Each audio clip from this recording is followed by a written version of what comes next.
Yeah, it is what it is. Yeah. Good Hi, morning, everybody. County House. I can try and like muffle my sound. You should just put egg cartons all around your head. What's up, everybody? What's up, Rust Dog? Rust Dog's got the belt. Congratulations to Rust Dog. He's got the belt. Ray Rust Dog. What's up, Warren? We up in here. Ramsey's here. What's up, Ramsey? What's up, Steven? Wheezy. Warren's up in here. Zabo. What's Gucci? I don't say that. I say it, but I don't say it. Tyler Jennings. What's up? What's up, Delivery Joe? Appreciate you, man. I think Kyle says it all the time. He just doesn't want us to know he says it all the time. Hi, Leonard. Is Leonard new? What's up, Leonard? Know. Don't recognize that name. It's not salute. Leonard Part 6, right? Appreciate you dropping in. You said who? Leonard Part 6 is a Bill Cosby movie from the late 80s. Oh, my. Nope, I hope not. Who else is here? Bryce is here. Hi, Bryce. We've got about 10 seconds until 10 o'clock on the dot. I don't know how much time we have overall. Hey, Katrina. Steven Castaneda, hello. All right, time to go to work. It's time now to go beyond the headlines. And for the next 2 hours, go where every sports fan wants to go. Behind the scenes and into the practice facilities, locker rooms, coaches' offices, and press boxes to get the info before anyone else. This is the ESPN 1320 Insiders. Yeah, it sure is. On a Wednesday before Thanksgiving. Hello, everybody. That's James. I'm Kyle. Shout out to Jiffy Lube. They sponsor the program. And if I sound a little different today, it's because I am live from the Southern California studios at my cousin's house. So that's why I'm a little bit echoey today. Good morning, James. Good morning, Kyle. You sound fine. Yeah, I hope so. There's a dog in this house, and it is a large black lab who we love very much. But she has some takes on the Sacramento Kings. So throughout the show, you might hear her shouting her takes. In which case we'll just listen in and we'll respond in kind. So I feel like Kyle, those takes might be rough. That's really good. That's really good by you. That's fantastic. I'm really proud of you. That's a very good joke. That's a really, really good joke you just did.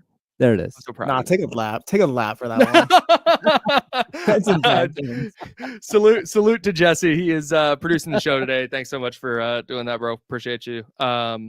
All right, so real quick, we'll dive into the Kings game tonight against the Minnesota Timberwolves. We'll take a look around the NBA last night. A couple of fun games. The Dodgers signed Blake Snell because, of course, they did. Why wouldn't they? And we'll look ahead to the Thanksgiving weekend. Special Thanksgiving edition of Mad Props coming up at about 11:45. We'll be doing the Kings game with the 3 Thanksgiving Day games for this edition of Mad Props. But I flew to Southern California last night.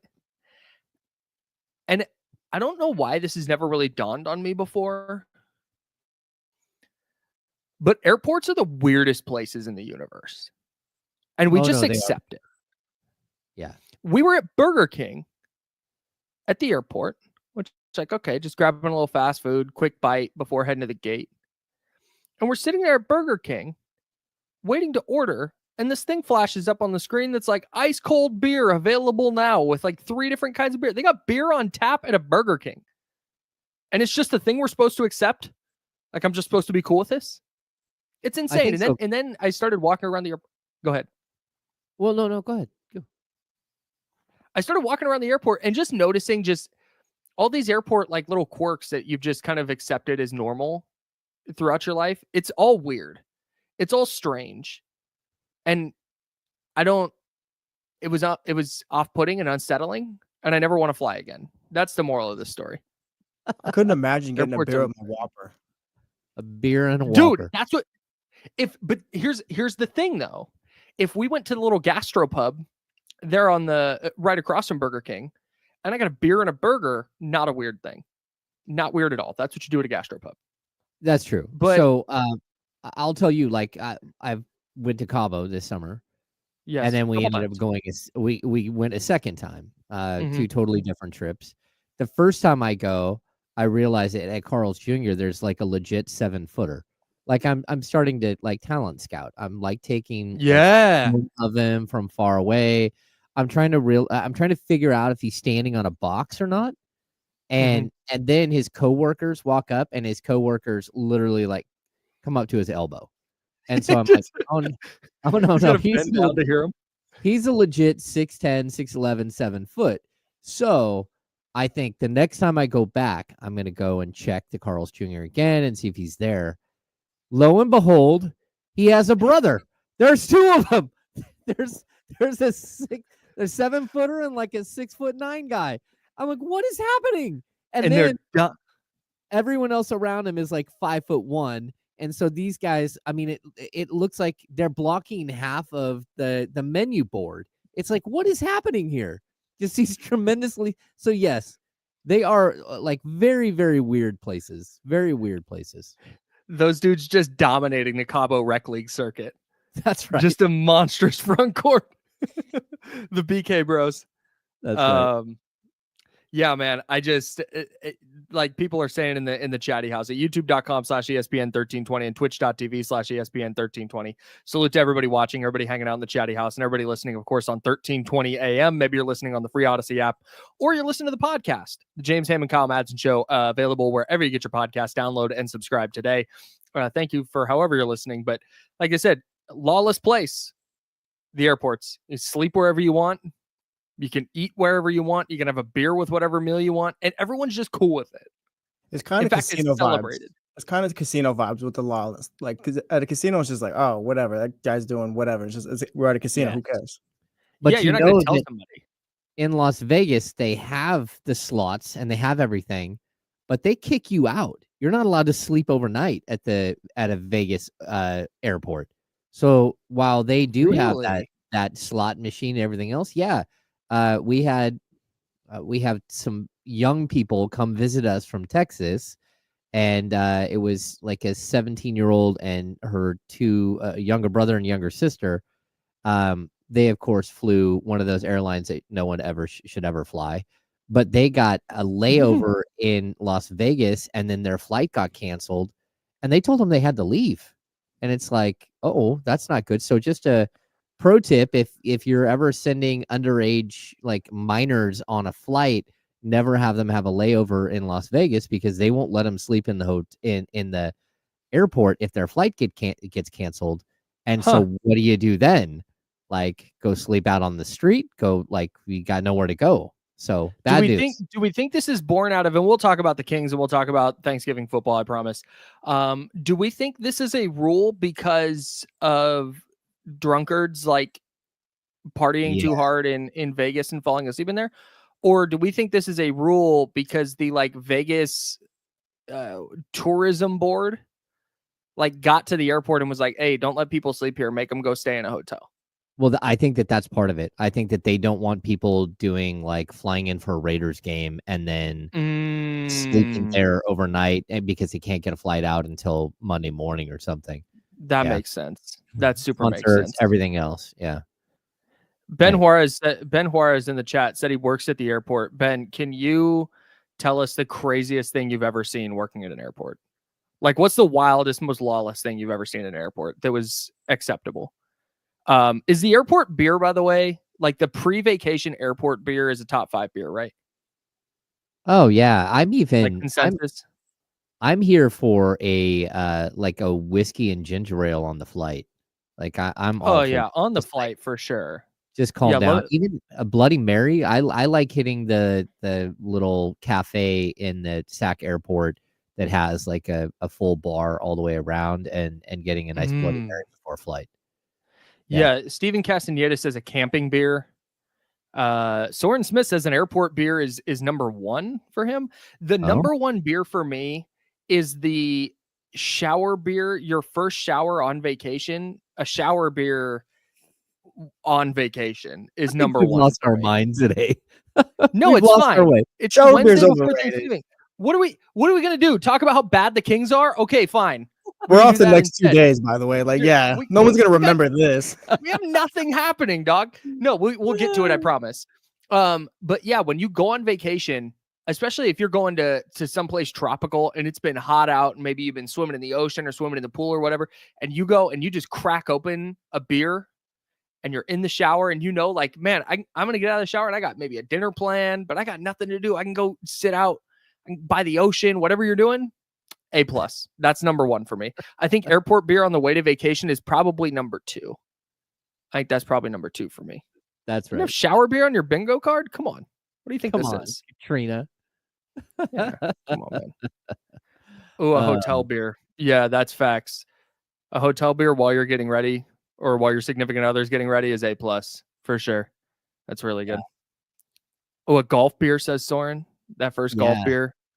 Especially when you got like an 8 a.m. tea time and just I enjoy, again, a nice Bloody Mary out on the golf course. Like the cart person rolls up, you're like, can you do a spicy Bloody Mary? They're like, oh yeah, that's where I'm at. Love a spicy bloody. Yeah, that's sure. Right. Tailgate beers are fire too, like before a game. Oh, extremely. Oh, hey, what's better, the pregame tailgate beer or the postgame beer after you get a dub? I'll go pregame. Because the vibes are just up no matter what, pregame and all that. That's like maybe you just went through a crazy game or whatever. It's like, oh, I really need a post-game beer because I'm really stressed out or whatever. I need to get Justin Case over here. He's got a really good tailgating pregame beer story. But I don't want to tell the story on the air. But it is happened. He still there? He is here, but I don't know how to grab him at the break. I would love to hear this. Yeah. No, he's got good stories. He's got good stories. So. Yeah, Justin Case is the best. Shout out to our sister station 96.9 the Eagle. The Eagle? Yeah, there we go. Yeah. There we go. We know what happens at work. That didn't sound right. All right. So I'll talk I had another thing, but we've gone too far on this. Kings-Timberwolves tonight. We'll dive into that. The Dodgers also signed Blake Snell. We'll dive into that. I was going to talk about my weird Thanksgiving plans, but we can do that a little bit later on. We'll talk about everybody's Thanksgiving plans. Part 2 of the Kings players as Thanksgiving dishes coming up at 11 o'clock. Oh, I'll tie that in there. But the Kings play the Timberwolves tonight. The Kings looking to snap a 4-game losing streak. Good news, the Timberwolves went to overtime last night against the Houston Rockets. They lost 117-111 on that putrid green court in Minnesota. But the Kings have a little bit of news with the Trey Lyles calf injury. He's out a minimum of 3 to 4 weeks. He'll be reevaluated in 3 to 4 weeks. DeMar DeRozan's going to be out with a back injury. How worrying is the Kings injury situation for you, James, going into tonight? Well, I mean, I think anytime that you're facing a really good team and you're not going to have all of your horses, that's a big deal. The DeMar DeRozan thing, I'm not so concerned with. I mean, again, he already missed 3 games with lower back issues. Now he has lower back inflammation, they're calling it. I'm not sure if that means he'll miss 1 game or if he'll miss 2 games. But I wouldn't expect him to be out like long term. Sure. Whether the Kings adapt to that, how they adapt to that is going to be interesting because, when you lose Trey Lyles has been their backup center and they've been running a lot of small ball lineups with Trey Lyles on the court. And, some nights it's super effective. And then when they got everybody back, it seemed like Trey Lyles sort of went missing for a game. But overall, I thought Trey had started to build and really have a nice week and a half run here. So losing Trey is a big deal, especially when you're going to go up against a Minnesota Timberwolves team that has a exceptional player like Naz Reid coming off the bench. So I don't know what this means, Isaac Jones. I don't know what it means overall for what the Kings can do to try to slow down a Minnesota Timberwolves team. But anytime you lose a player like this, when you already have like a very compressed sort of rotation, your rotation is like 8.5 men, and all of a sudden one of those guys is gone, that's like 12.5, 15% of your lineup. That's not good. That's not good of your rotation. And we talk about this all the time with Trey Lyles. Like he hasn't been very good this year, to be sure, but they don't have anybody to replace him. and really what he does. Like Alex Len is a backup big, obviously, but he's a very traditional big. And okay, they signed Jay Crowder, who does some of the things that Trey Lyles does in terms of, hustle plays, defense, can knock down a three, but he's what, 6'6", 6'7". Like I don't think Jay Crowder is playing small ball 5.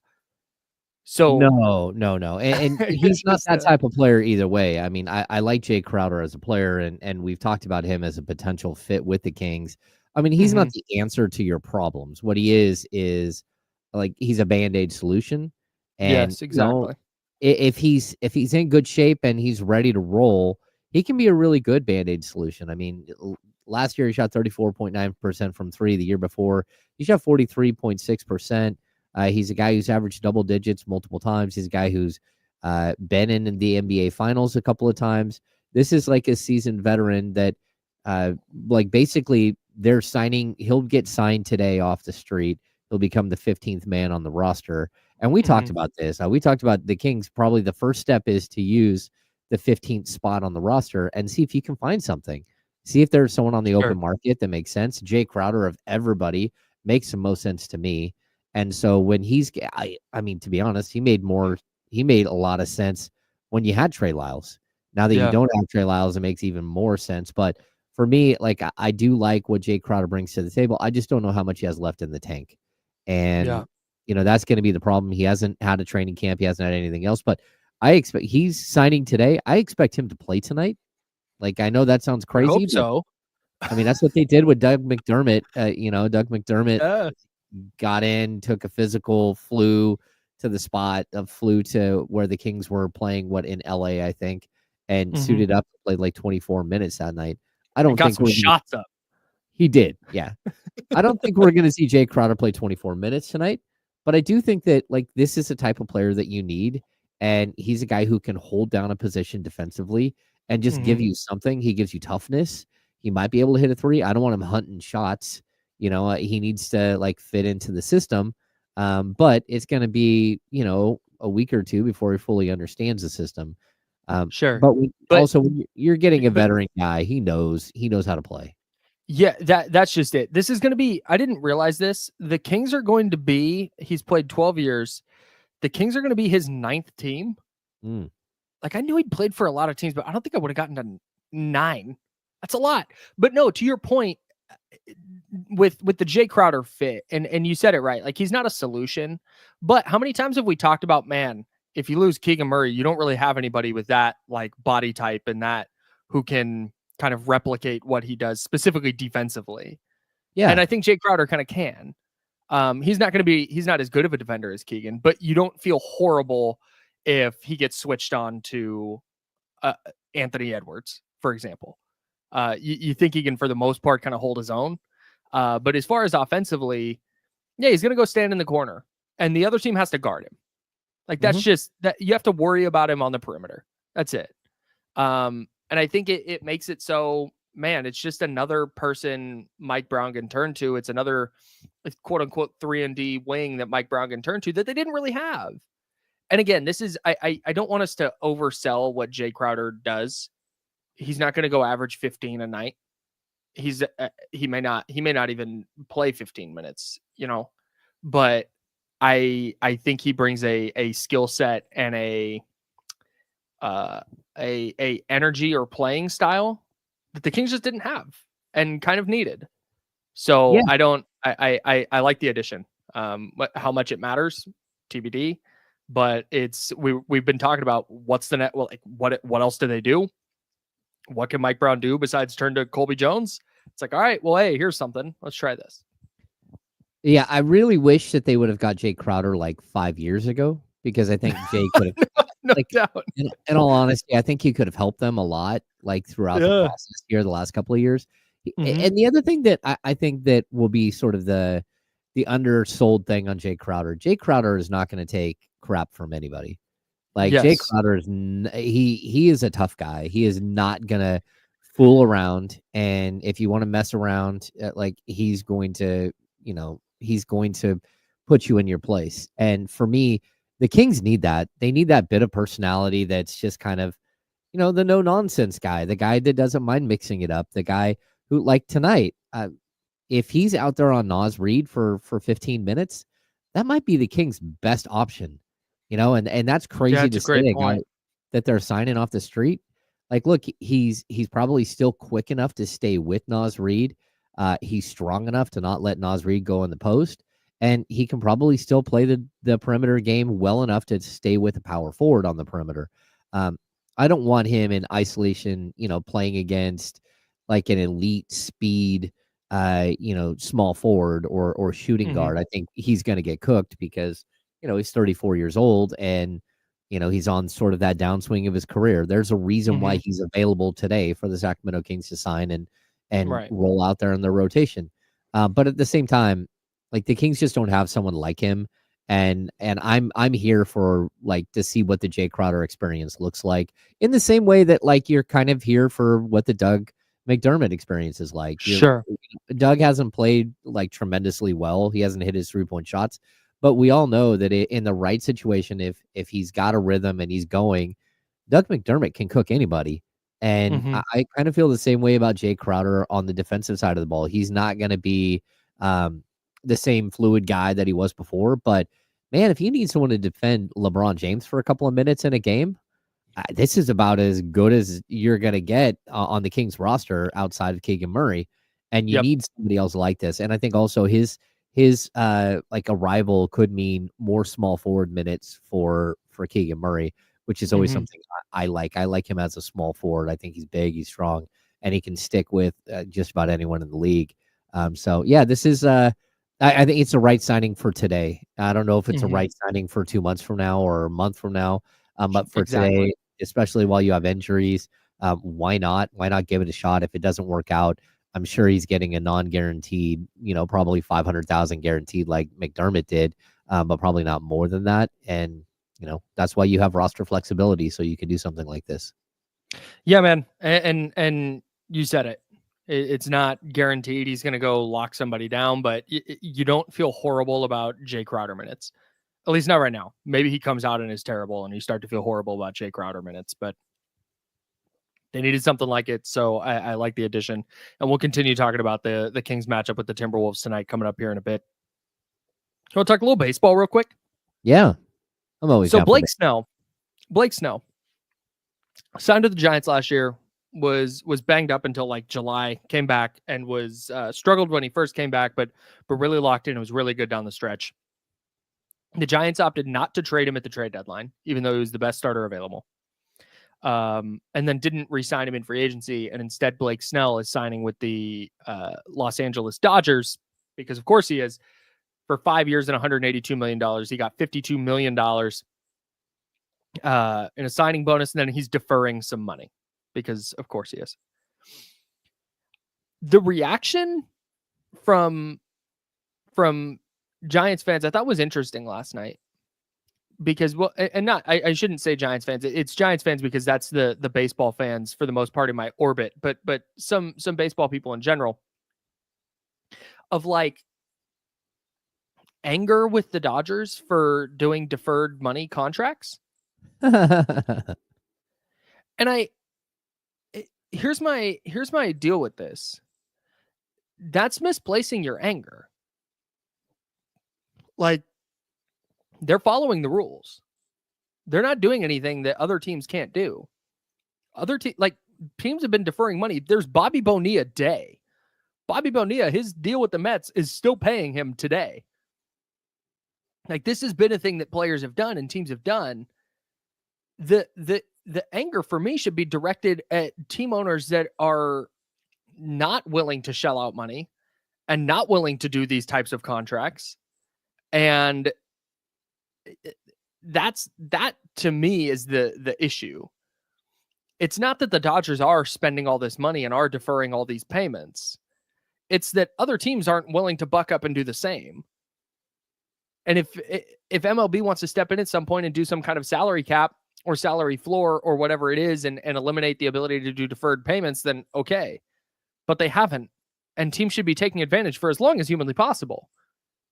What are we doing?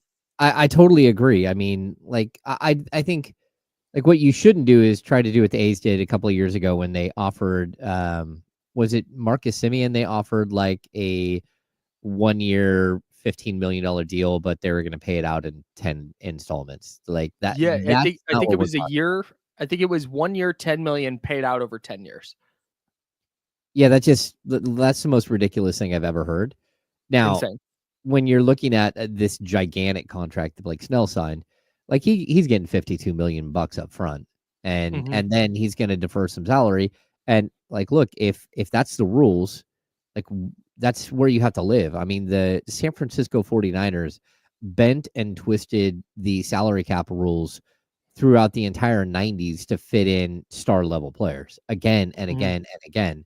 I mean, I don't know if they violated rules, but when you already have a stacked team and you go out and you sign like Deion Sanders and Rod Woodson in the offseason. Well, that was the Deion Sanders year was an uncapped year. Okay. Which was why they were able to do that. Yeah. But like the Niners were always the team that was way far ahead of what to do with the salary cap. And, when you're looking at teams in the NBA, there isn't a lot of this play. Like there's only so much you can do, whether you get away with not giving a guy a 15% trade kicker or a no trade clause and stuff like that. But it's very simple what you can give players, what you can't. And I mean, we faced it this summer with Malik Monk, where, the Kings could only offer him $17.5 million as a starting salary. That was it, with 8% raises. And it's like, somebody comes in with more money and he wants to go there, you're going to lose him. With baseball, it seems like the Dodgers have kind of cracked the code. And I get the frustration of people who are wondering why their team isn't cracking the code, but you can't put your frustration on the team that's being smart and figuring out new ways to sort of reinvent the wheel. And like, look, that Dodgers team is incredible. And then they just added a legit number one starter. And you get Shohei back, as a pitcher, who is a legit number 2, number 3 starter. And they went from being like an all-world spectacular team that just won the World Series, right, to even better. And that's where it starts to get scary. Yeah, man, it's Blake Snell, it's Shohei, it's Tyler Glasnow, and it's Yoshinobu Yamamoto. That's their top 4. Yeah. They just won a World Series with a pitching staff like a shell of their pitching staff. Horrible. They had so many injuries. They had at one point during the season, they had like 9 starting pitchers on the IL. It was insane. They would call a guy up from AAA. He'd make 2 starts and get hurt. The thing that the Dodgers do, and I saw Tyler Jennings in the chat said, like, I'm all for getting mad at the Dodgers for whatever reason, and that's totally fine. Like I said, how you're gonna fan? I'm not gonna begrudge anybody that, but I would be looking at the Giants owner, Charles Johnson. He's worth like $5.5 billion, $6 billion.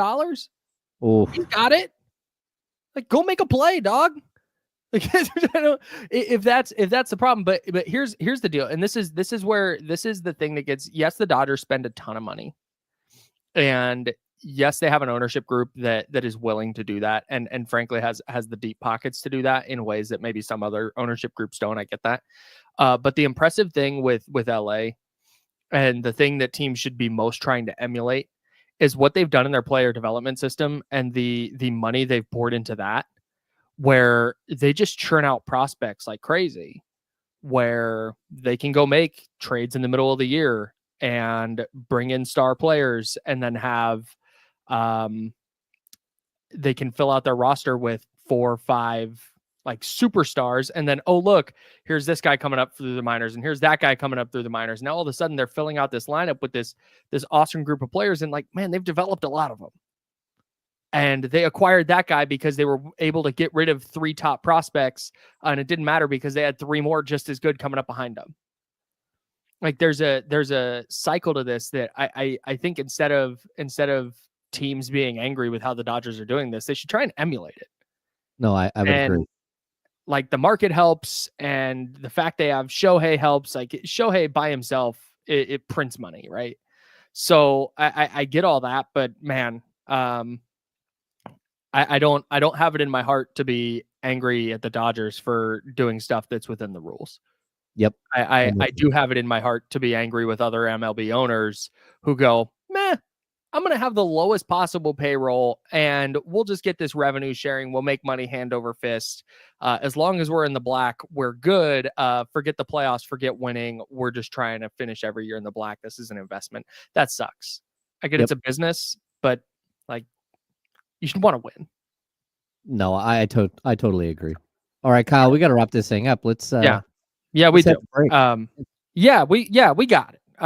Kings Timberwolves tonight. Can the Kings snap their 4-game losing skid? We'll dive into that, and we'll also look at last night's NBA action coming up on the Insiders. He's James Hammond, Kyle Madsen. We're sponsored by Jiffy Lube. It's ESPN 1320, Sacramento Sports Leader. Oh, good. My bad. Oh no, it's okay, man. I've got my clock. I looked at 10:24, and then we got yapping. Yep. I'm gonna turn on a light in here. I'm a little shadowy over here.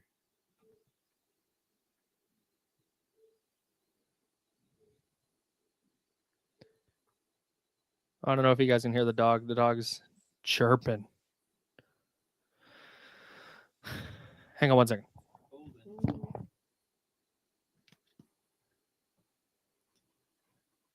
I'm back. Hello, everybody. Hey.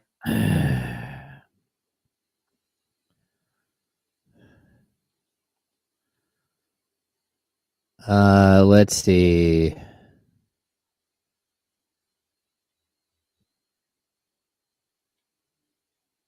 Yeah, I hear you, Steven. I totally agree.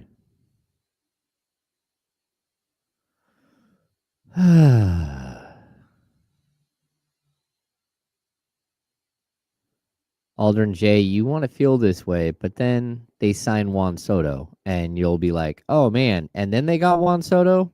Let's be honest. They're the Dodgers. I saw somebody last night that was like, well, you can rule the Dodgers out of the Juan Soto sweepstakes now. It's like, no, you can't. Why would you do that? They literally have a printing press in the basement. Yeah. Scooter, you've asked this.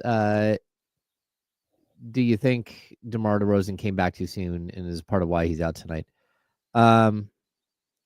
Look, as a guy who has back problems, DeMar DeRozan has been playing in the league for a long time and not had back problems before that I've seen. So I think when you get, if you're not a guy who has a long history of back injuries and you get like a week into rehabbing and recovery, and they have way better stuff to work on his back problems than anyone else does. Like whether it's the cold tubs or massages or specific types of anti-inflammatories that they hit him with. Like he was out like 10 days. That seems like it probably was enough time. Now, when you factor in that he's 35 years old, maybe you start to go, oh, wait, that's, maybe it wasn't enough time.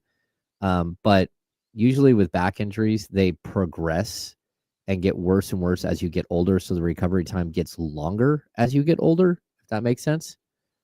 And like I can tell you, I've got 2 herniated discs, and like when I used to have like an episode, it would take like 2 to 3 days before I could move around. And then like by day 6 or 7, I was almost back to normal. And that time period kept getting longer and longer. And then I had a season like 2 years ago where I was lame the entire season. Like I couldn't even, like my gait was all messed up. I could hardly walk from the media room to the locker room. Yeah. And I was in constant pain. And so like it takes longer now when I do have an episode. So like, again, he hasn't had issues like this before that I've seen. And we're talking about a guy who played 79 games last year, 74 and 76 in the last 3 years. And last year he led the league at 37.8 minutes per game. And he's played 36 in each of the last 3. So yeah, I would like to tell you that they rushed him, but I think he felt better and then, had another flare up. So maybe it is a long-term issue, but it's a new long-term issue. It's also November. And I imagine there's maybe a precaution being taken now that may not be taken if they were in the thick of the playoff hunt. Mm-hmm. I shouldn't say in the thick of the playoff hunt. If they were in February in the thick of the playoff hunt. But I don't know. Not my back.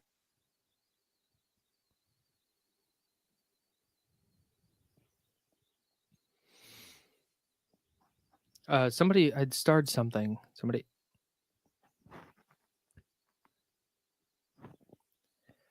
All right, welcome back into the Insiders. He's James Ham. I'm Kyle Madsen. We are sponsored by Jiffy Lube and the Sacramento Kings taking on the Minnesota Timberwolves tonight in Minnesota. Sacramento 0-2 against the Timberwolves this season. The Wolves, though, coming off an overtime loss to the Houston Rockets.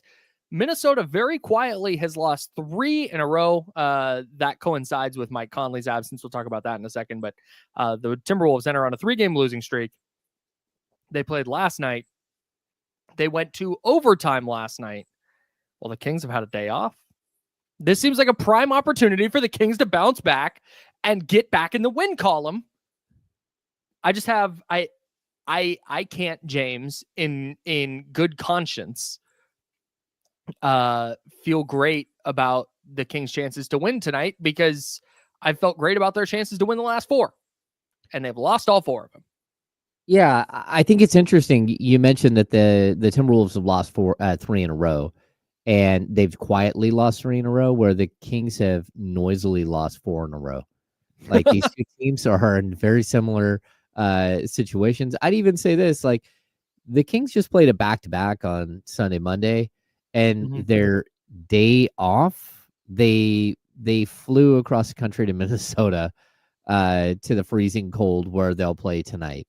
And so this is 3 games in 4 nights. It's not an excuse, but I'm also going to look at, Minnesota playing in overtime last night and say, okay, like this is the NBA now. It's the rigors of the league. And the Kings have no excuses. They need to show up and play hard. That doesn't mean they're going to win. They are shorthanded, but just walking in the door thinking you're going to win because someone played the night before and went to overtime, that doesn't happen anymore. I'm punting all the Kings schedule stuff. Like all that they've played this many games and this many nights and this and that. They had 3 days off and played arguably their worst game of the year the next day. Oh yeah. It just doesn't go.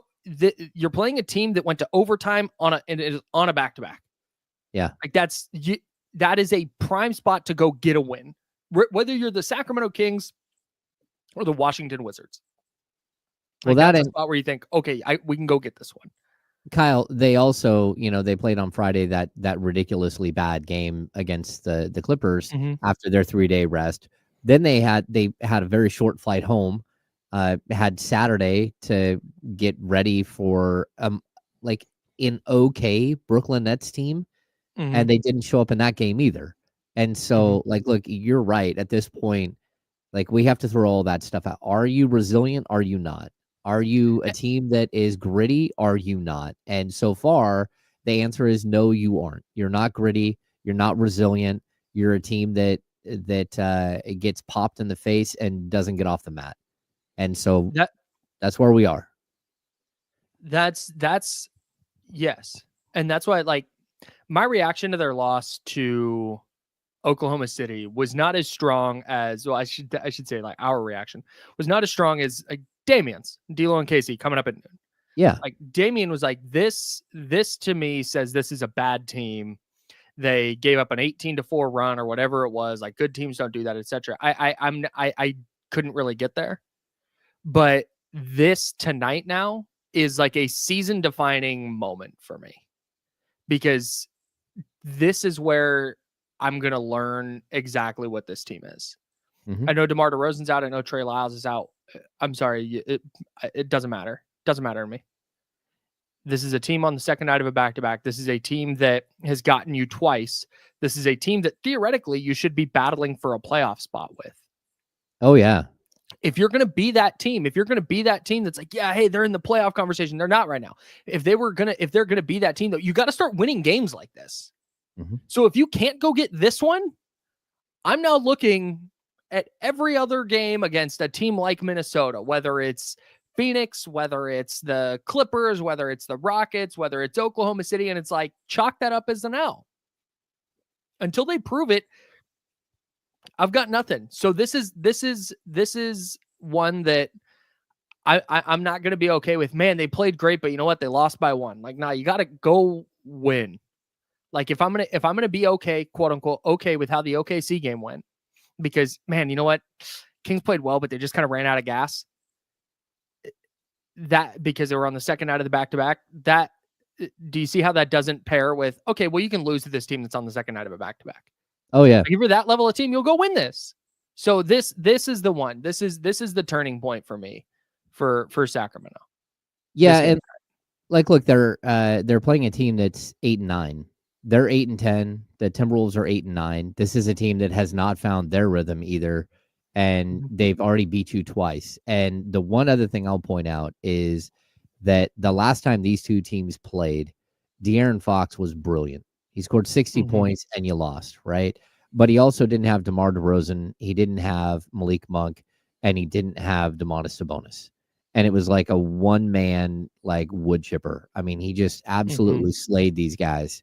And that's against a really, really good defender, McDaniels. Yeah. Like, I want to see De'Aaron Fox be that guy tonight, but I also want to see it with Malik Monk and with Domantas Sabonis. And, like, look, like, feed this guy. Let him go out and win you a ball game, because now you have a little bit more to offer than you did last time you played this team. You know, again, no DeRozan last time, so you already played this game with them.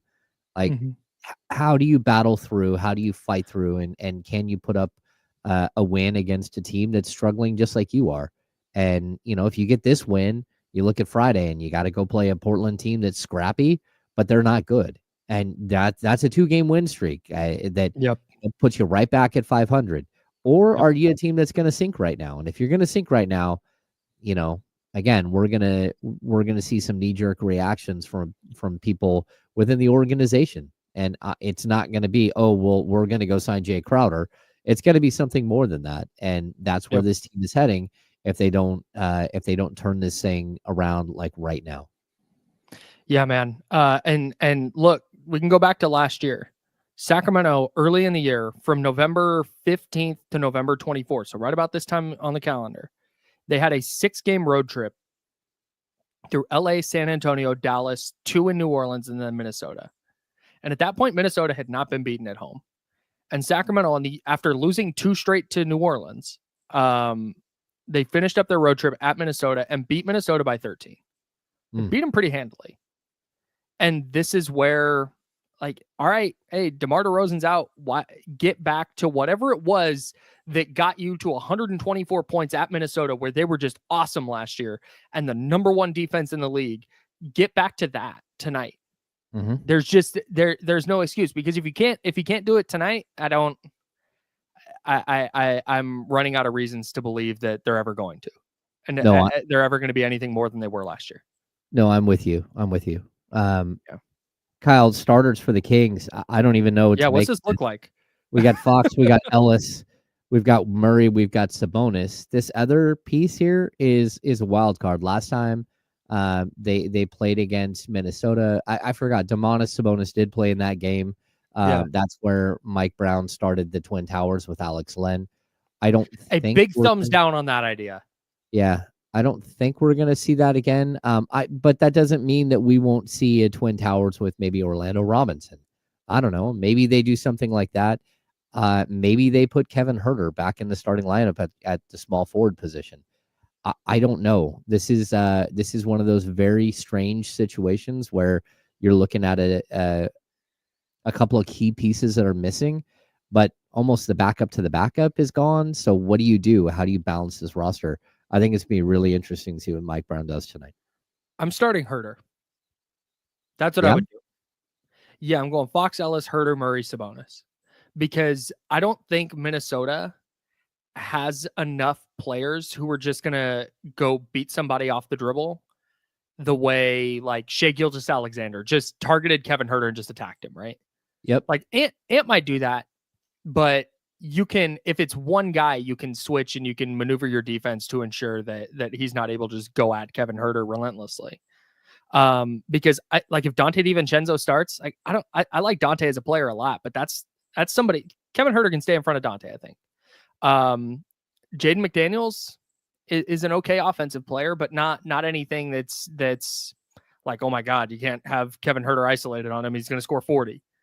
So that's why, dude, I'd start Huerter tonight and see if, man, you know what, putting him back in the starting lineup, maybe it sparks him and he hits a few threes and helps your offense. Yeah, I just think that everyone around the team is probably worried that you broke Kevin Huerter by putting him on the bench, and maybe he needs some time to adjust to the bench, and so maybe that's why you don't. So, hey, look, if they started Doug McDermott, I wouldn't be shocked. I wouldn't be shocked if he starts at the small forward spot. No, I'm just saying, like, look, if you're looking at God, this is grim.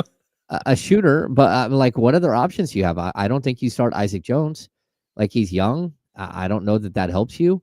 There's a good chance he's going to get in foul trouble. So, and I certainly don't think you sign Jay Crowder and start Jay Crowder. Yeah, and like, Scooter says he'd start Malik Monk. I get it. A lot of people out there, they want to see Malik Monk in the starting lineup. Malik Monk, like we talked about this the other day. Mike Brown was very clear. He's like, if I start my 5 best players and it doesn't work, then what do I have left? Like, what am I supposed to do if my 5 best players are out on the court and we're down 12? Like, I don't have another pitch. So that's where I think you kind of have to look at, like, the way that he's been coaching Malik, the way he's been trying to figure this thing out, and kind of figure that there's a good chance he could start Jordan McLaughlin and go small and start Keon Ellis at the 3. That's a possibility, but this is a tough situation to be in because you're missing really the 2 pieces here that not are indispensable, but are certainly like it's the backup to the backup plan, and it limits what he can do. Timberwolves starters, we've already mentioned it. Looks like it's going to be Dante DiVincenzo, Anthony Edwards, Jaden McDaniels, Julius Randle, and Rudy Gobert. That's partially because of their injury situation, which we'll get to right now with the injury report for the Timberwolves. Mike Conley, no injury report yet from the Timberwolves because they played last night, but he's missed the last 3 games with a toe sprain. He hasn't played since November 17th. Joe Ingles also hasn't played since November 17th. He has a calf injury. Also TBD, their injury report is not out just yet. We'll dive into matchups. We'll dive into keys to victory. All of that coming up in a bit here on ESPN 1320, Sacramento's sports leader. Let's continue talking about the Timberwolves real quick. Let's dive into NBA action from last night because they lost in overtime. We mentioned that. The Rockets beat them 117-111. Here's my question for you, James, because I've been kicking this around all morning. Okay. Have the Rockets passed the Kings in the West kind of future hierarchy? The future hierarchy, yes. The current hierarchy, I still have a tough time. I think the Rockets, go ahead. They're on their way up. I fully understand that. And I love their team design. I think not only that, but they've got so much talent, and there's going to come a point where they're able to use some of this talent to go out and get, even better players. I'd say they've had a really healthy start to the season where a lot of teams in the league haven't. Their top 8 guys have all played at least 18 of their 19 games, and only one of their top 9 guys, their top 8 guys, has missed a game at all, and that's Van Vliet, who's played 18 games. So they've got, again, 7 guys who are leading the league with 19 games played this year. Health is part of the NBA. It totally is. And this is a crazy deep team with so much young talent. I just don't know that, again, I looked at OKC last year and thought they skipped a step, and now all of a sudden they're a juggernaut. I look at Houston. I don't know if Houston can fully skip that step, but we'll see. They are a team on the rise without any question. I think they have. Their young players have developed so quickly, and Alperen Şengün is back, and he had a triple-double last night. They've lost 6 games this year. They lost by 5 on opening night to the Hornets. They lost by 3 a few days later at San Antonio. They lost by 6 to the Warriors in overtime. They got blown out by Oklahoma City in Oklahoma City. They lost that game by 19. They lost at Milwaukee by a point on the second night of a back-to-back. And then they lost to the Blazers by 6. Like, they don't last Saturday. Like, they're good, dude. They don't, this isn't some like weird fluke. They beat the Clippers twice. They have a nice win over Indiana. They beat Minnesota last night in overtime. They have a win at Dallas this year. They have a win against the Knicks. This is just a really, really legit team. And to me, they have the, like that competitive streak and that competitive like fire that I think the Kings miss a lot. I don't think you would see Houston after 3 days off come out and fall flat against the Clippers, for example. They were down 1 million against Golden State in that game. They went to overtime and they came back and forced overtime. They are a really well-coached team. They have a ton of top end talent. Their veterans are all really good. Fred VanVleet and Dylan Brooks have been awesome for them. And then just the way their young players are developing, like I don't know why. I don't have any reason right now in the current like hierarchy of the West, like take away the standings. If I'm just projecting out what this looks like by April, I don't have any reason to believe the Kings are going to finish ahead of Houston. No, I'm with you. Yeah, I'm with you. And, you know, one of the problems that I see when you're comparing the Kings and a team like Houston is that, you know, they went out and they got Dylan Brooks. They signed Dylan Brooks and they drafted Jabari Smith. Jabari Smith, of course, he's a guy that like the Kings would have loved to have drafted too. But that just wasn't in the cards. He went before they selected, although it's possible the Kings would have still taken a guy like Keegan Murray at that spot. So you've got those two guys who are your starting forwards, right? With alongside Alperen Şengün. Then they have Amen Thompson and Tari Eason coming off the bench, who are literally they're just wreaking havoc on everybody. Thompson is averaging 1.2 steals per game. Tari Eason's averaging 2.2 steals. They're both averaging 11 points. They're both averaging over 6 rebounds a game. They're just coming in and destroying, off the bench. And then on top of that, they've got Cam Whitmore and they've got Jayshawn Tate that are hiding on their bench that have both played 8 games this season, and they're struggling to get in the rotation at all because you have, 3 really young guys ahead of them in the rotation that aren't going to relinquish those rotational spots for possibly years, where you just have like so much depth at that position. And these are all guys that the Kings, they just don't have. They don't have that type of talent at the 3-4. Like you can throw Keegan Murray in there. Keegan Murray would be in that rotation with those guys without any problem. Oh, for sure. But you've got one of them. They've got 6 of them. And you're like, how do you go and well, the quick answer is call Houston and see if you can make a trade and see if they'd give up a Cam Whitmore, see if they'd give up a Jayshawn Tate, even just for depth, like, so you can like start building some of that. But we're talking about their 5th and 6th guys, like if there's ever a big trade, if the Kings ever decide to blow this thing up, this is the team you're going to go try to trade with. Yeah. This is the team everybody points to if Giannis asks out. Yeah, like they have that level of assets. And just to kind of continue your point, you might have mentioned this and I might have missed it. I was writing something down. They have 7 dudes averaging 11 points or more per night. Yeah, it's wild. But nobody averaging. Şengün is their leading scorer at 18.5 a night.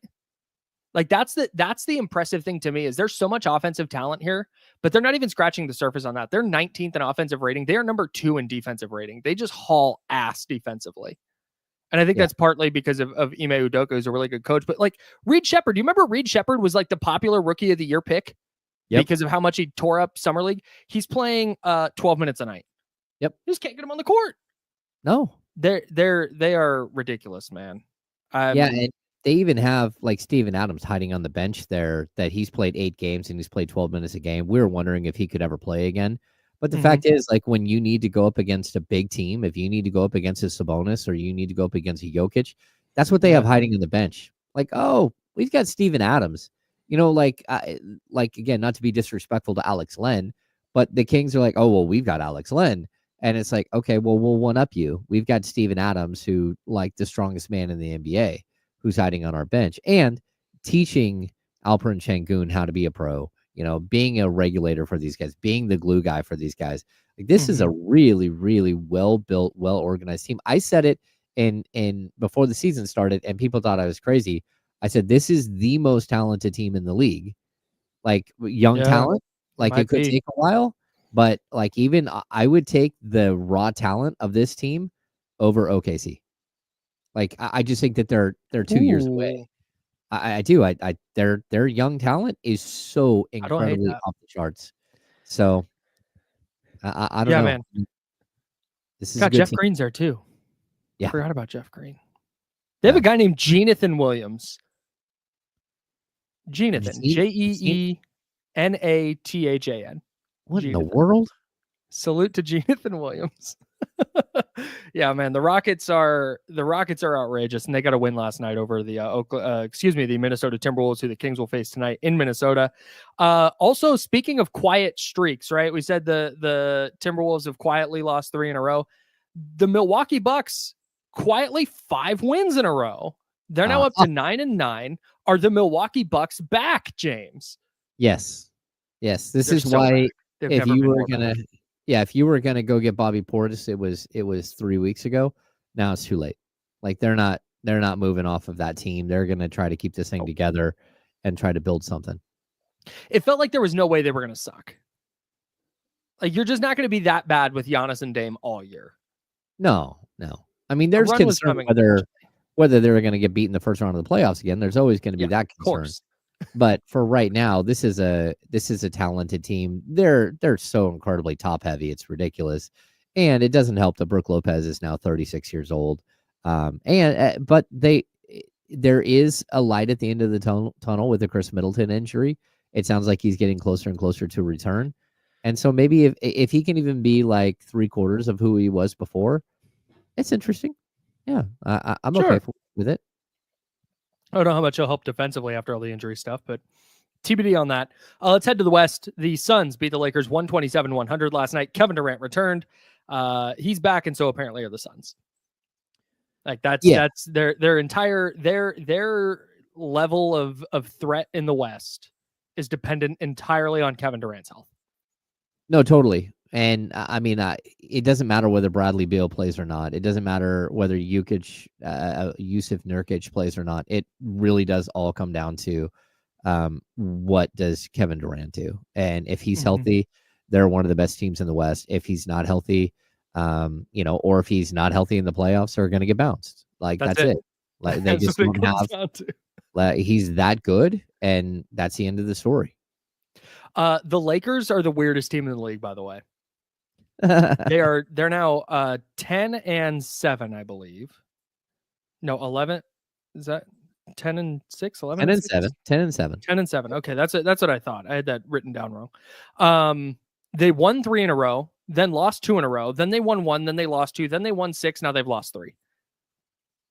Yeah, they're erratic. They're all over the place, and they are at the top of the heap of like bad teams.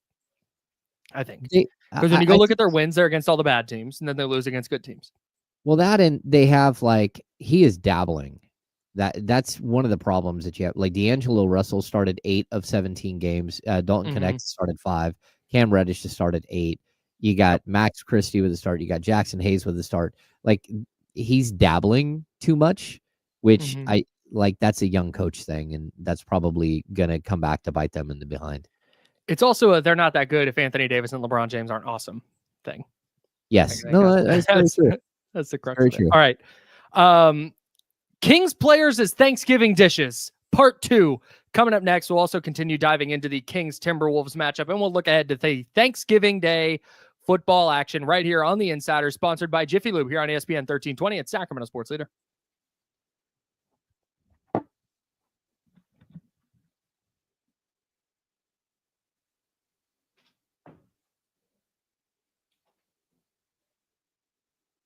What's going on, everybody? Oh, heard a dog.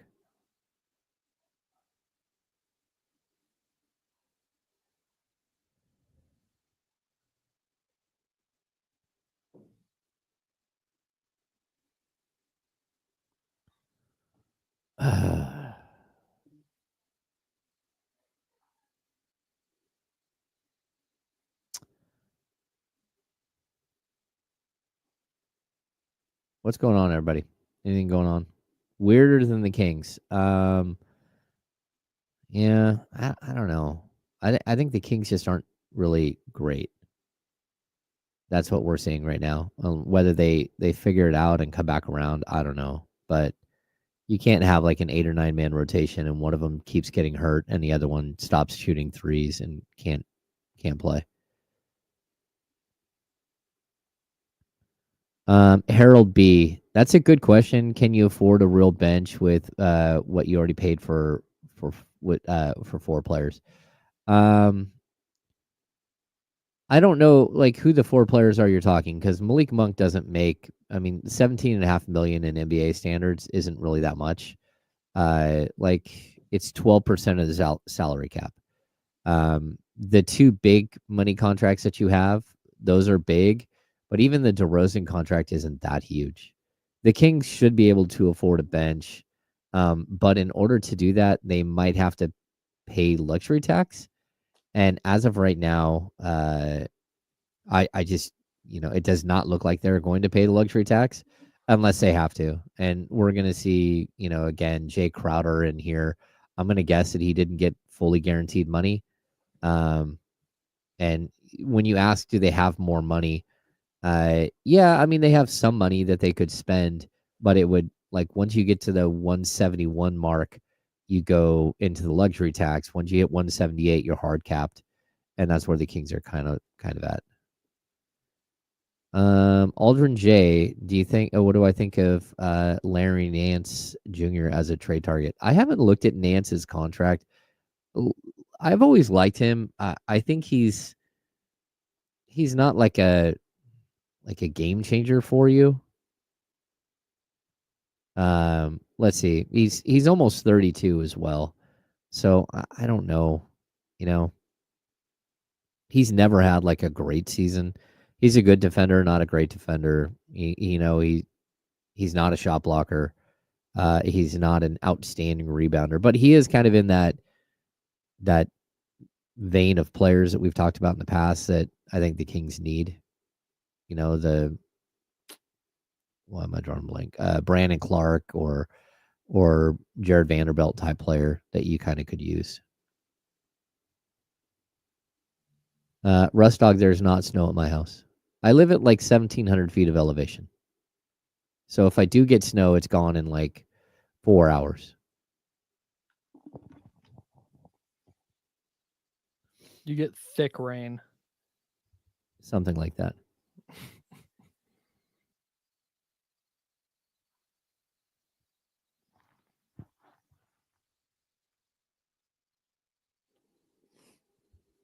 Sneeze.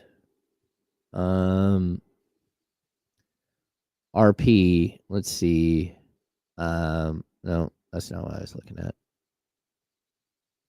I keep hitting the wrong one. Herder, Lyles, and Carter for Kuzma and Jonas. I say yes. I would do that trade. Yeah, you'd probably have to. Yes, absolutely. Not even close. But you're putting Carter in there, so you might not have to give up a draft pick. Maybe a second round. Yeah, I'm 100% doing that deal. Yeah.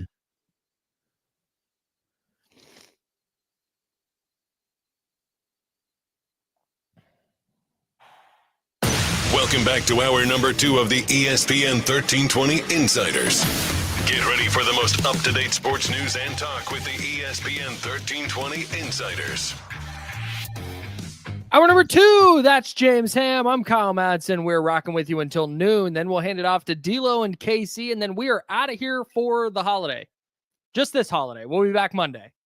Not all of the holidays. We'll be back Monday to break down everything that happened over the weekend. But of course, Thanksgiving is tomorrow, which means a day full of hopefully some good food, some family and friends, some football. Yeah, I think that's kind of it. I have weird Thanksgiving plans this year. Okay. Because I have a cousin who is a nurse. Salute to her. She's working Thanksgiving, which means we're doing actual Thanksgiving on Friday, like the meal and stuff. So tomorrow is just hanging out and watching football all day. Like having And that's all we're cold doing. or something. Like Yeah, I don't know. We'll have snacks of some sort. order out Chinese I have no food. idea. Yeah, I have no idea what the food plan is. Chinese sounds great, actually. I have no idea what the food plan is, but yeah, that's it. We're just gonna hang out at the crib and watch football all day. It's like when the Gonna- Bupkis' dogs get the turkey.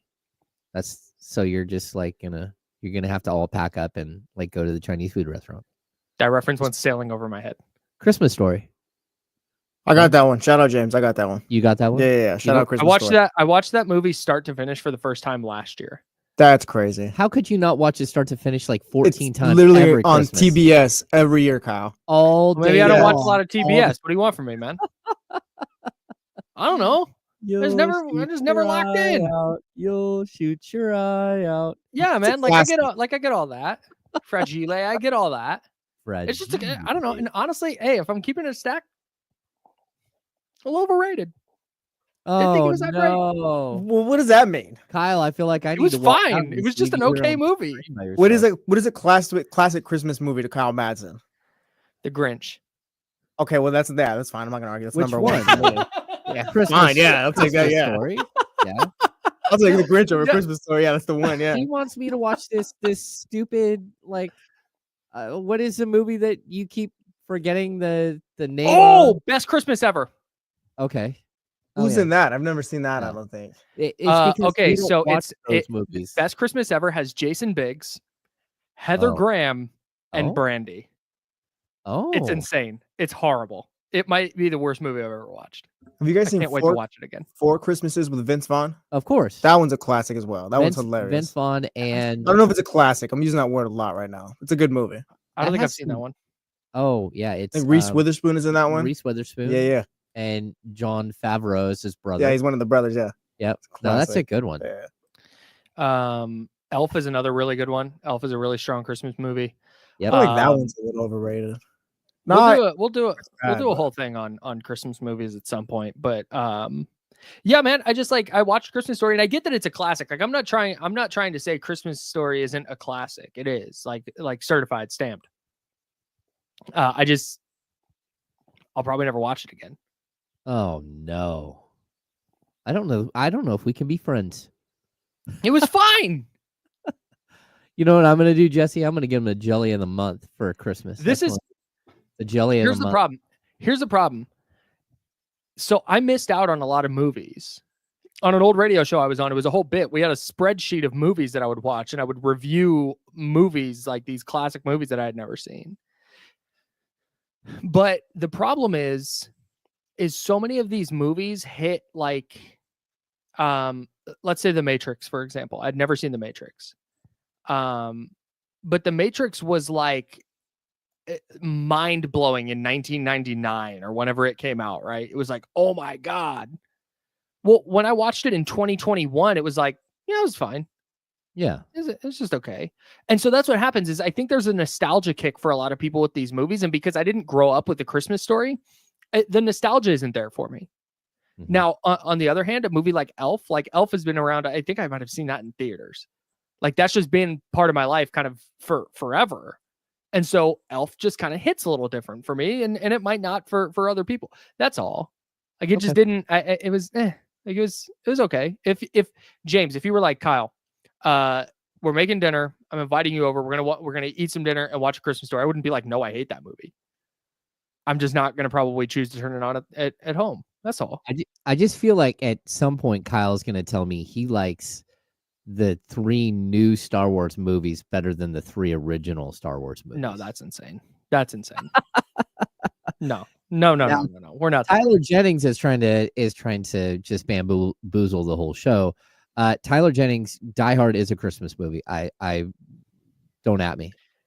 Hey, here's a take. We're getting that into thing it now. sucks.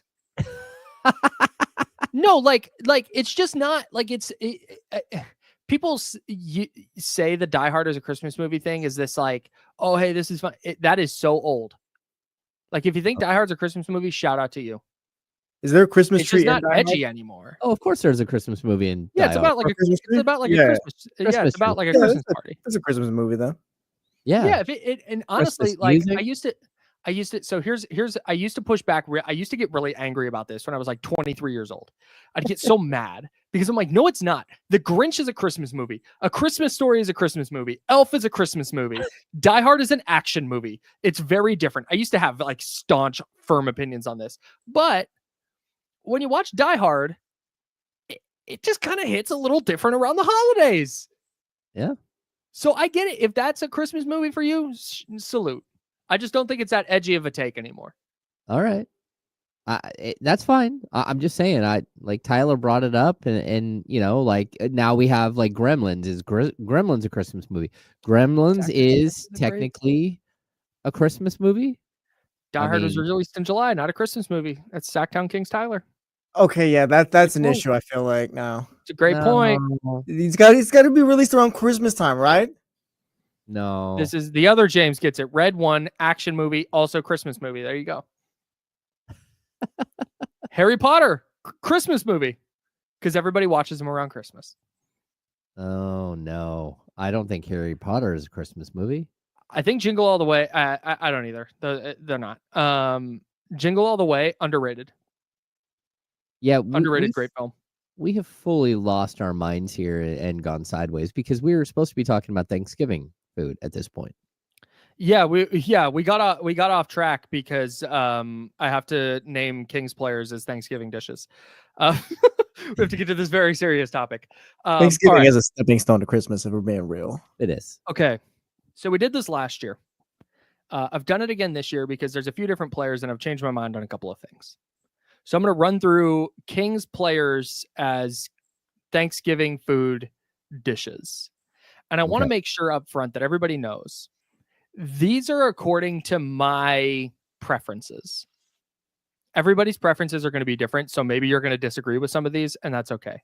The bit is built into the explanations, not into whether I like the food that you like. Okay. Number 1, De'Aaron Fox. De'Aaron Fox is pie. Oh. Pick your favorite flavor: pumpkin, apple, sweet potato, pecan, whatever. He's pie. Because he's great at the end.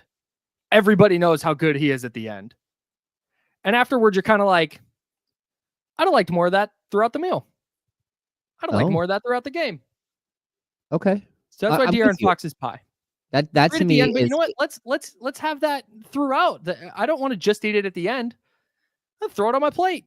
You want a pregame. You want a pregame with the pie. Okay, I'm with you. Like you're there. You want it there the whole time. That's fine. I want De'Aaron Fox throughout the game, not just at the end. That's all. Yeah, I think the counter would be I think the build up and knowing that pie is there at the end of the meal, and that's a good point. That you know that like you have to save room for it and everything else. You're like, oh no, I've got to go walk. I've got to go take a walk before we have pie. The dog's about to have a take. Yeah. Uh-oh. Somebody's walking in the door. It's going to start barking. There it is. There we go. I think you're fine, though. There we are. Okay, number 2. Domantas Sabonis. Domantas Sabonis for me is macaroni and cheese. Rock solid. Really, really good. You can exist on its own, but much better when surrounded by other things and playing off of other things. But also like the best that like it's more than a normal side, but it's definitely still a side for me. Okay. That's where I land. Domantas Sabonis is macaroni and cheese, which Okay, is a strong compliment. I'm gonna go Domantas Sabonis is turkey. Because I think you can't have the meal without like the basic. He is the everything, the centerpiece of everything that happens in the Kings world. So that's how I look at him. And then I also have another take off of this. So go on to your next one. What do you got? Okay, well, I'm going to tell you who turkey is for me. Oh, okay. Turkey's Keegan Murray. Oh. Because it's dry.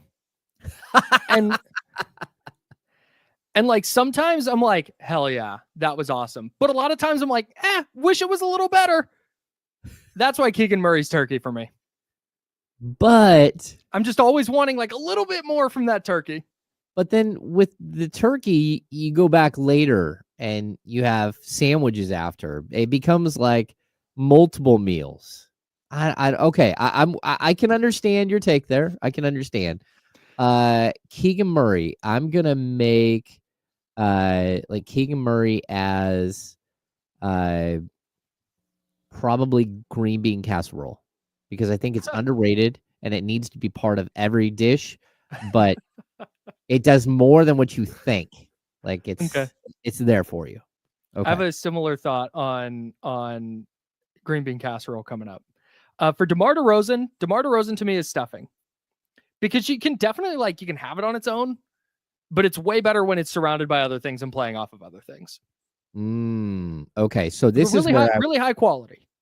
I like that. This is where I was gonna go. I think DeMar DeRozan is ham, because some people think that you can only have ham or turkey, but I kind of believe that you can have ham and turkey at Thanksgiving, and then but you do need something else with the ham. I'm a big everyone else gets their plate together, and then I don't care whose house I'm at. I just go into their fridge, and I'm looking for mustard because I need mustard with my ham every single time. And so I think that that's where I agree. You can have it's like its own centerpiece, if you will, but you need something else with it. I'm not just here for ham by itself. I think everything else on the plate you can cover with gravy. Ham, I don't put gravy on the ham. That's not happening. So does that make sense? Yeah, it sure does. There we go. Malik Monk for me is mashed potatoes. Pretty reliable, but more is probably better, but also don't start with those. You don't want to start with the potatoes. You want those on the second half because you don't want to fill up on them. They're starchy. So that's why they're not going to start. You're going to bring those in second. Sometimes they're the goat of the meal. Sometimes it is the best part of the meal. But when they're bad, it can really ruin the meal. It can really throw everything off. That's why Malik Monk's mashed potatoes. You are spot on with this one. I'm perfect. That is a perfect take because the last thing you want to do, it's like, when you go to a nice restaurant and they say, do you want soup or salad before your meal? And you're like, no. Well, I maybe I'll take a salad, but that one time you take soup and then you're like, man, I just messed up my whole meal. Now I'm not really that hungry anymore for my whole meal because I had a whole cup of soup, and it takes away. It takes away. See? Yep. See? Somebody asked how long I spent on this, 8 minutes last night. Who's next? Keon Ellis for me is the dinner roll because almost every plate needs one. And every once in a while, you're like, dang, that is a really awesome dinner roll. But most of the time, you're just like, yeah, it was good. Really key background player, not going to be the star. You need him there. Sometimes you can mix it with other stuff. You can make a sandwich out of that dinner roll, and you're like, wow, I'm really appreciative of the fact that this is on my plate. Keon Ellis dinner roll. I feel like you can always overcome a bad night from the dinner roll as well. Exactly. We got other things on this plate that'll make this work. Okay, great point. My take on the dinner roll is, especially for Thanksgiving, I think the dinner roll is completely unnecessary because while it is good and you love to put, you get your butter and you like the dinner roll, but what the dinner roll does, it does the same thing the starchy potatoes do. So I always worry, should I eat the dinner roll? Because let's be honest, I want to cram as much food in my face as possible on Thanksgiving, and a dinner roll is just empty calories. So that's where I'm I'm not really here for the dinner roll. I would say that Keegan Murray to me is stuffing because I typically Keon Ellis? Keon Ellis, sorry. Keon Ellis is stuffing because I usually don't take a lot of stuffing at the beginning. But then when a stuffing is really good and it mixes up things a little bit, maybe there's raisins in there that add some sweetness, whatever. Sometimes you're like, I think I need more stuffing. I need to go back more. That's the one thing that I typically look at and say, I need more of that. And that's why I'd say that's Keon. Okay.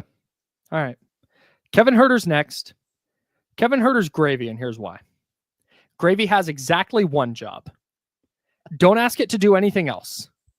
When it's good gravy, it's tying the whole plate together. It is It is making your plate and making everything on that plate a little bit better. When the gravy sucks, I don't want it. Keep it off my plate.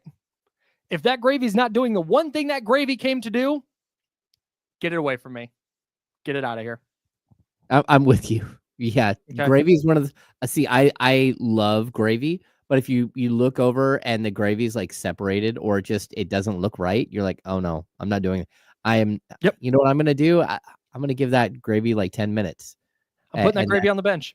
Like I'm gonna just a little dollop on the side, like the dollop on the side, just a little tiny bit on the side. I'm just gonna that's all. I'm gonna try the gravy, and if the gravy's not good, I'm not putting it on anything else. Yeah, if that gravy is not going 5 of 8 from 3, man, sorry gravy. See ya. Right. Doug McDermott, by the way, also gravy. Same analysis. exact same thing. Okay. Moving on. Alex Len, green beans. Because what do you do here? Like, I get that like they're necessary, but like I'm not filling my plate with green beans. Give me a couple of green beans, and then I'm good. I'm good off that. If they don't make it onto my plate, I'm not crying about it. I just don't need. So standard green beans, yes, I would agree with you very much. Plus, tall, like it's sort of like it fits, right? But green bean casserole is a little different. Like, okay, well, I've got that coming up for you. Okay. This is I'm just talking steamed green beans. Okay, because when I do green beans, I'll steam them, but then I'll saute them in some butter and garlic, and like I'll sauce up the green beans a little bit. Okay, Trey Lyles is green bean casserole. Oh, because offers like the same idea as the green beans, it just does more stuff. Yes. Okay. This is perfect. Plays about the same position. There's just more to it. Yes. So that's why Trey Lyles is green beans. That is a very, very good take. They are way more versatile than just green beans, and I'm here for it. Yep. Who's next? Colby Jones. Colby Jones is next. Colby Jones is tofurkey. If you're unfamiliar with tofurkey, it's tofu turkey. And what that means is I tried it once and went, no, thanks. This didn't work out. That's okay. But you were the president of the tofurkey fan club at one time. Tried it, didn't like it. At one time, you were the president of the tofurkey fan club. You had shirts made, everything. You were all in. Yeah, man. That's fine. Colby Jones. Sorry about it, dog. Mason Jones. So Mason Jones, this one's particularly personal for me because this is egg noodles. Okay. And I know people are like, wait, what? So somebody in my family, my extended family, handmade these like egg noodle things with this like white gravy. I don't totally know exactly what it was, but that's why it's Mason Jones, because it's kind of like, what is this? Why is this here? What is this doing here? Why is this? Okay, you're just going to be over there just cheering on the rest of the dishes that everybody wants to eat. Salute, shout out. That's Mason Jones. Okay. I could see, Mason Jones as that, or like, that corn dish that people bring and you're like, why is that here? And but maybe it is good. Maybe if I mix it with my mashed potatoes, it'll be fine. But yeah, I'm still not sure. That's not like customary at my dinner table, and I don't think I'm okay with it. It's an insane dish. It doesn't need to be here. I'm totally, if everybody who's like, wait, what? Yeah, no, I'm with you. Wild. I don't want it. I didn't eat it. I don't even know if that dish was good or not. Didn't touch it. Isaac Jones, I couldn't come up with anything for Isaac Jones, to be totally honest with you. Moving on. Jay Crowder's here. Jay Crowder's a cranberry sauce, because we know what the deal is with the cranberry sauce, but I don't want that. I don't, like, you can, like, you're here, shout out. Like, everybody knows who you are. You've been around for a while. I don't need it. I don't need that much of it on my plate, if any. Okay. So, Kyle, this is how I agree that's a Jay Crowder as cranberry sauce. But what I need to know is Jay Crowder the canned, like gelatinous substance of cranberry sauce, or is Jay the only Crowder, cranberry sauce we're acknowledging, like the really, like somebody crafted a really nice cranberry sauce? And I don't know which one he is. And until I actually see it happen, then I'll make my decision. And the other thing is, this is very apropos. Like, he's also something that, like, some people put cranberry sauce on their plate, like in the beginning, and like it's part of the whole turkey and everything. I don't do that. I wait until I'm done, and then I go get my cranberry sauce and I eat it separately. Like, even if you do like the Jello cranberry stuff, like somebody will make a mold and I don't want that on my plate right now. I'm eating regular food. I don't want dessert stuff. So I think it's okay, because now Jay Crowder is coming in after we understand that, the plate's clean. The meal, we already know who everybody else is. Now let's see if the cranberry sauce it works out. I am out on cranberry sauce. If I've got to eat it, fine. I'm not purposely putting it on my plate, and it better look like the can. Jay Crowder's whatever Jay Crowder's whatever you had to pick up from the store, because whoever was in charge of the meal forgot something. Oh, yeah. A bag of Doritos. Yeah, like someone forgot something. So was like, hey, can you go pick up a bag of chips or something? Because we really need that right now. Yeah. I'm also going to say that, that Isaac Jones is that dish that, like, your niece brings, but she just started cooking, and everyone's kind of looking at it like it could be good, but I don't know that I want to try it. But if I try it, I might like it. But if I don't put it on my plate, I don't want to be mean and not have it. Like, sure. So it's one of those things where you're like, okay, maybe it's a little undercooked, and you're like, maybe we should put this back in the oven and see if it's a little bit better and just a little bit more time. That's possible. Last one. Devin Carter. Devin Carter's a bottle of champagne. Because, not that. That's for January. That's for later. Don't have that right now. That's why Devin Carter's a bottle of champagne. Yeah, I'm down with that. Yeah, I definitely I understand that one, and I am until January. I'm someone who like maybe no one else brings any liquor. Nobody else is going to act like they're going to drink any liquor, but I'm someone who brings like a couple of bottles of white and a couple of bottles of red to Christmas, even at my mom's house, which is sort of a dry house. No, I'm bringing it. I don't care. And then, other people are like, hey, that looks pretty good. It's like, oh, go ahead. I'll pour it in a paper cup for you because my mom doesn't have wine glasses. It's okay. But we're all going to have a good time here. And then you end up going through like 4 bottles of wine for a bunch of people who say they don't drink. And you're like, hey, I know I'm still driving out of here. I'm fine. So I don't know about everybody else, but that's where I'm at. TCG says Carter's the frozen pie you forgot about and can't have right now. That's perfect. Maybe that's Isaac Jones, actually. You forgot about it, so it's on the counter and it's thawing, and like you think maybe it's thawed enough, but actually, not quite yet. Yeah, it's also maybe possible that's a good one, TCG. He's that the person who goes to the store on the last day and all they have left is frozen turkeys, and so you've got to sit there and wait the prerequisite 3 days for the turkey to thaw. Yeah. Possible. Magic Man has a great point. We did not address this. I kind of blew past it, but a lot of people are hung up on it. You just mash cranberry sauce just by itself. You just spoon cranberry sauce to face. Oh, I'll like the sliced one. I'm like, okay, I'll take a couple of slices and I'll just sit there and eat cranberry sauce by itself. Yeah, FBI, we got him. He's here. He's right here. That's wild. 3010 Lava Ridge Court, Roseville. He's there. You can go get him.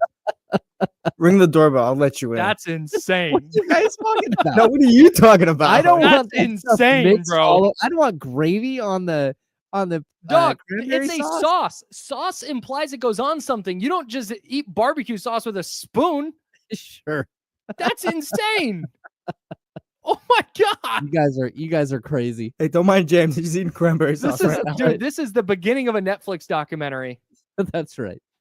He used to eat cranberry sauce by himself, which I thought was weird, but I never thought it was going to turn into this. Man.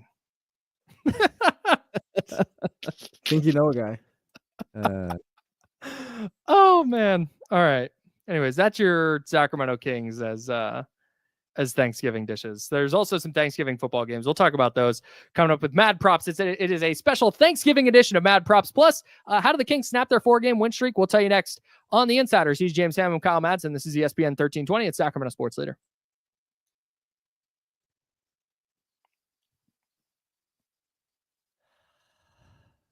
Yeah, a lot of people were asking about drinks. I just did the meal. I didn't do drinks. Sorry. Maybe I can incorporate that next year. We forgot the drinks. The drinks is 3-point shooting. Oof. Oh, ouch. Damn. Oh. It could also be yams / sweet potato pie because it looks good. You always look across from me like that looks good, but I know it's not, and I know it's no. I had yams in my list and then started moving some stuff around, and just completely forgot to put them back on. That's my bad. I botched it. Yeah, I did the full list and forgot mashed potatoes. Oh wow. Huh. Bob Hatchie, this is prime rib. Yeah, I do that for Christmas. This is something that I've realized as I've gotten older. Hey, Magic Man, chill, bro. This is something I've realized as I've gotten older. The people who do something other than turkey are doing it right. Oh. Yeah. That's how you got to do it at this point. Like that's what we're doing when my dad and brother come too. Yeah. I feel like Thanksgiving, like as long as you keep the values, whatever the hell you want. I didn't forget. I had them on there and then deleted them and then just didn't put them back because I forgot. Tall Chinese guy. Oh, that's a great idea. Maybe Aldrin. The Strong funny fence. thing about this right here is Doug drinks apple cider vinegar 2 spoonfuls every day. It's one of his rituals to stay lean. Yeah. It's tough. He tried to get me to do it for a while, and I'm like, hey man, this is like, even if you do like hot water with some honey and cayenne pepper. Well, hot toddy action. Yeah, cayenne pepper with the apple cider vinegar. That's like one of his concoctions. It's rough, and it burns. I smell burning. Yeah, like this is the thing. I think there's something to this. I just don't like. I've had well cooked turkey before, and it's good, but I don't know, man. Turkey's either cooked well or it's just dry. There's no in between. My cousin whose house we're going to he's doing a smoked turkey, so he does every year, and that's really good. I was in a large discussion with Karosh about smoked. He's got 2 15-pound birds. He's smoking, and he started doing the math. He's got to get up at 7:30, put them on the grill, and then he's going to cook them all day at 250. And I'm like, so I asked him, I'm like, well, are you sure you're doing the math right? Because you're cooking 2 birds and not just one, and are they going to steal some of the heat from each other? And so then he started thinking and so then he had to Google it.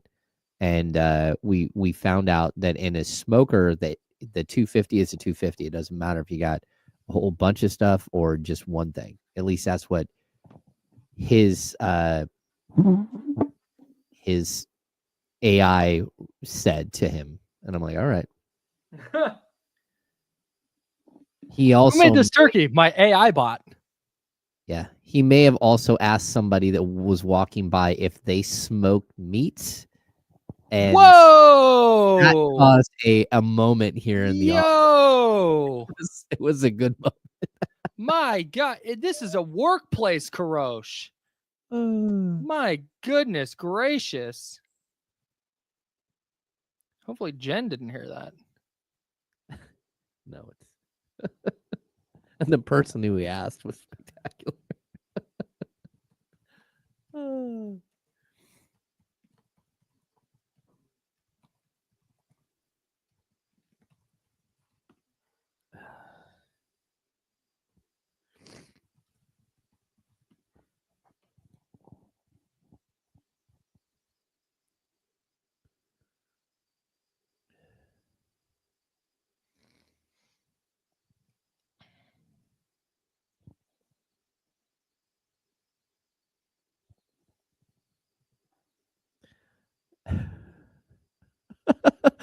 Welcome back into the Insiders. I'm James Ham. He's Kyle Madsen. Kyle didn't get the thumbs up. He wasn't looking. I was looking. I was digging through some numbers for our segment coming up, and that's all good. Hey, we're here. That's James. I'm Kyle. We're sponsored by Jiffy Lube, and want to remind you real quick before we talk Kings-Timberwolves taking place tonight out in Minnesota. Now's the time to get into Jiffy Lube. The holiday driving season is not coming up. It is here. It is here right now. You might be on the road today listening to this on the way to your Thanksgiving destination. Hopefully you got into Jiffy Lube. And if you didn't, maybe while you're at destination, carve out some time and get into a Jiffy Lube because you want that oil change now. Maybe you're driving for whatever holiday you travel for, whatever holidays you celebrate. You're going to be traveling. You want that oil change now. They got a holiday special. You can get $33 off with the coupon online now at jiffylube.com. That's right. Go get your coupon for $33 off. It's absolutely spectacular. Also, while you're there, get your wipers changed. Have them check your headlights. We were driving last night in the fog, and someone did not have two headlights, and it was very, very dangerous. So have them check your headlights. They can help you out there. And also, if you're just not, if your car's not starting the way it should in the morning in the cold weather, you probably need a new battery. So go to Jiffy Lube. Go to jiffylube.com to get $33 off coupons for your oil change, but also go in there and just make sure that your car is roadworthy for the holidays. Yep. Find the location nearest you at jiffylube.com. All right. Kings-Timberwolves tonight. We will have keys to victory for you in a moment. The matchup of the game for me, James, and I know this may not be like a cross matchup where they guard each other a ton, but it's De'Aaron Fox versus Anthony Edwards for me, because I think with the Timberwolves on the second night of a back-to-back, you're going to see Ant try and carry them a little bit. And I think you're going to see, without DeMar DeRozan, I think you're going to see De'Aaron Fox try and carry the Kings a little bit. And I think whoever is more successful in carrying their respective teams, these are the two 1A superstars on both teams. I think whichever player is better between those two, that team's going to be the winner. Yeah, I totally agree. This is the matchup of the game, especially since you don't really have anyone to defend Julius Randle. You don't really have anyone to defend Naz Reid. This is one of those games where De'Aaron Fox just has to be spectacular. And he was last time they played. He, put up a career high 60 points. I don't expect 60 from him tonight, but the Kings might need 40 plus from him. That's just kind of, when things are down, when you've kind of hit the mat and you got a couple of injuries and you're on a 4-game skid, hand the ball to your superstar and see if he can carry you home. And I know that that's what Minnesota would do in this situation. They will try to give Anthony Edwards every chance to win this game for them and snap their 3-game losing streak. But that's also what the Kings should be doing. Give the ball to Fox, get out of the way, or go set screens for him. Just get him loose and see if he can replicate what he did last time and maybe carry you to victory this time. This isn't necessarily a matchup per se, but it's somebody the Kings have struggled with. What do they do about Julius Randle? They held him to 8 for 20 shooting in their last game. He went 2 of 7 from 3, but he scored 26 points, pulled down 4 boards, had 5 assists, a steal. Do you think that this is just going to be a problem for them?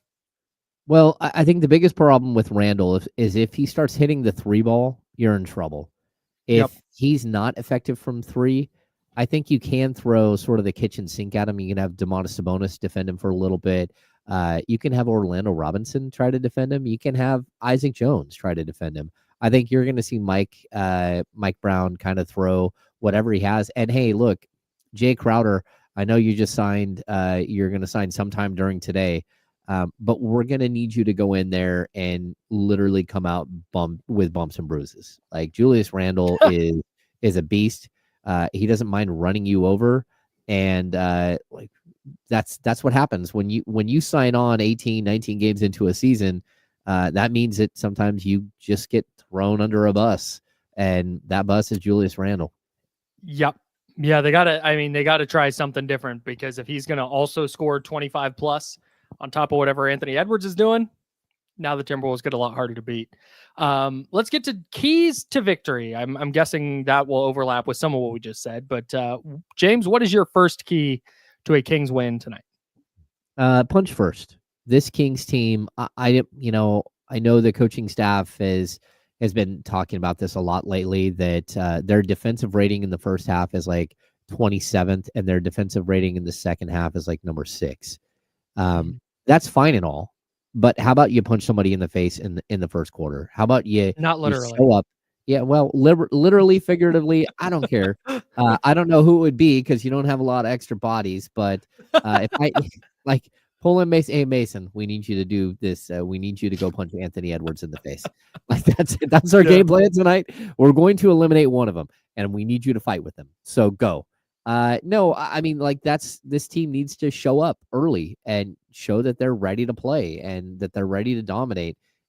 Because you can't think that trying to track down a team every single game is a good way to win basketball games. You keep losing because you keep falling behind. It would also indicate they sense the necessary urgency. Like there is that at this point. I know it's only the 18th game of the year, 19th game of the year, but like you got to go get this one. And if you're battling back and fighting uphill, like that just makes it so much more difficult. I would like to see them take the floor tonight with the thought process of a team that has lost 4 in a row and is 2 games under 500 and hope to win 50 plus and be a playoff team when the year started. Like they have not played up to the standard that we thought they should. I'm sure they're not playing up to the standard they think they should. So go show it. Be pissed off tonight. Go be. I'm totally with you. Be the team that swings first.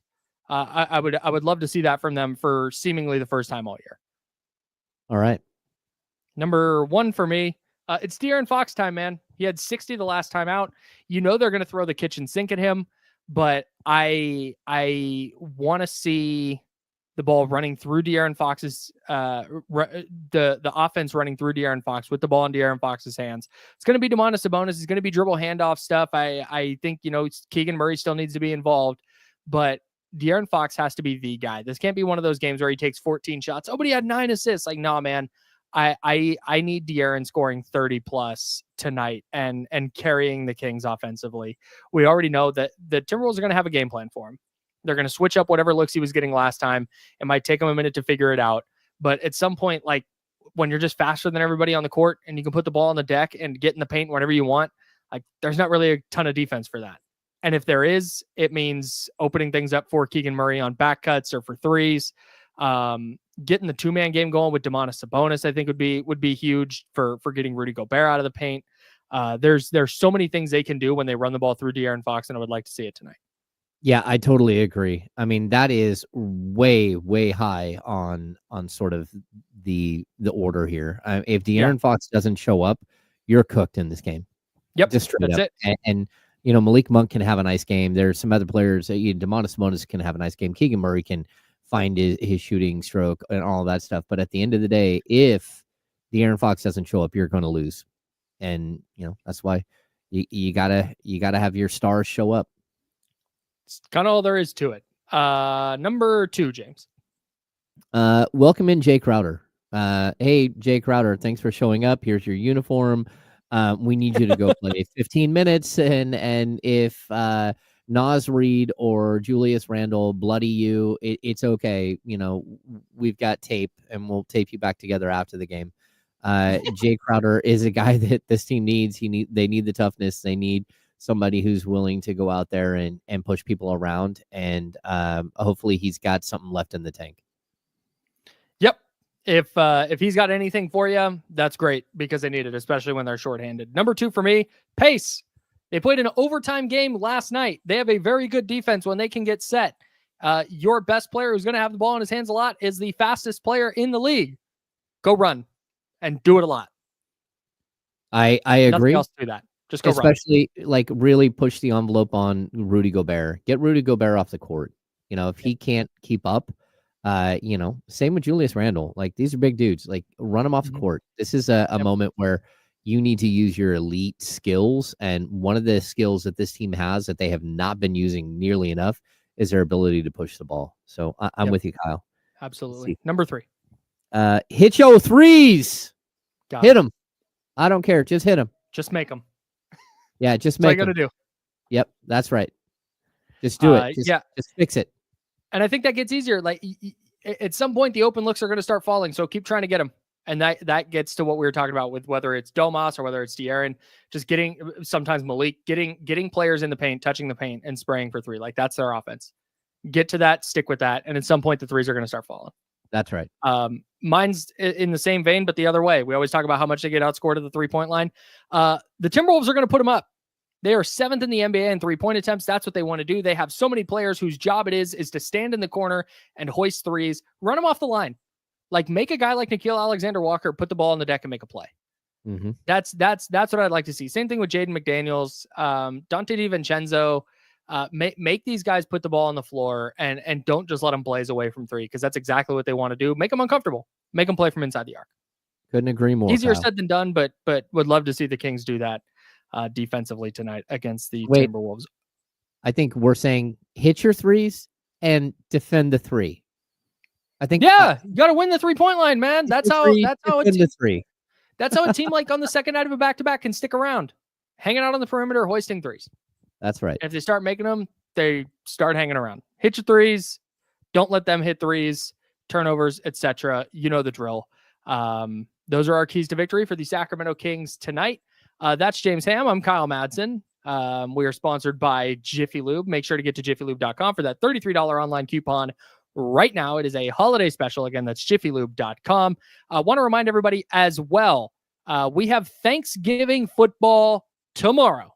The New York Giants at the Dallas Cowboys, a primetime NFC East matchup. Cannot wait for that.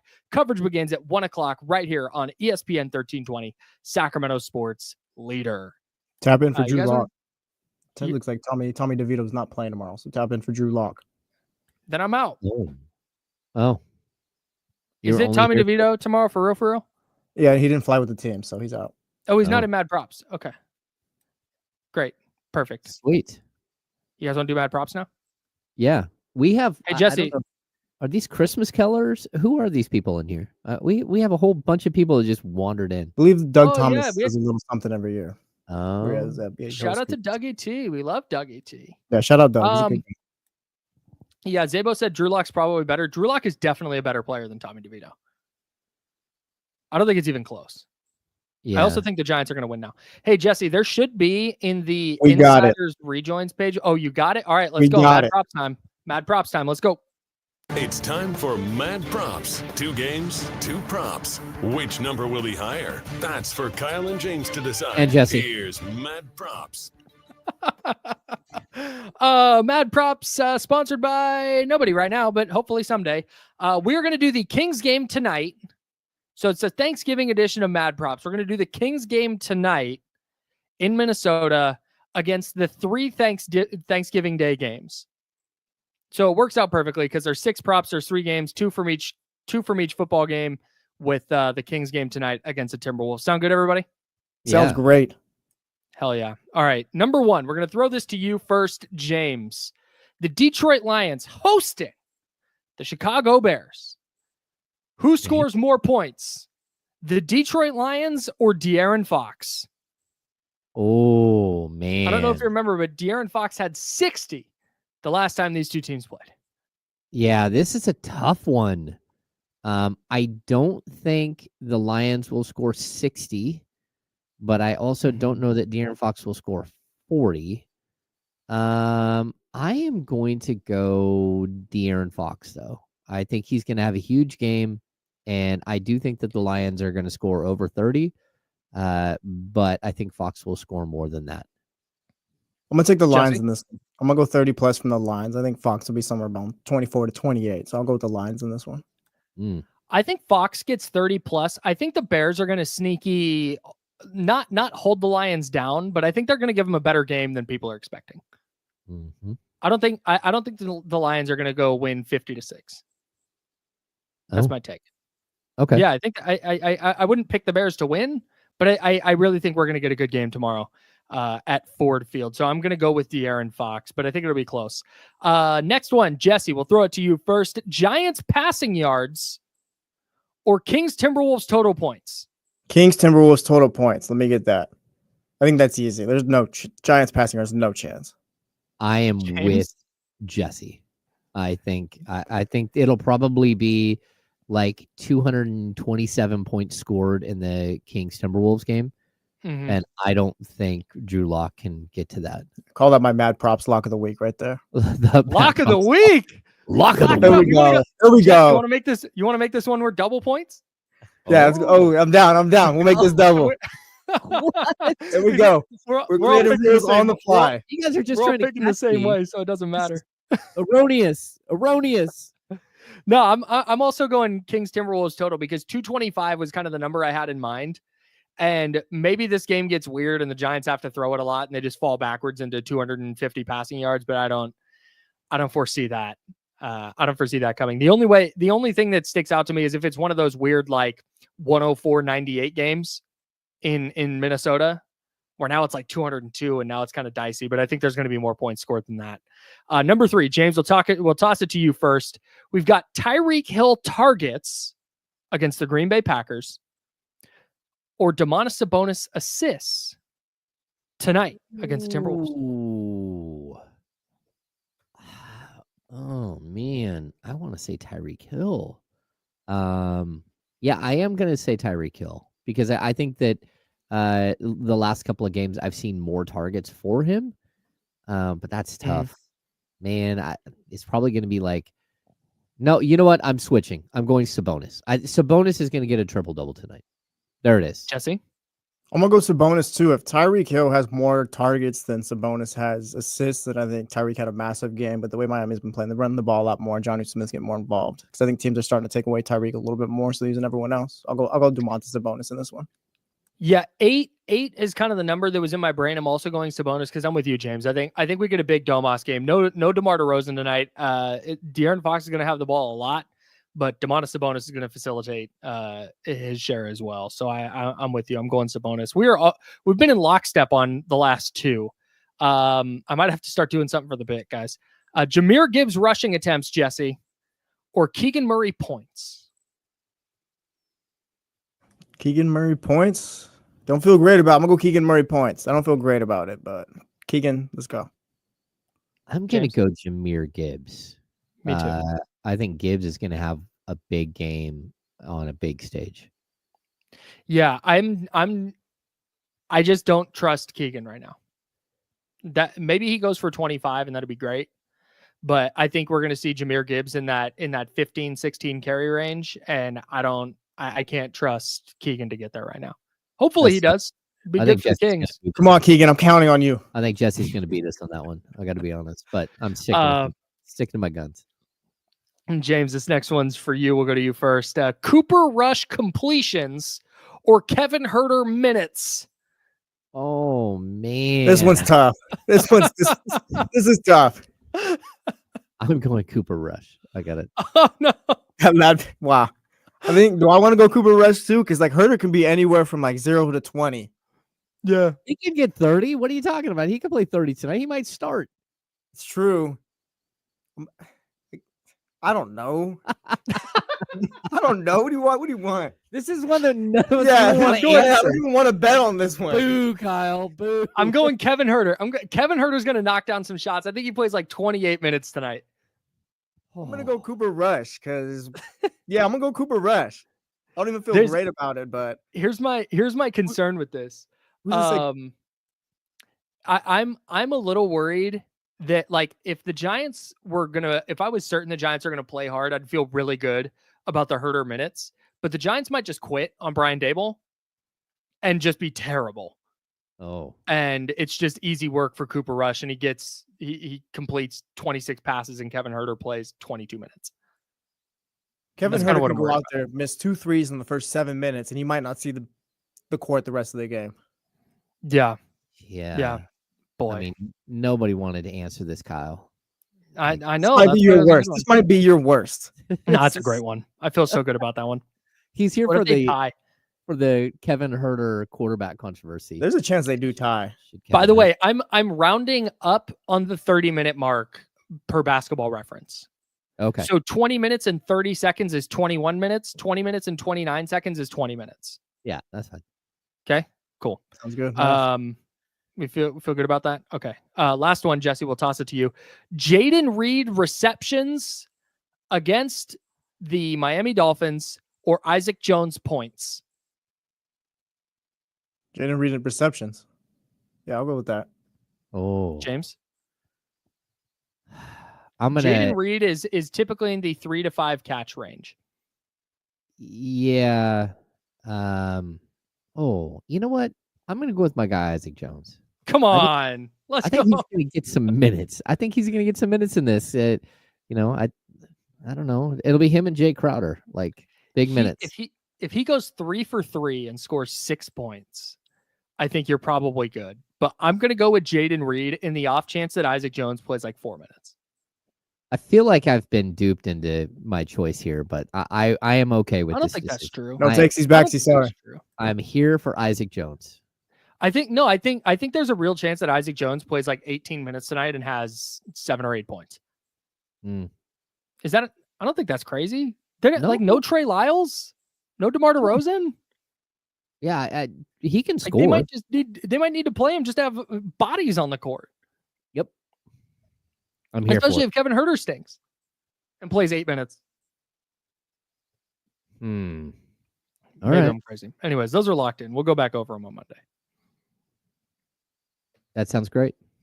I hope so. I feel good about it, man. What are you guys doing for Thanksgiving? Staying home? I have to go to my mother's house tomorrow for Thanksgiving with a whole bunch of family there, and then Friday we're doing a second Thanksgiving with the in-laws up in Grass Valley. Yeah, Thursday morning I'll be having breakfast with my mom, and the rest of the day I'll be nervous about the Dolphins. Could care less about the Hill. Oh, Could care less. I'm being honest. Like as soon as we're done here, I'm like, oh my gosh, it's Packers time.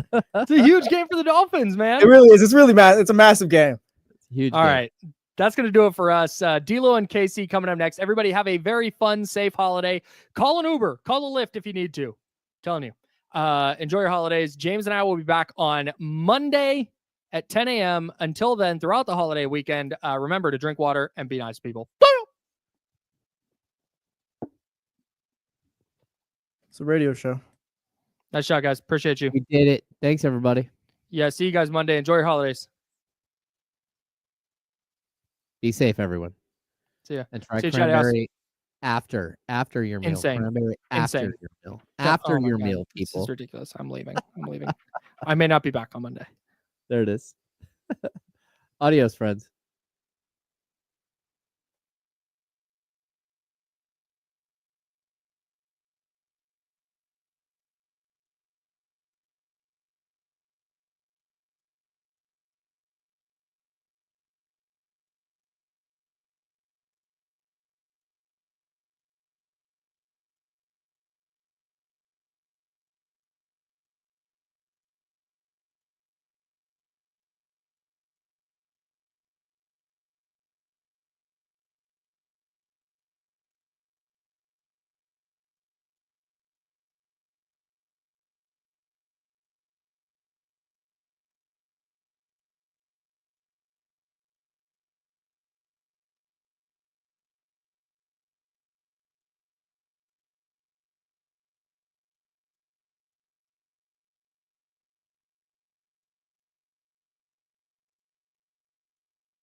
Yeah. We got them screaming D-Lo, KC, D-Lo, KC, D-Lo, KC, D-Lo. We got them screaming D-Lo, KC, D-Lo, KC, D-Lo, D-Lo. We a number one spot for some sports, huh? Got the city going crazy when we work, huh? We top 2, but we ain't 2, we in first, huh? And when you need the real, we is who you search, huh? D-Lo, KC, D-Lo, KC, D-Lo, KC, D-Lo. We your number one spot. What's good? One more time just for fun. Hey. Welcome in here to the Wednesday, Thanksgiving Eve, November 27th edition of D-Lo and KC. I'm Damian Barley. The ultimate needle mover in God mode himself. Talk to him. I'm in God mode. He's Kenny Caraway. Yes, sir. Acknowledge me. And we are live. From the worst slums of Sacramento. Yes, indeed. And we are so happy that you are here with us. And if you think we came to work today, God damn it, we didn't. Phone lines open. We came to talk trash for the next 4 hours. Hey, well, look, you guys are lucky you're getting us here after 1 o'clock. The hell is on my hoodie? After 1 o'clock, they told us we can go home. I mean, the email did say. It did say we can go home. Hey, we here for 59 minutes because the boss said we could go home. Yeah, ain't no guarantee we're going to be here at 1:05. We could do best of 1320 like for 3 hours, like from the week. We could. Jesse floating that idea out there like it's a joke. I can turn it around pretty quickly. We could do it. So here's the thing, though. You know why we're feeling this way. You know why we're doing all this is because the Kings just got the morale low in the city right now, man. And those are my boys. They got the morale low. It was one of these video games that I would play. I can't remember. It was like NCAA, or maybe it was an old baseball game or something like that. And they would always, like, they'd have this meter of the morale of the fan base going into whatever next game you're playing. And it was it was a 10-point system, right? So 10 to 10, everybody was hyped up. You look at the crowds, it's sold out. 3 of 10, it's like, it's whatever. Like, maybe it's not sold out. If you had to put the Kings morale, like the Kings fans morale, 0. You think it's for real? You think it's a 0? Nah, it's not good. I mean, 4 straight losses. I would put it at like 3 right now. I'd say low. 4. No, I go okay. Then just to start another fight, I'll go 3.5. Okay. Yeah, it's bad. Like, it's not good, man. It's I feel like people are already over like this roster at this point. Like, I now think we're people already are to make trades, and I think people are confused. They're like, wait a minute. Like, again, this is a tale of 2 different 2.5 week stretches. Like, I understand the Kings lost the first 2 games of the season, but I don't think anyone thought they played bad. The epic LeBron James 72-0 run. Yeah, the classic. They bounced back from that. Like, they responded in game and put themselves in a 10 out of 10 difficulty Anthony Davis shot away from being in that game, from having an opportunity to tie or win that game, or an opportunity to push that game moving forward. They rebounded in this isn't literal. They rebounded in life from that. They were 0-2, and then they go to 5-3 or something like that. They rebounded in a major way, in a macro way. Right. And I mean, you look at the 60-point performance. They were down like out of nowhere by 20. Then out of nowhere, it was a 2-point game. They fought back. I think what's frustrating, and I said this yesterday, and I'll keep saying it until they win a game. They had no response to Oklahoma City's. It was an 18-6 run, 18-4 run, something like that. They had nothing. And De'Aaron was frustrated by officiating, and I completely understand that. I thought DeMar was back. It turns out it's the exact opposite. It's not DeMar is back. It's DeMar's back. Has him out. At least I think he's still expected to be out tonight versus Minnesota. But there was nothing. And that was the most frustrating part about the other night. So you put all of this stuff together in a big pot, and you just have this nasty ass king stew that nobody wants to eat. Who likes any kind of stew? Beef stew. That's the one that people. I have an answer for that, but it's not politically correct, so we'll just leave it out there. Okay. Well, I don't think I've ever eaten anything like no, I don't like think called stew. No, I don't think like, you have my either. mom's like, hey, like Yeah, I don't here's think- some beef stew or some whatever potato stew. I don't What do you- think- I don't know yeah, how I they don't eat. I think don't know Mr. nothing about no stew. Yeah. I don't think Mr. and Mrs. Tapia have ever. Never had stew. No. Now that I think about it. Mm-mm. Stew. Cheryl and El Grove ain't. You serving me slop? What is this? When I think about stew, I think Stew about kind of do look like slop. It sounds like if we're yeah. being honest. This is the medieval times. Yeah, Yeah. like when I like think slop. about stew, I think about like it was Looney Tunes or something where they put a boot in the stew. That's what I think about when I think Yeah. of stew. Best I could do is soup. That's wild. Let me get some boot stew. They put a boot. That was like the I don't even know who used to do it. Was it Elmer Fudd or was it, Elmer Fudd sounds right. Yeah, something. That sounds like crazy something that. Elmer Fudd would do. Yeah, the rabbit stew maybe Elmer Fudd was trying to make or something. Yeah, that's a good call. Yeah, you put them in it's to finish the stew. Yeah, you're trying to put them in there.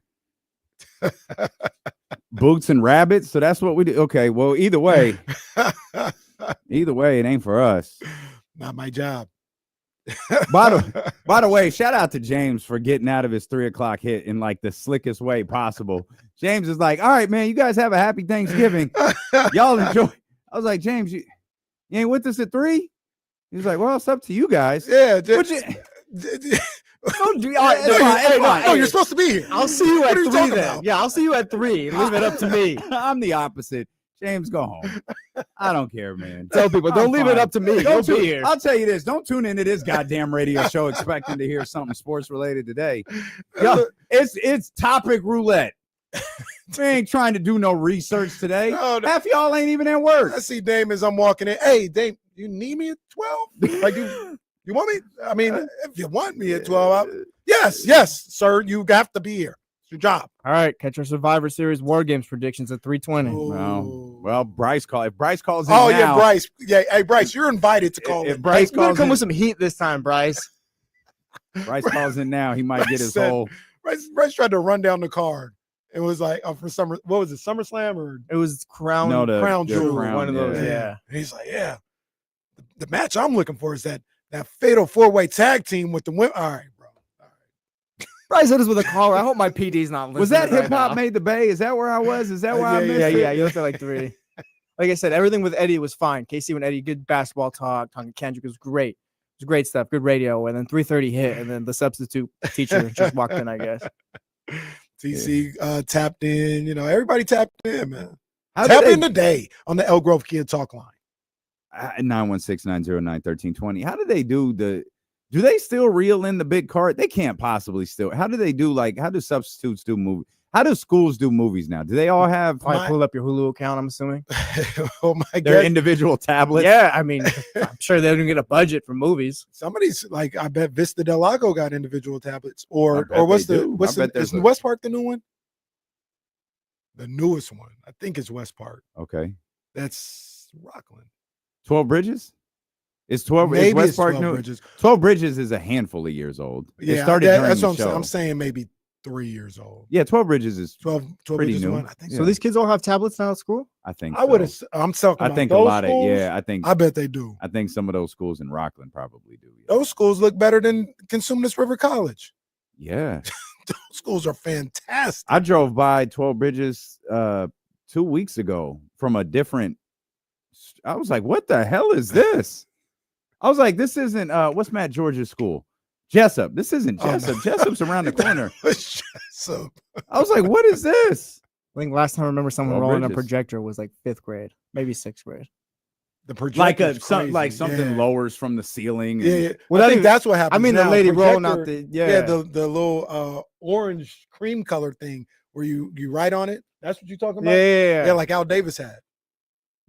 Oh, the projector, Yeah, the yeah. overhead projector. Yeah. They don't have that. They just pull it down and then they got the thing that plays They like don't at do the that. movie. They just press a button. They got like you have in your house. Well, mine That's what doesn't they- come down from the ceiling. Where does it go? Is It's it just hung up? on the wall. Wow. How Hey, how tall is it? It's like It's a real movie theater though. It's not. It is. It's Jesse. Hey, It's a movie theater. See, you're even kind of like, it's not, but like laughing, bro. Like, you know it is. it's not. Like, you It- know, it's fine. Dude, it's Mark Jones comes on the show, like, count your blessings, blah, blah, blah. It's good. It's fine. Some of us have to plug in our TVs and go to Target to buy TV stands to hold up our TV. But yours is on the wall. I saw a video of people fighting over TVs already, oh, I believe it. and they were like, Wait, what do you mean fighting over TVs? Because the you know they're store. like $10 right now at like Black Friday special. Get a 50-inch TV for $10. they were at the store and they were like, I'm not trying to be like this, but they were like 23-inch TVs. It's like, all We don't got to be fighting over TVs. Yeah. Well, I ain't mad at that because I need another TV. I need one for the kitchen because you know the way the house is set up. I can't really, like when I'm cooking in the kitchen, I can't see the TV. living room is so far away. No, It is. It is. no, it's not. It is. No, Nah, the seriously, we're TV is on a different wall. Like you can't, like it's not like you look forward and there's the Nah. TV. It's off to the side. When you had us over for the 1320 meeting, we were in the living room, in the kitchen. You're like, hey, Jess and KC, would you Yeah. guys like something to No, that's fact. eat? That's really what happened. Wow. I can't hear you, bro. What? Well, damn, I'm just gonna walk over. You want to walk here? I'll walk over there. What? You said this is what Wilton Rancheria is putting in the new stadium? What? And then Can't hear Casey you. had to tie a note to Sprout to take to you, so you would know. You're an idiot, dude. That's ridiculous. You know what you need to do though? You don't need to. Like you're rich, but you know what you need to do is get one of those the wall mounts that pull out and turn. Yeah, You get that, that'd be a good You don't look. have that that'd be a already? good look. Nah, it does. It comes. It like tilts, Mhm. but it doesn't really. It doesn't turn. Yeah, we got the turn joint. So that makes some of these like especially on Mondays when we have meetings and get home at 7, Mhm. it makes seeing the start of the game tough. I'm Well. usually listening to Mark or Drapes or whoever Understandably. rather So. than actually seeing. No, go ahead and get your TV, man. Get your 23-inch. Can you imagine walking into Dame's kitchen? He's got a 65-inch TV next to the fridge. Yeah, we put 65-inch next to the shelf where the cups are. He's putting a 65-inch. Talk about me and my TVs. I didn't talk about putting one in the kitchen. All right, easy. You did call it a stick of gum. Yeah, you kind of did. Easy. Well, I mean, at 20, come on, man. What's I'm not funny- gonna beat nobody what's- up over it. What's funny about Black TV. Friday is I've spent the last like 4 months since I moved talking about, man, you know what's trash? Roombas. These automatic vacuums are absolute trash. They don't last very long. They last like a year. Then they stop working. They slam into your walls like jackasses, start chipping stuff. They don't clean up this. They don't clean up that. Black Friday rolls around and they're on sale. And I go, man, Gotta get you should I get one. another Roomba? Gotta get you one. Man, that'd be the stupidest ass purchase. I refuse to do it. No, the Roombas are fire though. But they're not. Like, how long have you had your Roomba? Probably too long at this point. Maybe I See? need a new one. See? But it still picks up. Mine this morning was just making noise for no reason. It's just sitting on the dock. Do-do-do-do. Do-do-do-do. Man, will you shut the hell up? Shout out to those. You ain't of us- even working right now. Shut up. Her name is Rosie. That's mine. Shout out to those of us that still use vacuums. Yeah, I'm just gonna get it. Well, you got to get the new vacuum joint. That's crazy. That's like a $900 vacuum. The Dyson vacuum is nice with the little light on it. You realize how nasty your floor It's a is. good look. That's And if you got fire. hardwood, well, I don't know what you do if you have marble, but if you have hardwood, you know what I mean, boss, that's what you use. No, wait, hold on. It's Run that Friday. back again. Yeah, hold on. It's No, run that Friday. back Hold again. on. It's What? a flag. No, it's a It's flag. It's a flag. We went back and reviewed it. It's a flag. So Yes. don't argue with me. This man said that's Yeah. what you do if you have hardwood. Bro, Illegal that contact. that That's a legal reminds me, contact. When we come back, I got to talk about something stupid I saw in the Kings game the other day. Well, this is gonna be a long day then, because man, It's there about was 48 a lot. minutes worth. Man, there was a lot of that. 916-909-1320. It's Thanksgiving Eve and no one's here, so let's have some fun on Sacramento Hey. Sports Leader ESPN 1320. That's really what I need. I broke down and bought myself a plasma TV. I remember that episode. No, you don't. That's how far away am I? Not even close, dog. Not even close. One of the greatest episodes too. in Yeah, that's show's that's history. definitely up there. You know what scene is hilarious? You remember when you remember the episode? It's on a Superfans episode, but remember where they were throwing the baby shower for Jan, but she already had the baby. Yeah. The deleted scene where she's breastfeeding. Do you remember that scene? Did you see that on the Superfans episode? She's inside his office, right? Yeah. Yeah. Yeah. And Kevin keeps coming over. Some of the deleted scenes are kind of crazy. Some of the deleted scenes are wild. Yeah. I ain't got to the Superfan episode yet. You should only be watching the Superfans episodes. There's no point in even watching the regular ones. I still haven't signed up for my new Peacock account either. Damn. Good job paying me back on your $0.00 an hour salary, babe.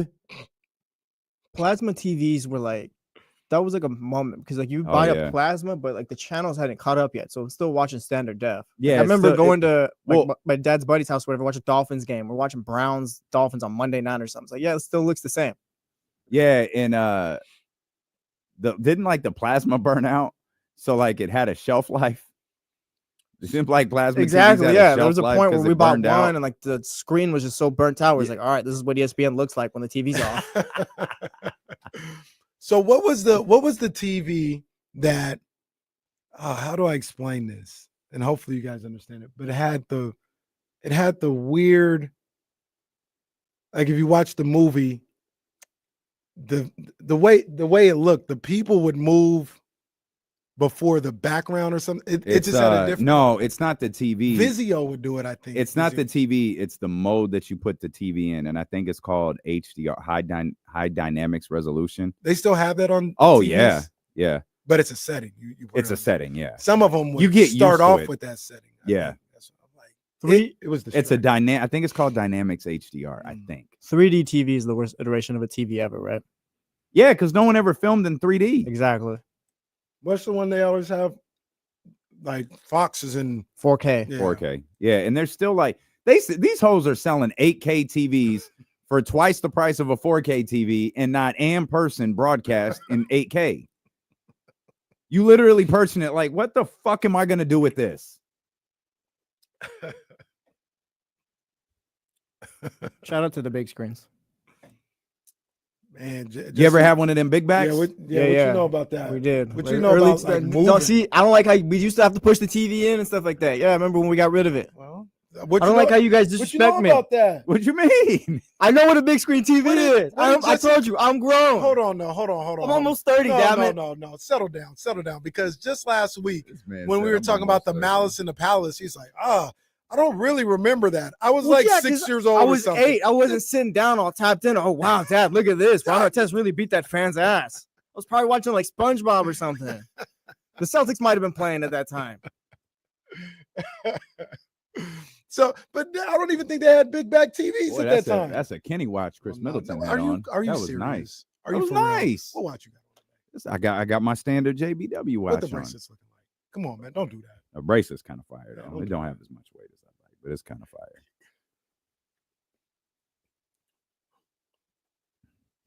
We on one today. Either get on board or get out. Hey, can I give a big shout out real quick? In fact, I'm gonna close this rundown. I swear to God, I ain't gonna look at it the rest of the day. Can I give a quick shout out real quick to my people over at Cantina Alley? Okay. Downtown, Midtown. We went over there for Ryan's birthday yesterday. My man Oscar, he took care of us, made sure everything was fire.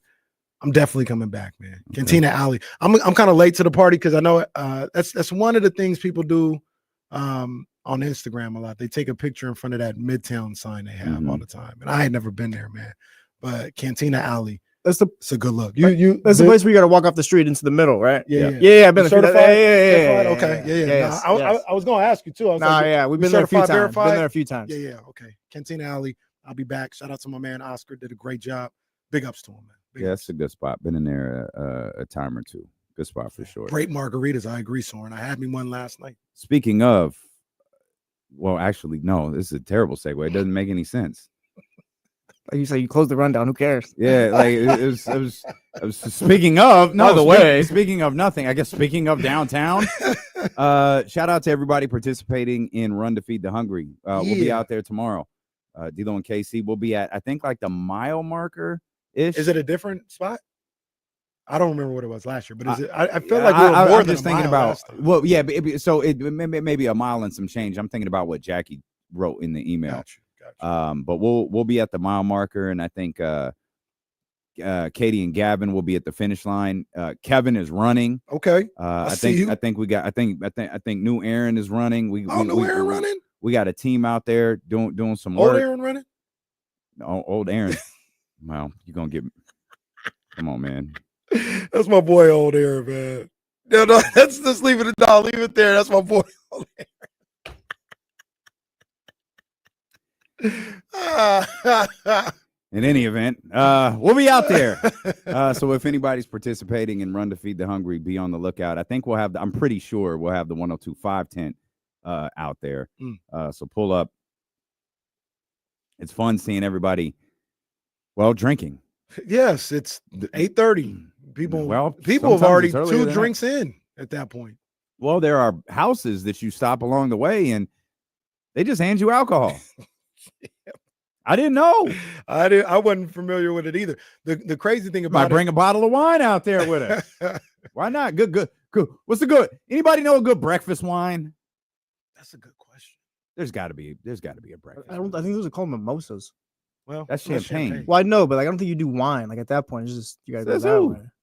You're asking, so you don't even know. Well, you're right. I'll bring champagne. Lord knows we have that. Shout out Luke Belair. Big ups.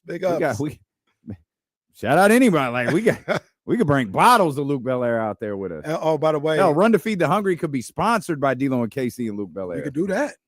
By the way, I was talking to the people, the powers that be yesterday. I'm pulling up to Hughes Stadium on Friday night. I'm pulling up. That's going to be big time. Oh, that's the powers that be. That meant Jasmine. Yeah. Of course. Always. I'll be out there. Yeah, I'll be out there. It's going to be a little chilly, so I'm no, sir. It's going to be cold. I'm gonna dress up. Yeah, it's going to be cold. Not dress up, but layer up. Yeah, it's going to be cold. Yeah, I'll be out there. I'm trying to. I got to talk to Joe D, man. I need that field pass. Okay. I need to be out there like Michael Irvin. I don't think you need to be out there like Michael Irvin. Irvin crazy. Well, see if old Joe D can give me one too. Aceberg, my man, Aceberg coming through. You could probably do a nice Chardonnay for breakfast. That's his bag. He's right. Probably a chilled white wine. Settle down, Stephen Brown. A chilled white wine. Stephen Brown heard chilled white and got really excited. He was like, "What? What? Chilled? What about the white?" I'll be there. Hey, if we told there'll be chilled whites everywhere at Sky River Casino, man, Stephen Brown pull up on us so quick. 916-909-1320 Oak Grove Kia Talk Line. Let's get our man Scooter in here real quick before Kenny goes off on the Kings again. Scooter, what's happening? What's up, fellas? Hey, I just got a couple things.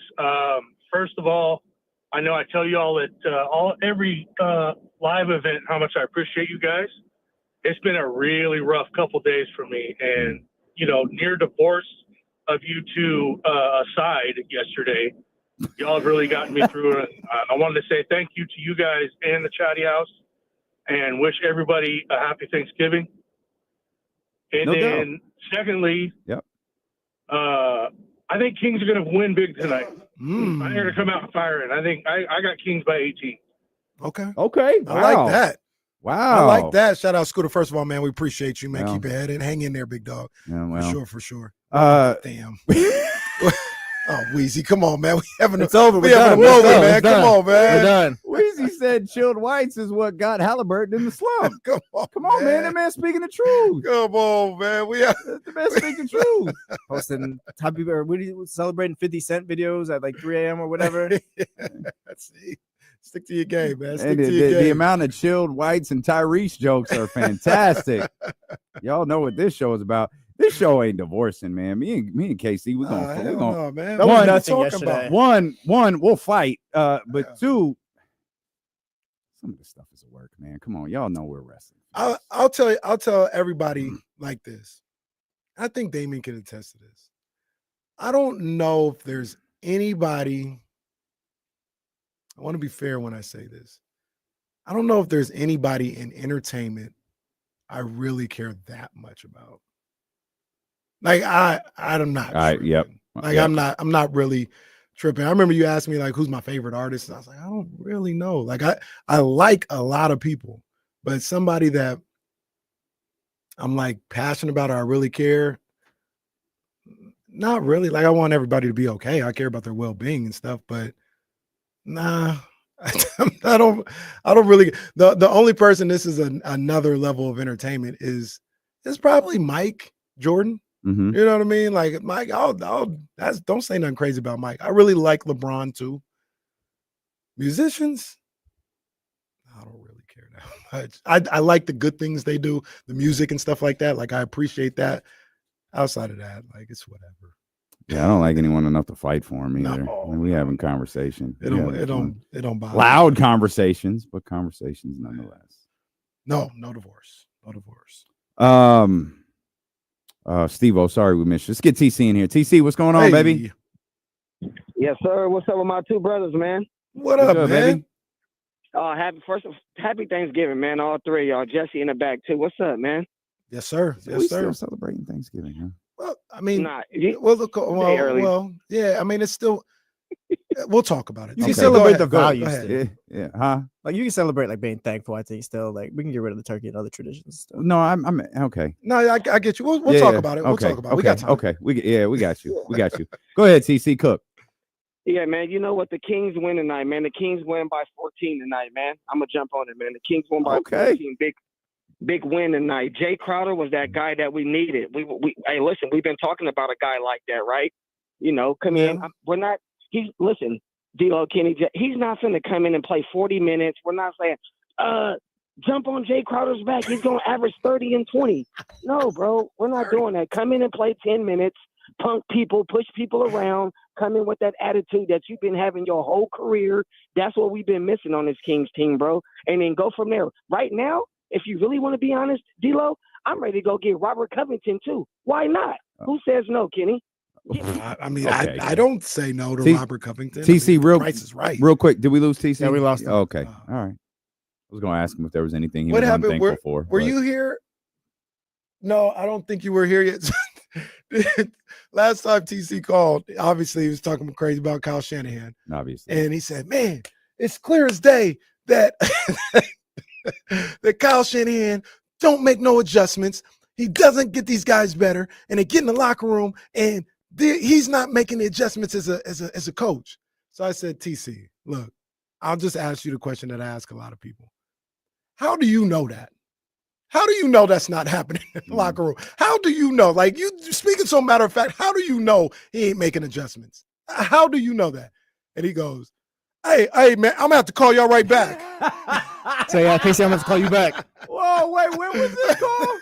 I think you were at Sky River. You're on your way back. And he Oh, goes, okay. hey, man, I'm going to have to call you right back. TC wild. Didn't even give us a chance to say bye either. He just hung up after that. TC a fool, man. That's my dog, though, man. That's my dog.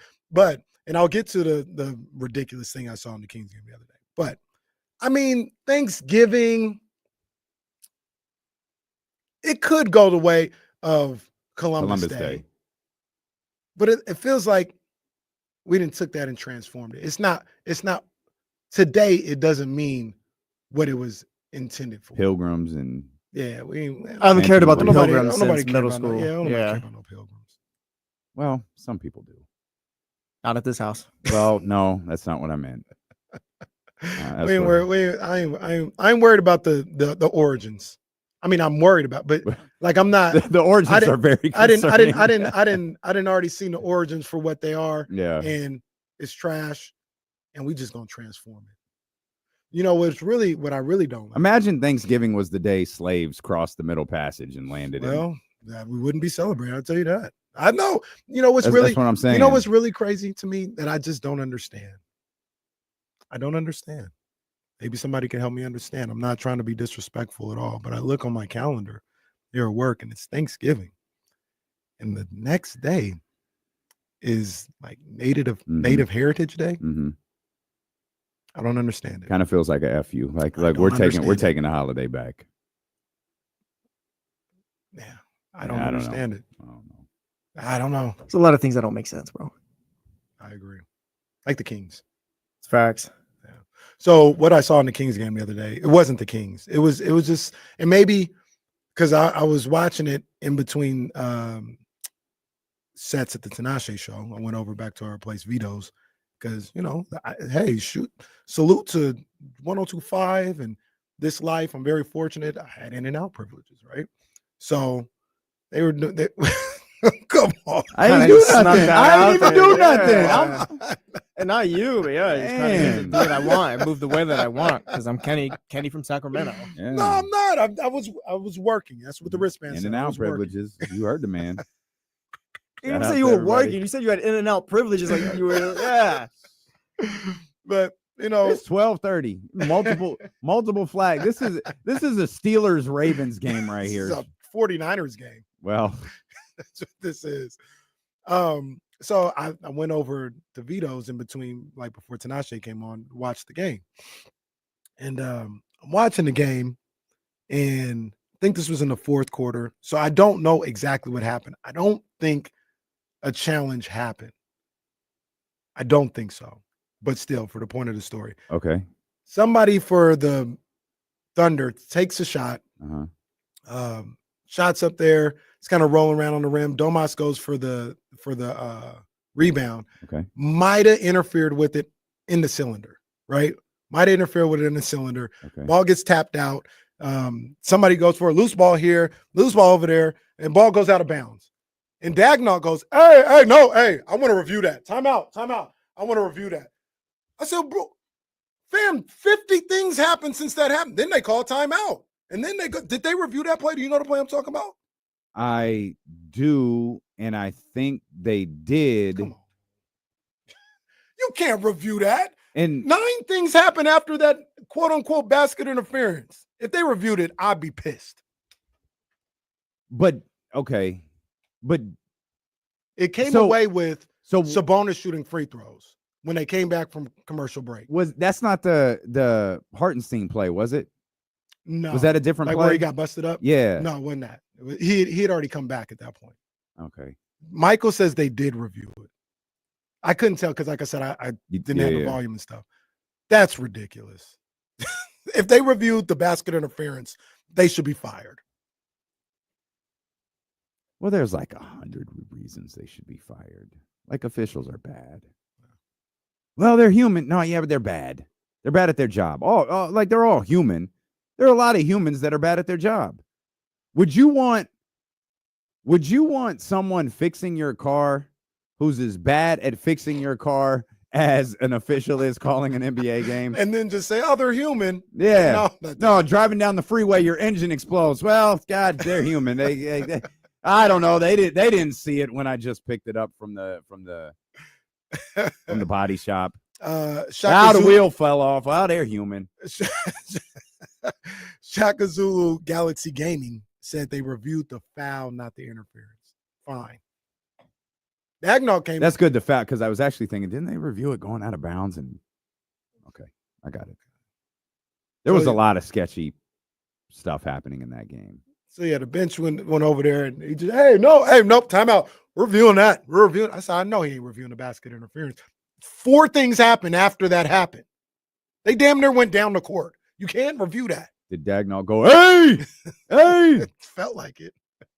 We saw your boy do that the other day. I don't know what. Oh, he hooked somebody and got like turned all the way around.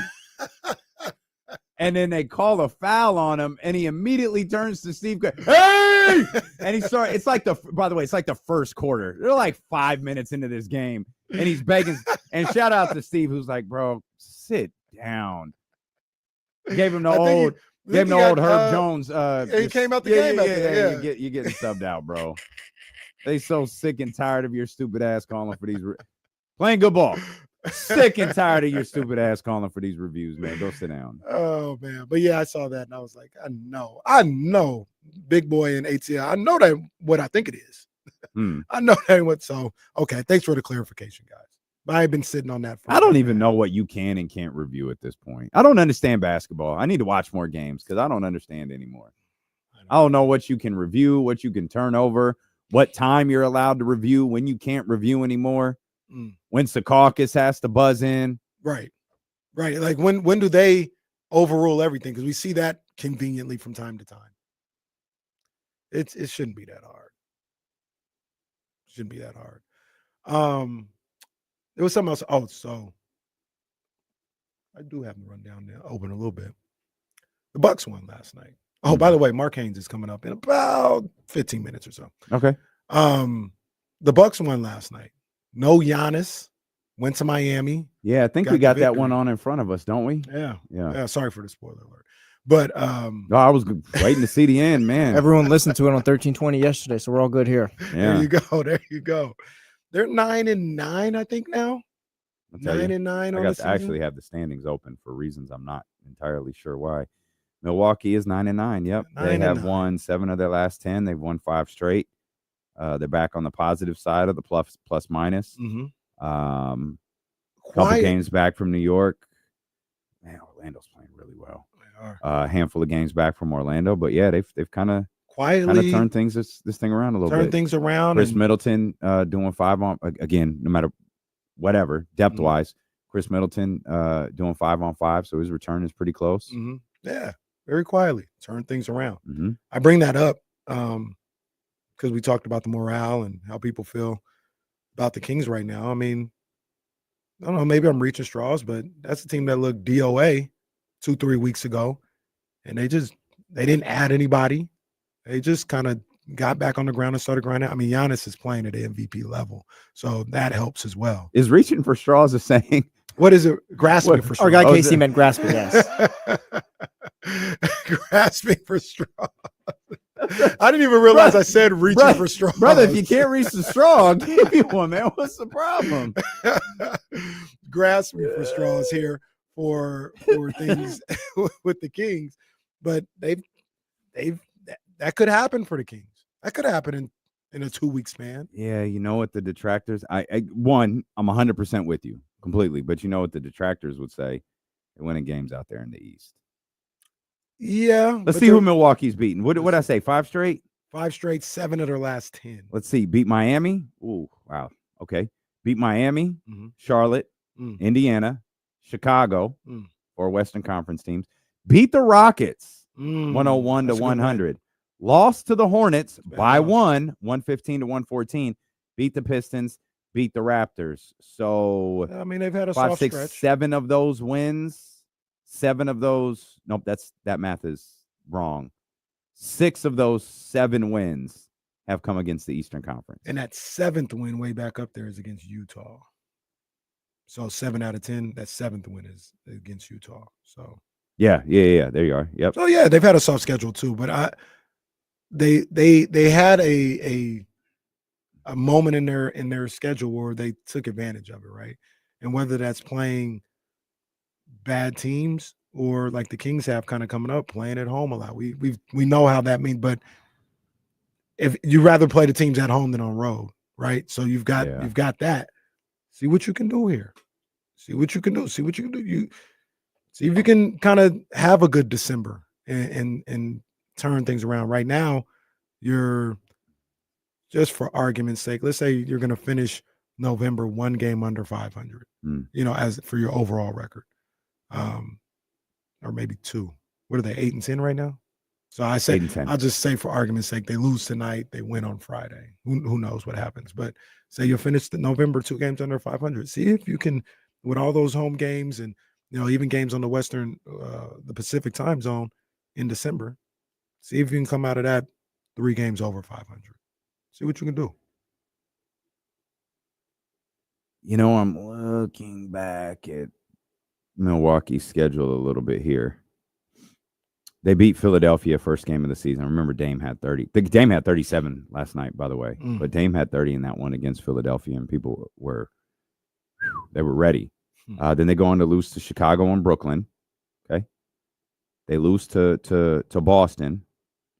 They get roughed up by Memphis.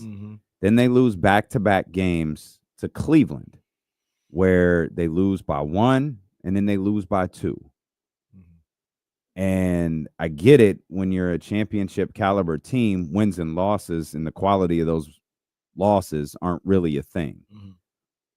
But then they get that win versus Utah that you referenced right there. Then they lose 2 more, get roughed up by the Knicks, and tight one to the Celtics. 2 teams that are above them right now in the conference. And then that's where they turned it around.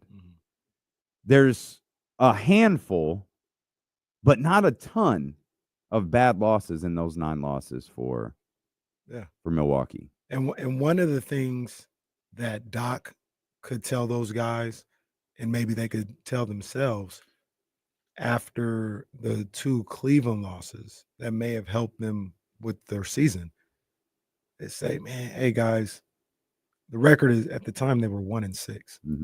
1-6, but we're playing better basketball. Stay the course. Stay locked into what we're doing, and we can turn our season around. I can't believe this dude is giving the Bucks a pep talk, and because it was the players too. That's why. I didn't. Okay. But Doc would have said, "Look, guys, look. I know we're 1-6. Just give the people what they want. I know we're 1-6 here, but we're playing good. We're playing good basketball. You know, putting quarters in the jukebox. You know, and look, if you just continue to play good basketball the way you are, things will change. Things will change. That's what I tell Marv all the time, and Al Michaels. So just keep playing. Al Michaels. Yeah, he was playing with Al Michaels. He was play-by-play. Oh, he hit it. Was that Fisher? Who was that again? Yeah. Oh my God. But so I say that. Unfortunately, I don't feel like the Kings can say that right now. They can't point to we're playing good basketball. We just got to stay the course. They got to start playing good basketball, win or lose. And that's the thing. They were. Yes. They were playing good basketball. Yeah. Even without the record being perfect, they were playing good basketball. And now they're not. Now they're not. So first step, you want to win, obviously. First step is you got to just start playing better. But man, what's Chris Finch saying? What's Ant-Man saying? Oh, yeah. They've lost 3 straight. This game feels so similar to the NBA Cup game to me. They were going in, the Timberwolves were going in on a losing streak. And they needed one. Tonight, the Timberwolves are 8-9. They're going in on a losing streak with 3 straight. They need one. They've beaten the Sacramento Kings twice. There's no DeMar DeRozan. They know that. They're Belo and JC in the Twin Cities. Oh, we can't get beat. They don't got DeMar DeRozan. Got to win this game. We can't lose to the Sacramento Knights. Shout out to the Knights. Like the Scranton 76ers. Can't do that. Indoor soccer, big ups to them. Shout out to the Sacramento River Rats as well. That was indoor hockey. Okay. Like it's all indoor, but you know what I mean? Like the roller hockey. Indoor hockey is amazing. Well, outdoor hockey's crazy. Well, they got the what is it? The field series? Field hockey? The outdoor series. Yeah, the outdoor series. Oh, the outdoor series. I went to the Sharks one. That was fire. Where was that at? At Levi. Yeah, they played it. Really? They played at Dodger Stadium like a year or two ago. Yeah, I remember that. Yeah. I remember they did one. Oh, they did one. They did one that had a crazy backdrop a few years ago, like 5 or 6 years ago. I can see the pictures. I can't remember where they were. I could see because the sun was coming down, and it's like, how they gonna keep this ice? Ice? Weren't they? Oh no, the one in the Sharks. Didn't they do one in Tahoe? That's what Aldrin says. Yeah, they did one in Tahoe. Maybe that's where it was at. Oh, maybe that's the one I'm thinking. Yeah, of. they did one in Tahoe, I thought. But well, there was another thing that I thought was pretty cool that it reminded me. We'll talk about it when we come back. Mark Haynes joins us as well from the Sacramento Observer. That's all coming up, man. We're thrilled you're with us. D'Lo and KC. Brought to you by Sky River Casino and Sacramento Sports Leader, ESPN 1320. That's a good question. I thought he was on the stream, but Can you pull up that? You should have a notification from Katie. Can you accept that in Instagram when you got a second? No. I didn't know she was going to post that this morning, but Lisa cut that video for us. Yep.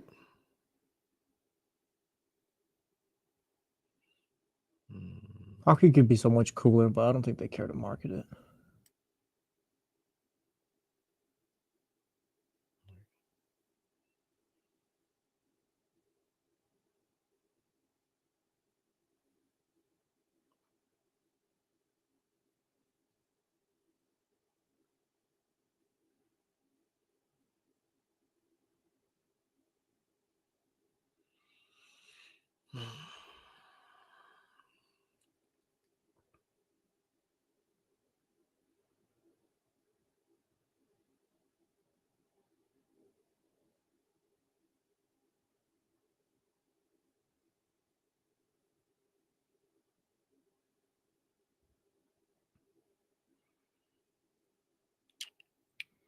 Oh, yeah.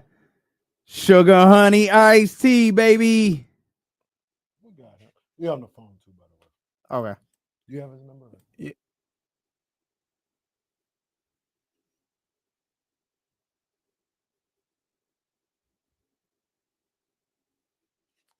Sugar, honey, iced tea. Mm-hmm. Wait a minute. Here we go.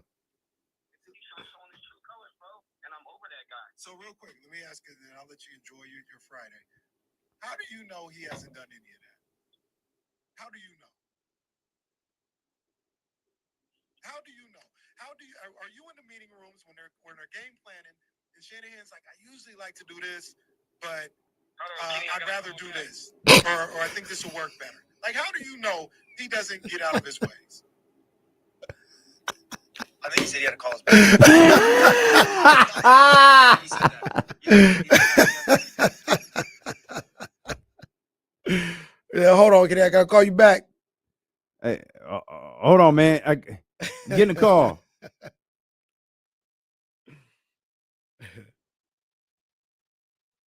That's hilarious.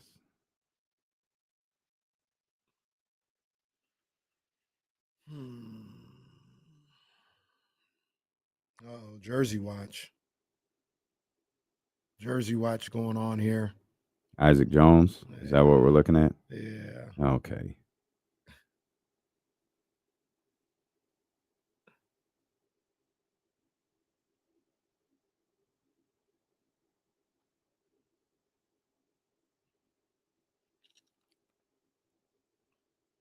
So Fred Warner's ankle is fractured, huh?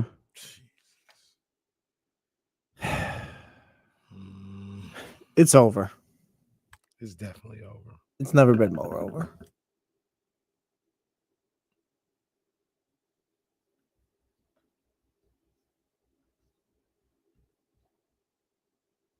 That TC call is fantastic.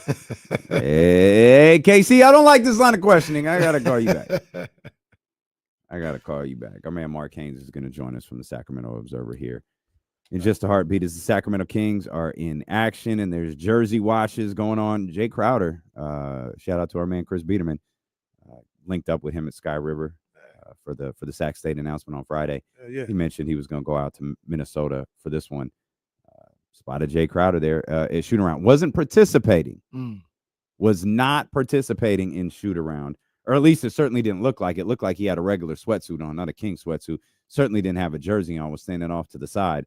But Jay Crowder is, at the very least, with the team in Minnesota right now. Well, there we go. Come on, man. Jay, I want to see Jay out there, man. I don't know how much practice he needs. Hey, go rebound. Yeah. Please. Hit the shot. If the shot's open, hey, if you got an open look, take it. You're getting a wide open shot, knock it down, please. That's all I'm asking.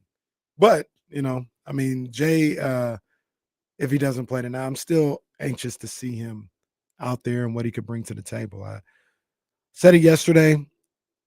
I'm afraid that maybe the ideal of Jay Crowder is greater than what he actually is right now, but I still believe he can help out a team, man.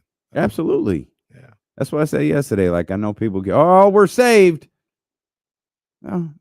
No, but they might be helped. And sometimes that's all you can ask for is help. Yeah. And with Trey out for what we got, 3 to 4 weeks, like, yeah, I'll take it. Give me that. Give me a tough dude with veteran leadership, championship experience, and a dude who could play. Give me all of that. Yep. I'll take that. Yep. Yeah. Again, you could smirk at it. I like this signing more than I like the Doug McDermott signing, but all due respect to Doug McDermott. I need him to hit a 3 tonight too. Hit a 3 tonight and then don't shoot another one. I'm not going to root for him to miss any. However, an ideal situation, Doug McDermott missed the 3, gets his offensive rebound, misses another 3. Keegan Murray gets the offensive rebound, and then they score. That would be ideal. Doug McDermott need to go ahead and get that bucket, baby. Get that 3. I know he gonna pull it. You know what I'm saying? So, hey, hit that 3, and then I want to see what the percentage would be if he just hits that three, you know what I'm saying? Because he was 2 for 3 there. Boom, boom. 2 for 5 right now, 2 for 6. I don't know if that's good enough. Or no, 3 for 6. Yeah, it'd be 50%. Yeah. Just hit that one. 50% on 3 of 6. Yeah. That's ridiculous. That's ridiculous. Let's bring Mark Haynes in here and get this nonsense out of the way. Mark Haynes of the Sacramento Observer. Mark, what do you think about what we've seen from the Kings so far? Now, take that back. What do you think we've seen from the Kings that have kind of put them in this 4-game spiral we're watching right now? Well, we haven't seen much good basketball this year so far, especially when it comes to shooting. But I'm not liking what I've seen, especially after that last loss against the what is it, 4 straight now. So I'm drawing a blank on. OKC was the last one. Yeah.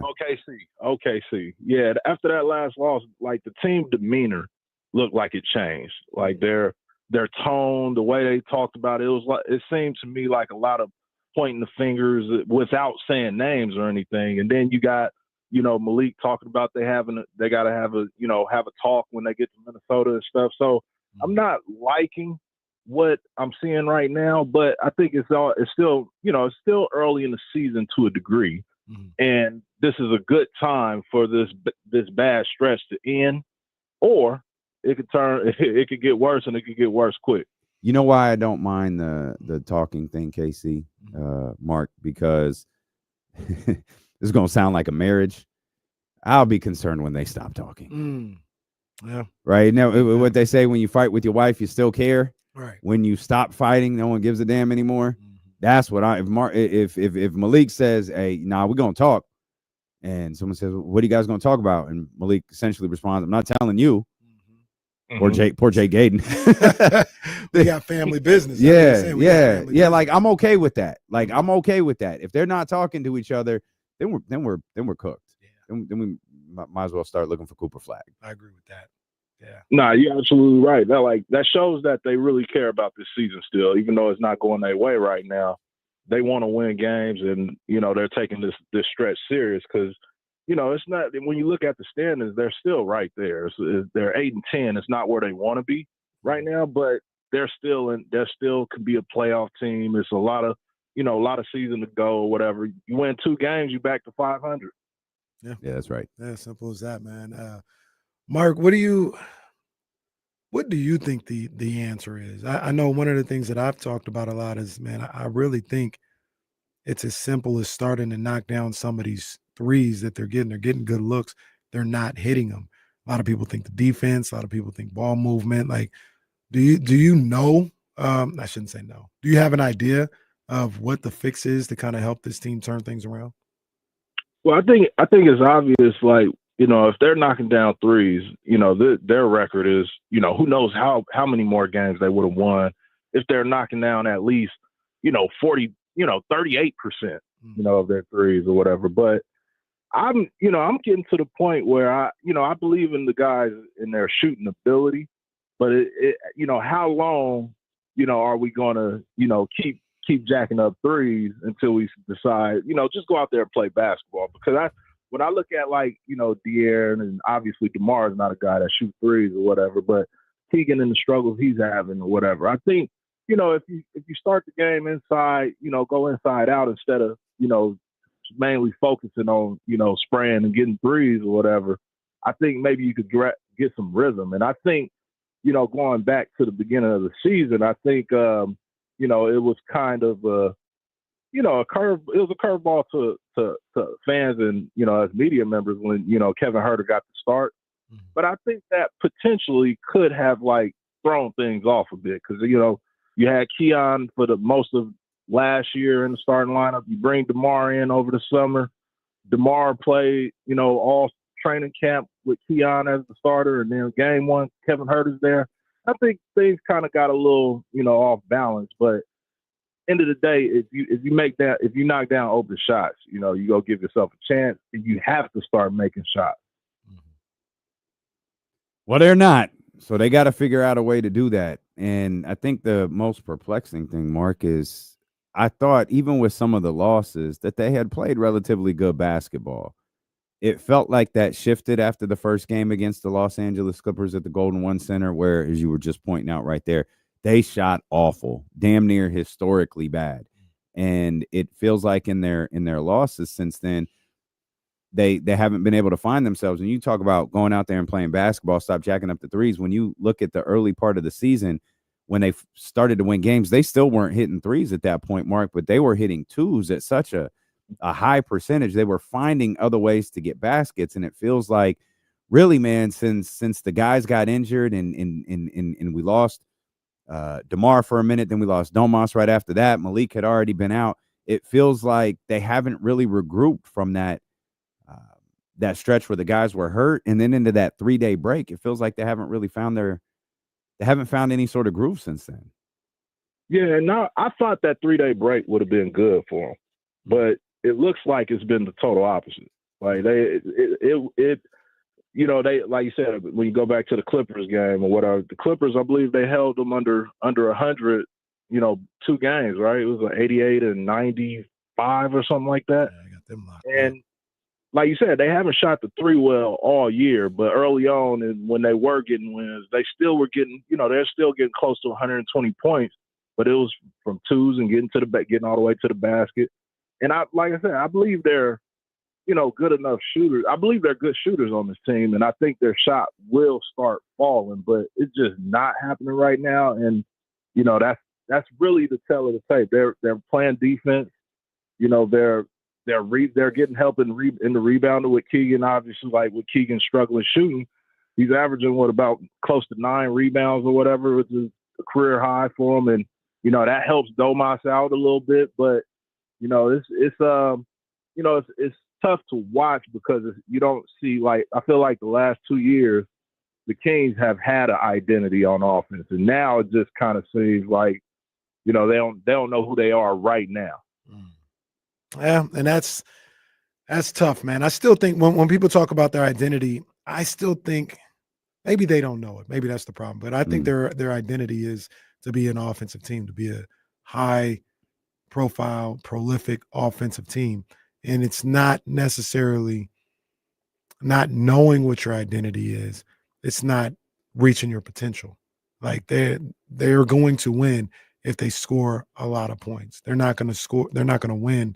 It doesn't feel like these, 98, 99 affairs. You know what I mean? They're going to have to put some points up. And right now, they're just not hitting the 3 ball and consistently, moving the ball, having assists and things like that to get to that point. But I think that is their identity. That's just my belief. Their identity is that of an offensive team. Yeah, that's definitely what they should be. That's what they were built to do. But like it's they gonna be able to build a house or a mansion with these bricks that they throw it up eventually. But I do believe they'll get it together. I don't think people go through we've all did. Obviously we ain't played at the highest level, but you go through times where you feeling good, and you could go a long time where your shot not really doing good. Mm-hmm.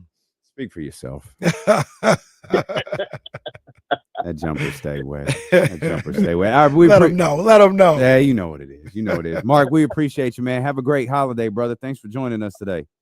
Yes, sir, man. Thank you. I appreciate y'all. Hey, what you doing, man? You cooking? Who's cooking tomorrow?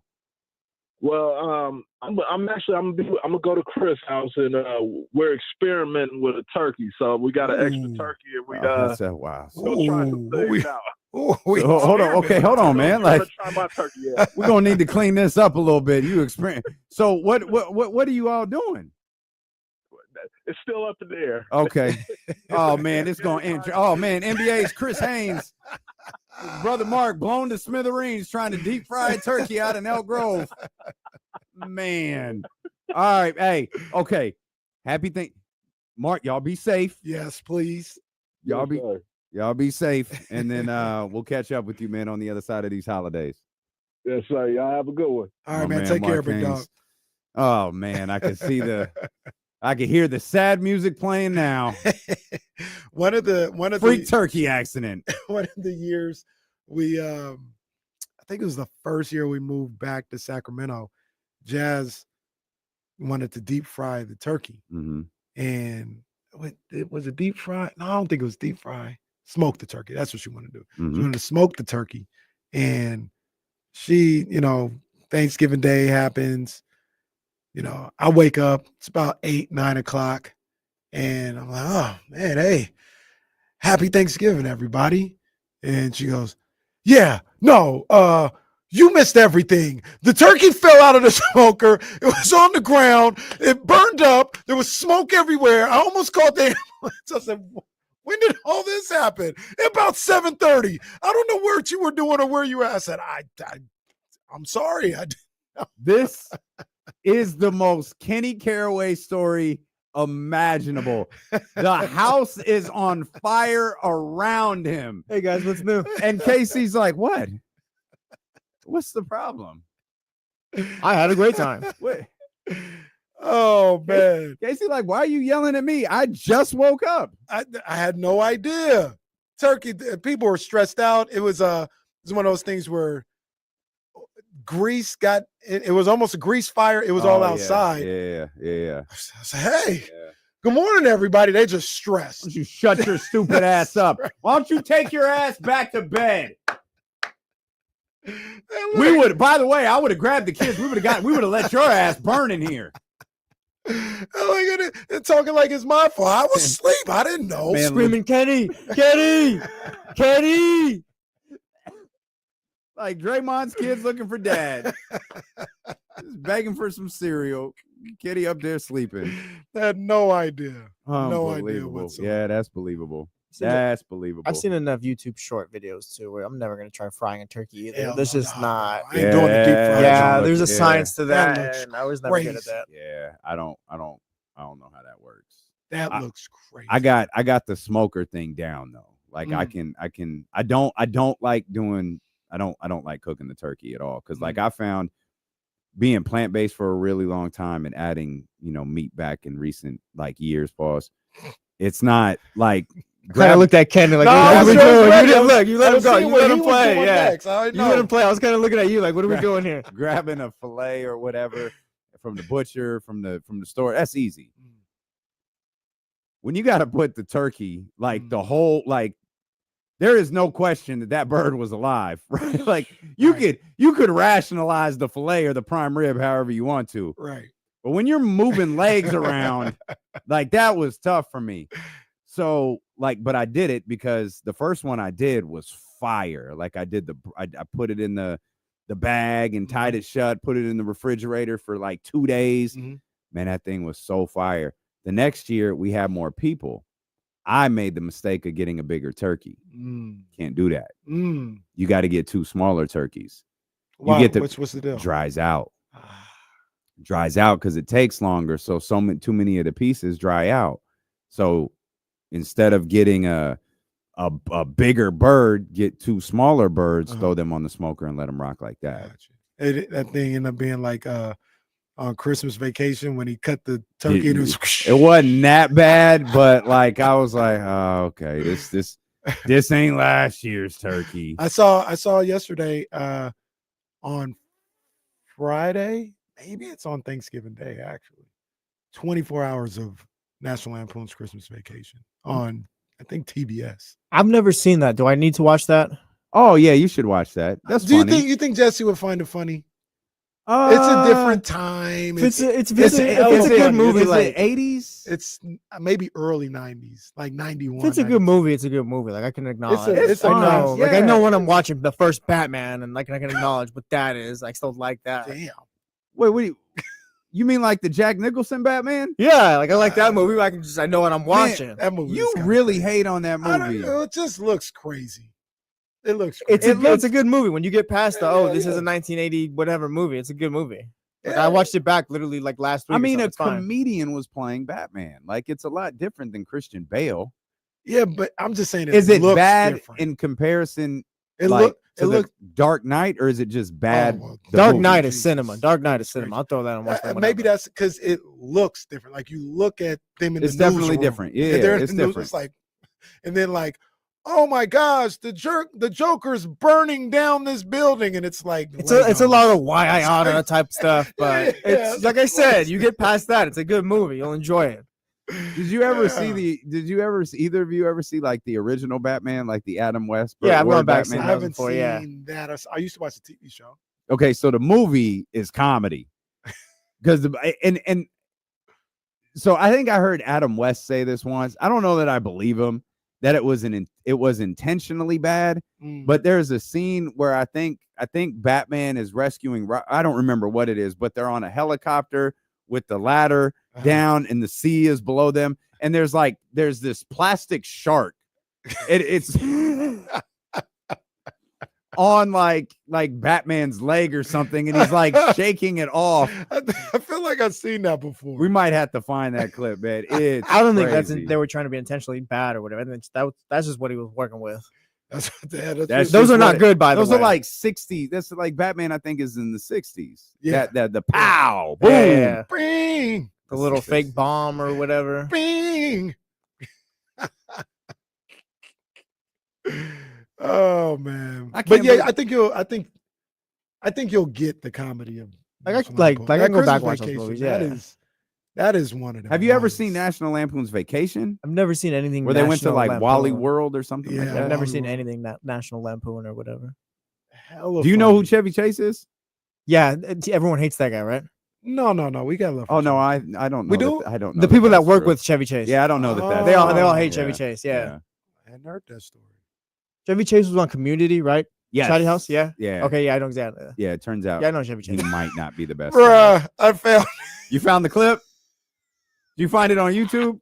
Is it on YouTube? Just put in Batman fake shark. No, this is Jesus. Get the projector out. Get the projector The out. shark is destroying Batman's plane, and I'm assuming he just walks away just fine. This plastic shark. Oh man, this is crazy. Batman's trying to kick it off. Bro, your leg is done. What is going on? And the shark is just it's plastic. Settle down. Go to the one. Go to the one. I got 45. Or excuse me. Go to the 49. What video do you have open? I'm so excited. Batman Shark Week. Oh, Batman Shark Week. Okay. Go, Yeah. And you go said to the go 49-second mark. That's when it starts popping off. All right. There's so many things about this. This clip is crazy. All right, here we go. Oh, Batman. Here we go. There's old Robin. Hold on. Audio. Oh, look at him. Holy sardine! Oh, holy. Come on, man. Get him, Batman.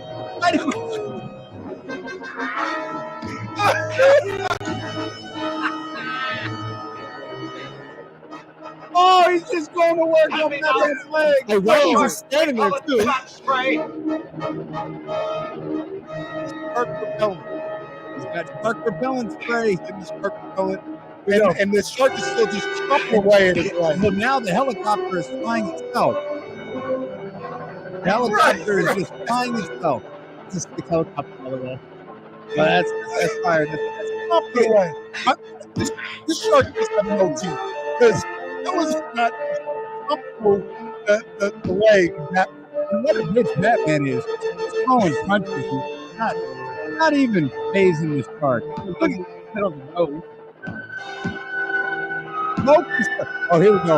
Now look at Robin is getting just that down. awful. This is not going to work. What are you doing? Not even close enough. What is he doing? Come on, Why did he put that position? Why did he have to do that? Oh, there he goes. There he goes. Oh, there he goes. blood. His leg fully intact. Everything's good.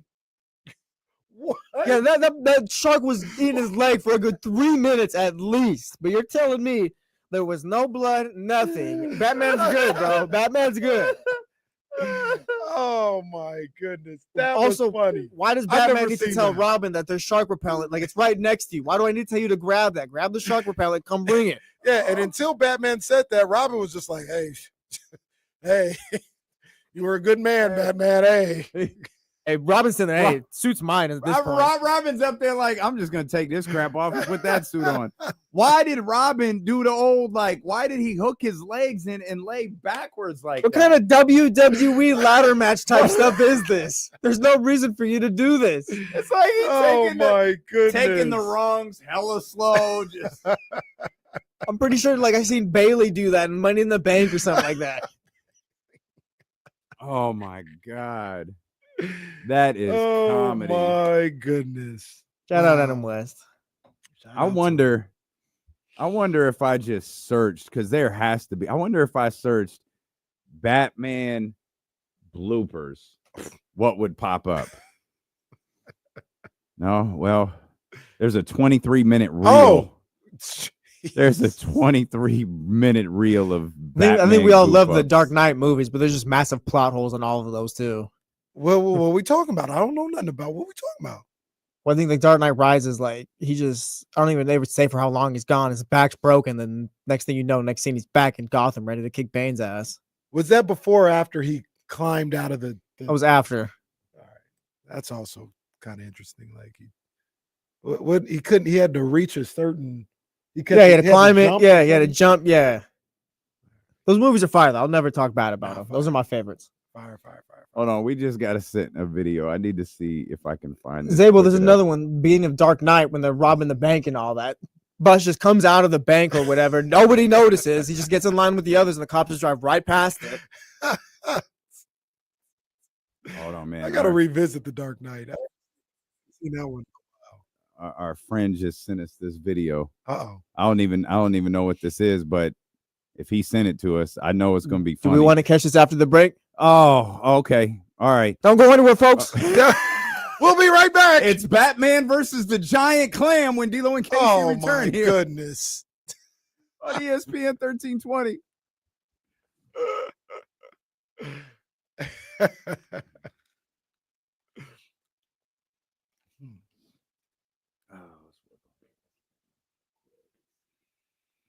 Rock, yo, hips. Honestly, whole building's empty. I might just roll in the snack cart over here. Yeah, everybody's out. It's over. What's over there? There's still fruit snacks left. There is. Well, There's Rice Krispie treats too. Yeah, that's still there. I'm a little concerned about the office too. All the waters are still there. Gatorade and everything's gone. I think we should do a roll. You got to take a water with you at least. Well, that's what we got to do with Charlie. For every 48 ounces of soda Charlie drinks, he has to drink a bottle of water. definitely need some more water, Charlie.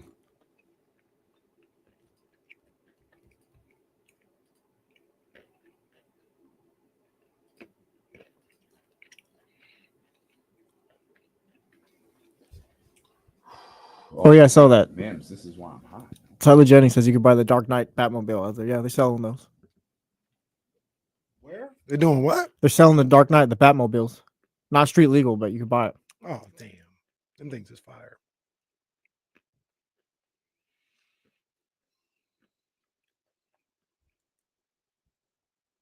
Okay, complex. I see what you did right there.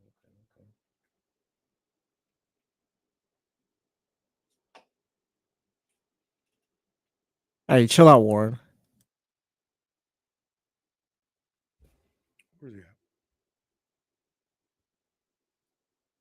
Oh, okay. Take it easy, bro. Okay. All right, man. Damn, Warren.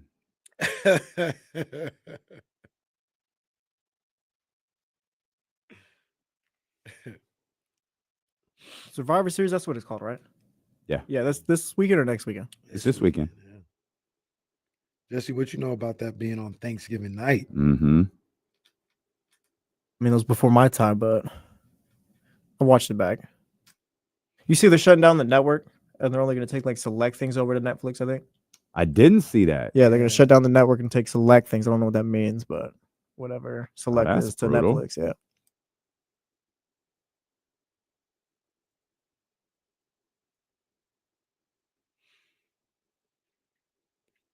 Is it at 5 o'clock? Or are they doing one of those two during the day type things? Wait, say that again.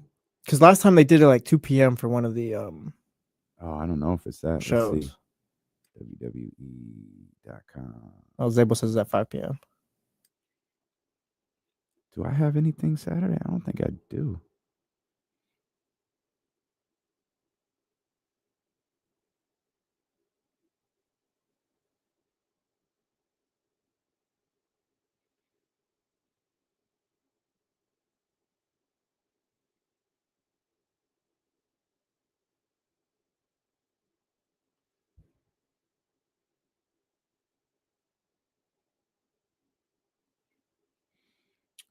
Rock your hips. Rock your hips.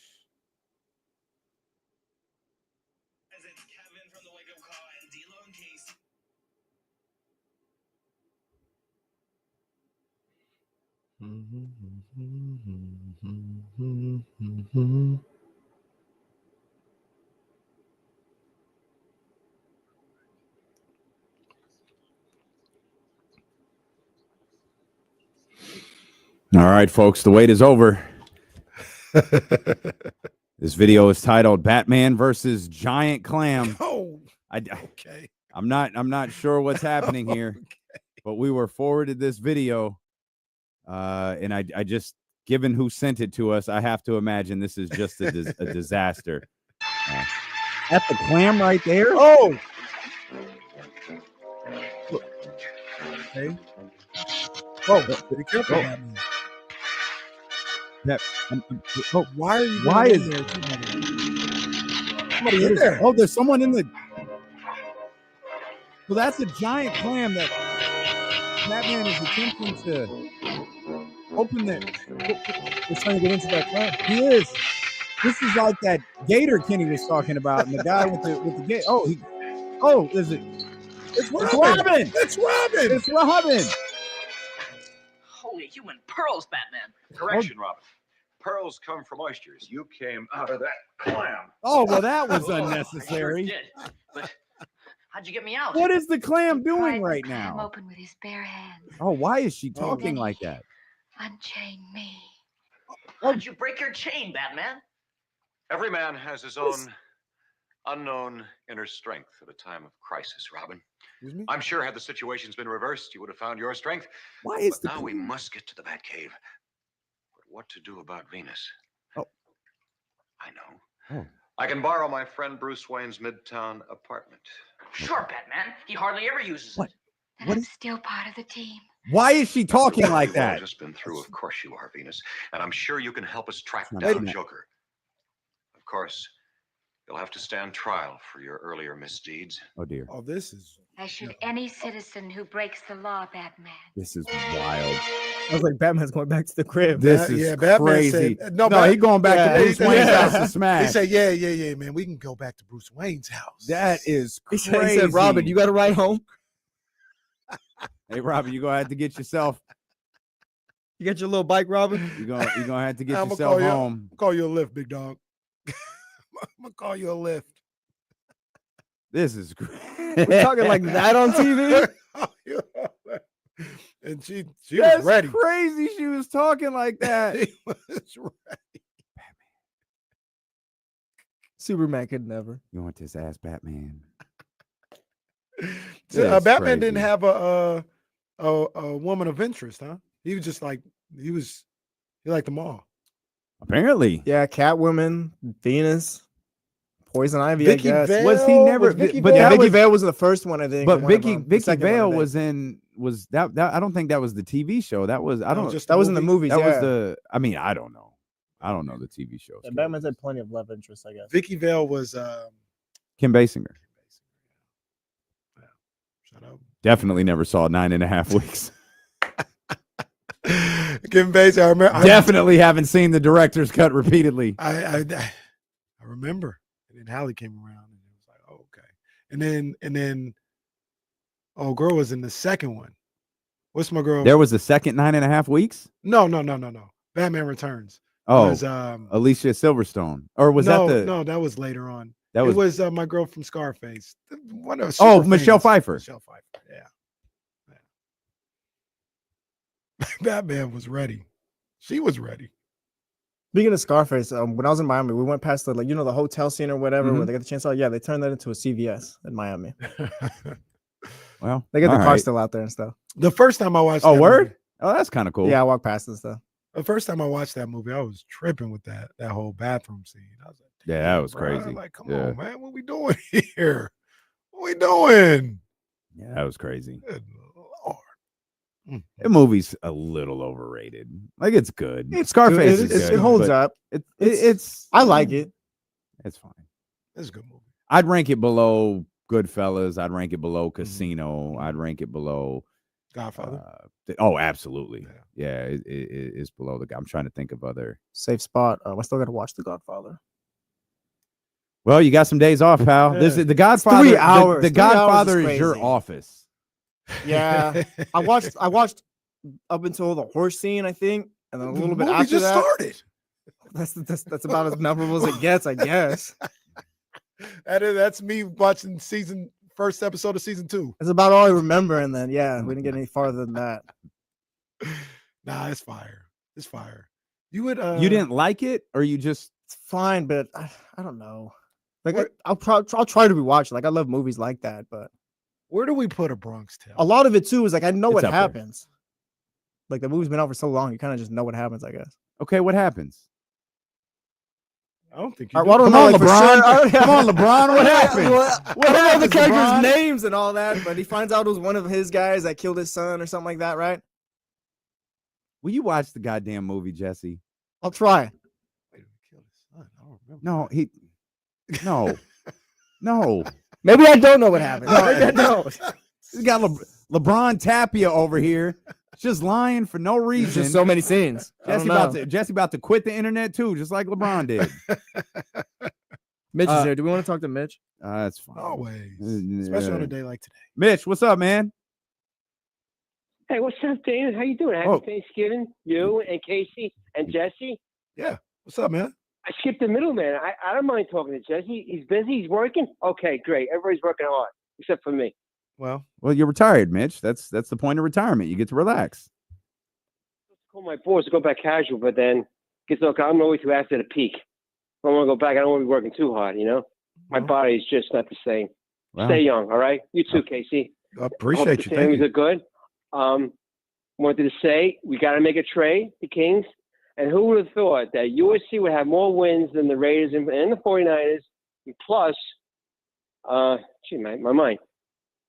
Tua is having a better year than Mr.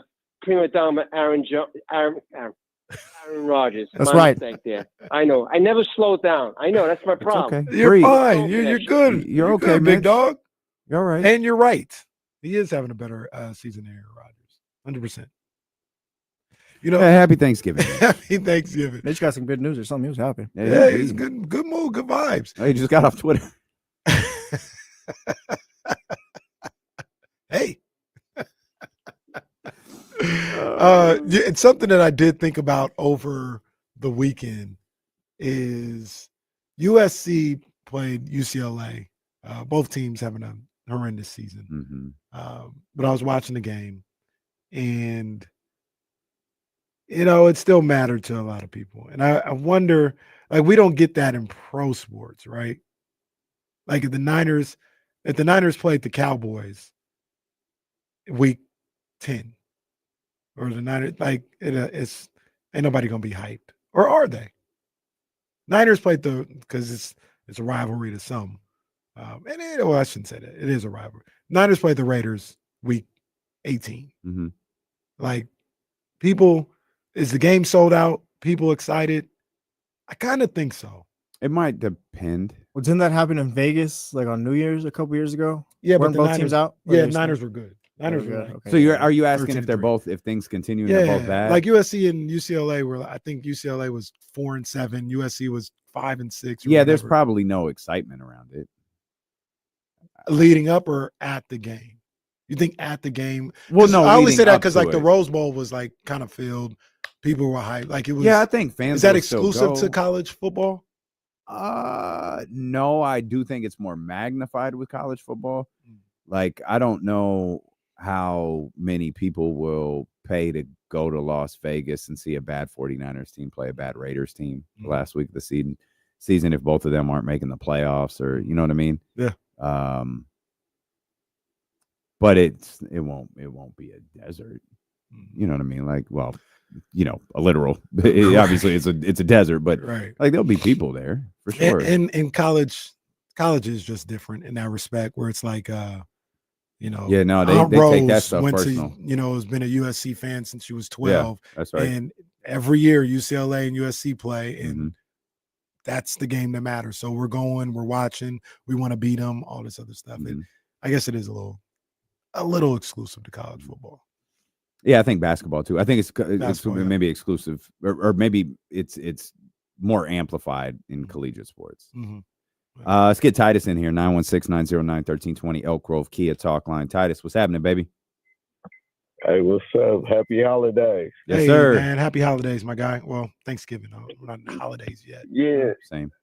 Yeah. Well, Thanksgiving, but what I was gonna get to, I was on a little vacation, man. So okay, when I tapped in with the insiders, and they were saying we had lost like 4 in a row. But the other thing I was gonna say was the insiders say, even though y'all the media, y'all can say what y'all want to say. So I'm just trying to figure out what is your take on Mike Brown on his coaching, or is he doing an excellent job? Because you guys, he does no wrong.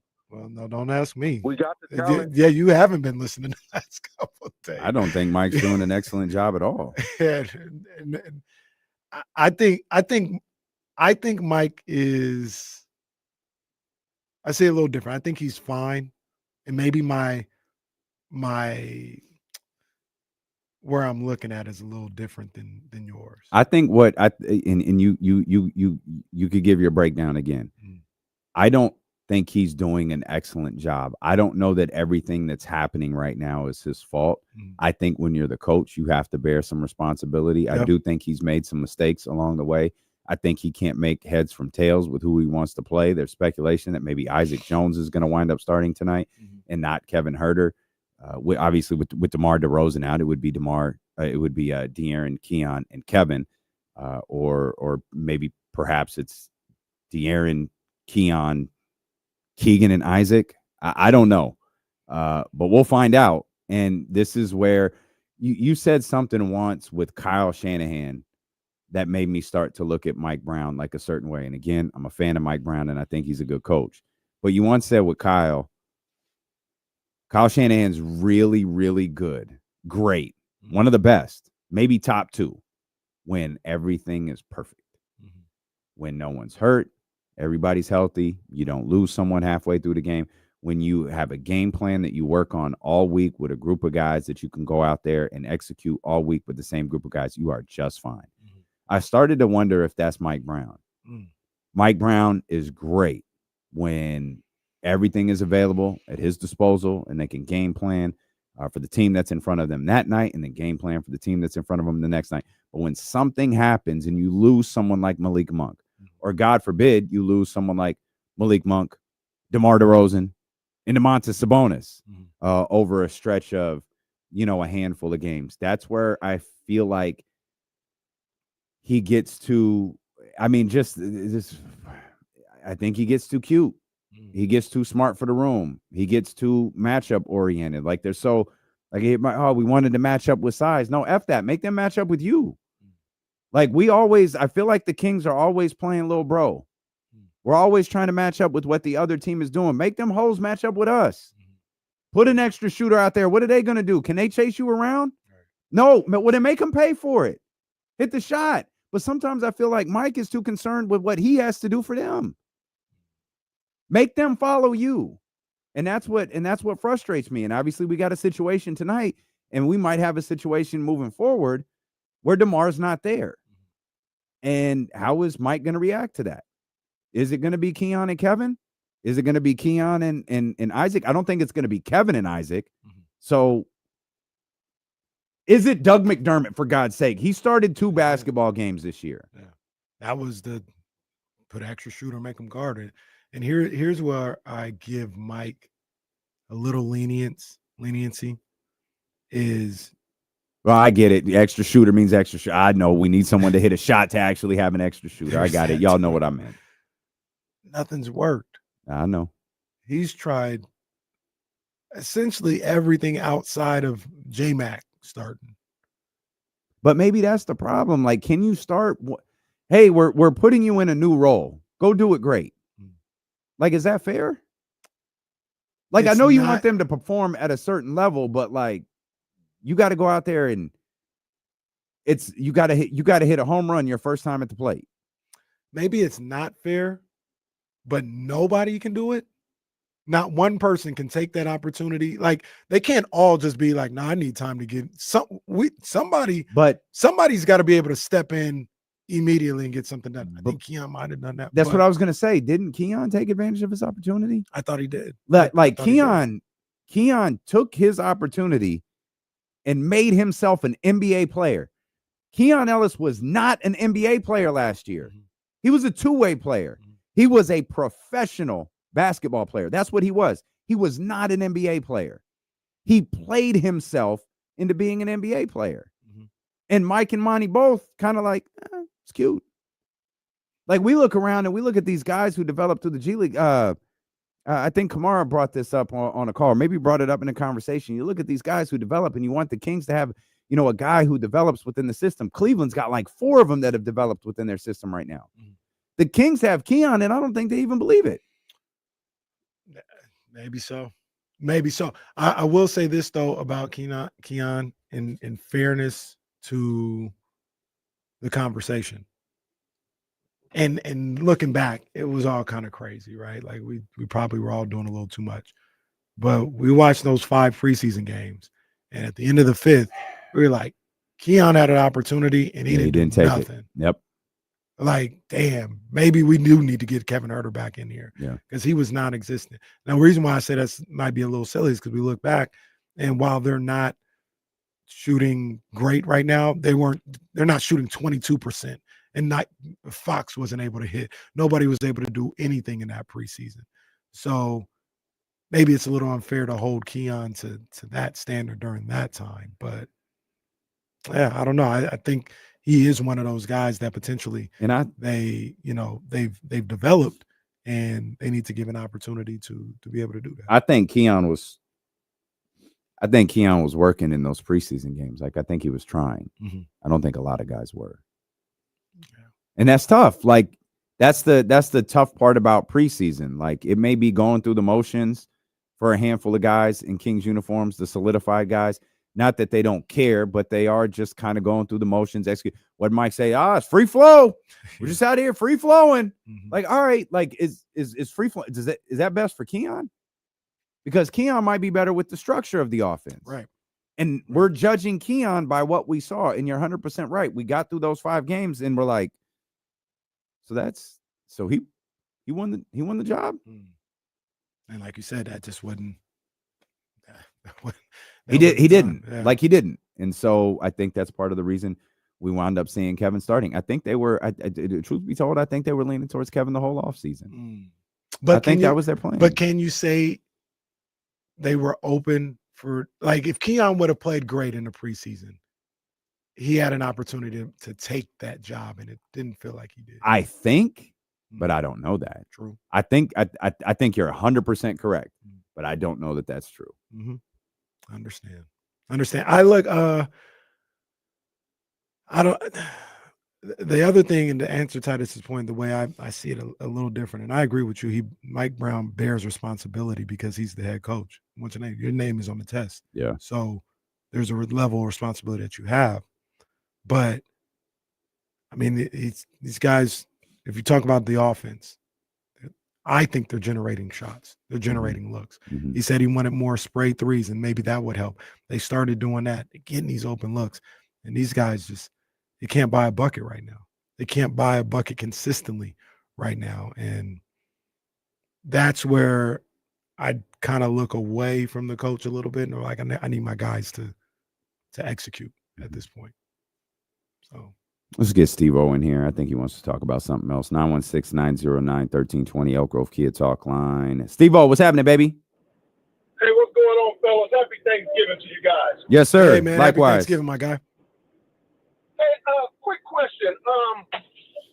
I kind of noticed something about 4 or 5 years ago with the 49ers as far as quarterback situation. And this question is going to be for you, KC. You're a 49er fan such as I. D-Lo, you kind of on the fence. But I'll sit this one out.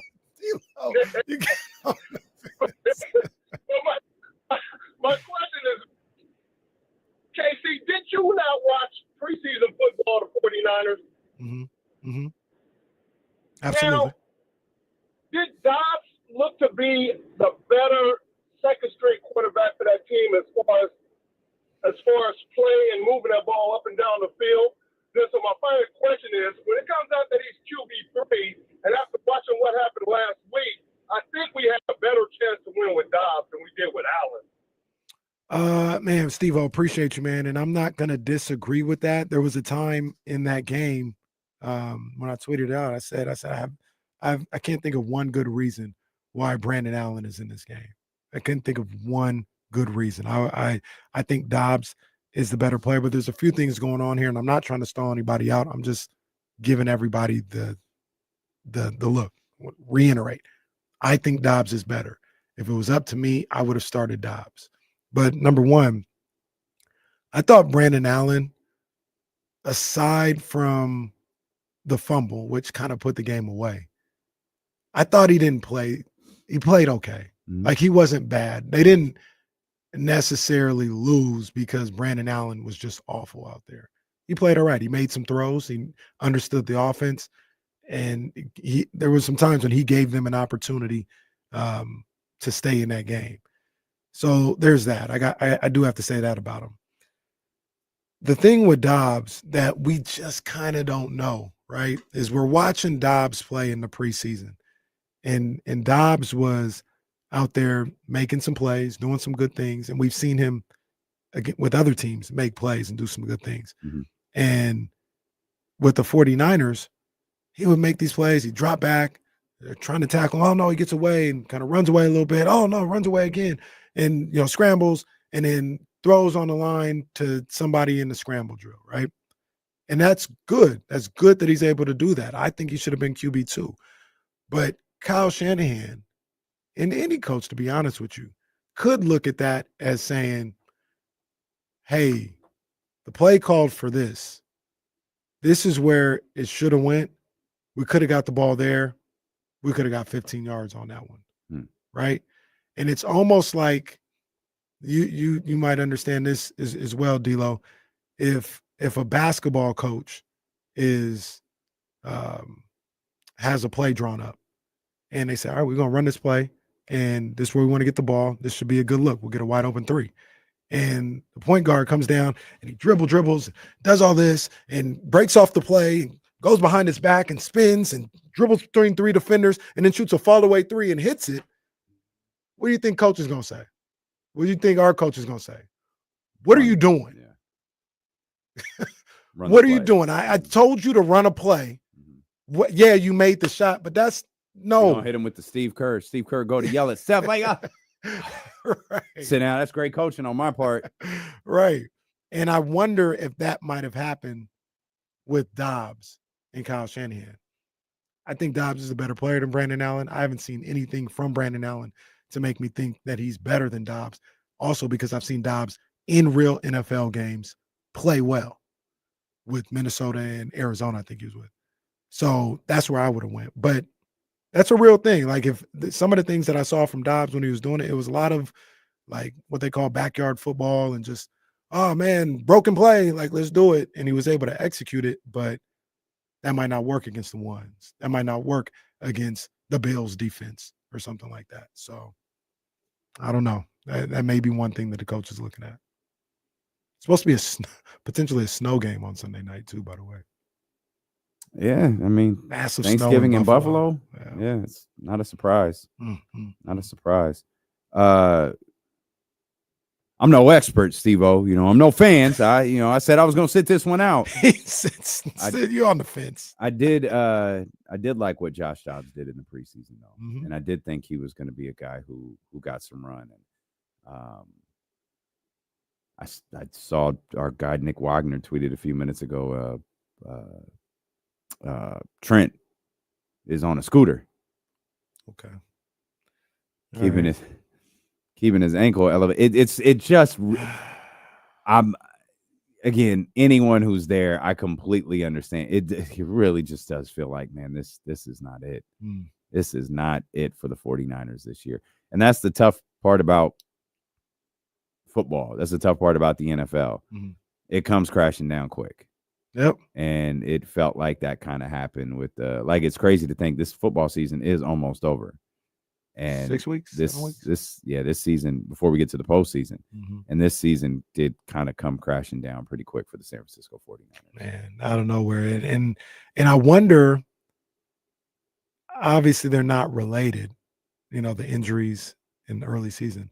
But what if you win the Rams game and the Cardinals game? You have a shot, in my opinion. And all of a sudden you're 6-2 going into the bye. Yeah, you have a. Oh, you're talking about in the past. Yeah. Like, I thought you were talking about the Rams Cardinals ahead. I was like, I think they win those games. They still got a shot. They do. They do. I don't know if they can, but I'm talking about the ones earlier in the season. Because we looked at them as like 4-4. Oh man, this is awful. And I'm just talking about 2 games where you were ahead in the fourth quarter. You had it in control and you completely blew it. You go 6-2 into the bye at that point, potentially. And it's just the energy in the building a little different. I don't think that necessarily has any effect on whether or not people get hurt or not. Like Brandon Ayuk might have still, unfortunately, ripped up his knee or something like that. But, man, those 2 games seem like the ones that just really just kind of broke the 49ers in hindsight. The fact that they weren't able to get those 2, and it was like super uphill after that. Like you got to the point where like, oh man, we're 3-4. We have to beat the Cowboys. Then we have to win these 2 games out of the bye. And if we don't, it's just, it just wasn't their year. It feels like wasn't their year. Question is, what do you do moving forward? We'll see. It's not over yet. Stilo and KC brought to you by Sky River Casino, where we will be December 6th. That is 1 week from this Friday. 32 Brew Street, our next live show. It is the ultimate live show. It's the biggest live show that we ever have done from 12 to 4. D'Lo and Casey will be live right here on ESPN 1320 from 4 to 6. D'Lo and Casey will be live with DJ Complex. Flashback Friday out on the patio of 32 Brew Street on 102.5 KSFM. And then, of course, the wake-up call takes over for Are You Smarter Than Kevin Trivia Night from 6 to 9. You can be a part of all of it. Next Friday, make your plans to be with us. Sky River Casino, 32 Brew Street. Yes. It's going to be an amazing night. We're working on an incredible guest list for you there. So we hope that you can pull up on us and spend some time with us. And we'll come back. We'll talk about the college playoff rankings that came out last night. And one thing that just continues to leave me frustrated regarding the Sacramento Kings. That's on the way here on Sacramento Sports Leader, ESPN 1320. I was going to say, I'm pretty sure your wife is calling. Dash your ass, Mr. Postman. I'm just here doing a radio show watching Gonzaga in West Virginia. That's all I'm doing.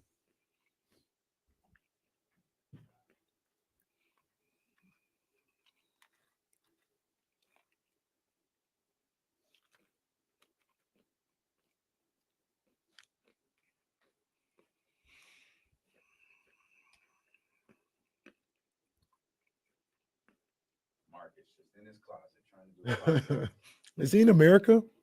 Where did Marcus is? Looks happy though. Parsons, when I first looked up, I thought that was Sabonis. So did I. When I saw that earlier, I saw the same thing. What's Domus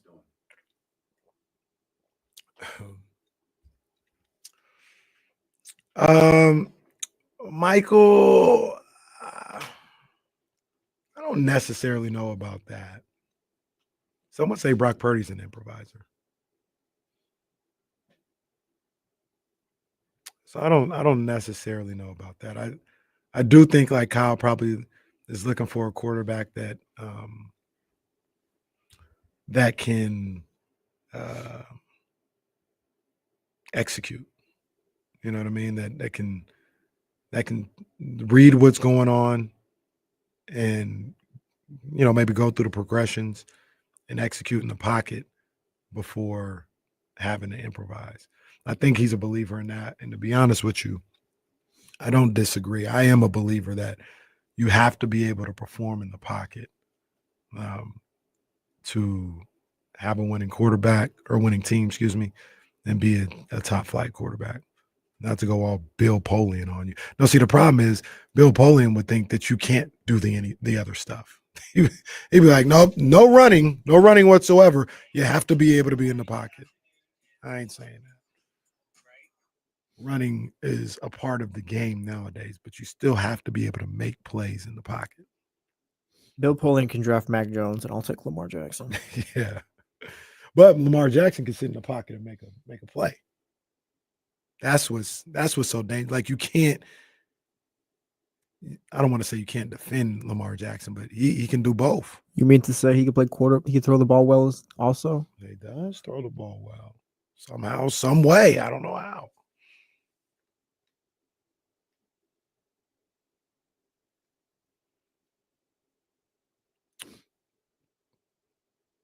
Yeah, that's isn't that the definition of improviser? He's got it. I don't mean to laugh. I'm just saying, ain't that I'm not trying to argue with you. I'm not trying to be a jackass. That's the definition of an improviser, I thought. I don't know. Because you made your reads and they're not there. Kind of have to go off script.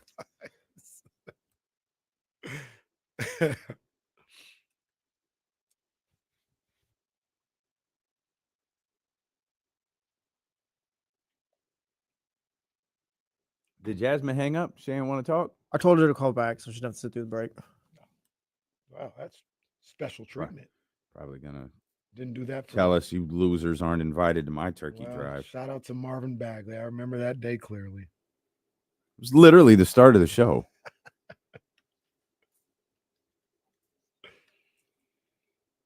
Oh, man. It's Thanksgiving Eve, baby, and this office is empty. Lights are off. Now, in fairness, the big boss told everyone, yeah, go home at 1. We still got a show to do. This feels like something I can go to Jen and complain about. We still got a show to do. And I know Abe ain't here, so we might be the only one. I'm sure. Ken I'm here? sure. Who? Ken always here. Ken always. I don't think Ken takes days off. Who knows? We can't go Doug with was voice here track. earlier. Yeah, this show can't be voice track. We should try it one day. It was news to some when we first started. Kings might have won. The Kings might have lost. I don't know. That was very much news. It was. Hey, can you guys pre-record your show, our sports show? Okay. So in 4 hours before the show starts, you want us to record 4 hours of content. Okay. Also, we can go to your stupid little sales meeting. Was it sales or was it the field day? No, it was speed dating. Oh yeah. The first time they brought up recording the show was speed dating. Didn't they ask us to record it or just stop it early? For Or field day? No. Field day, they asked us not to do it. Yeah. But they changed the day. They changed the day because the first one wasn't it first day of free agency? free agency. Yeah. That's what it was. So So can you guys just not no, do the show it that wasn't. day? No, it wasn't. No, it wasn't. It was the day after the draft.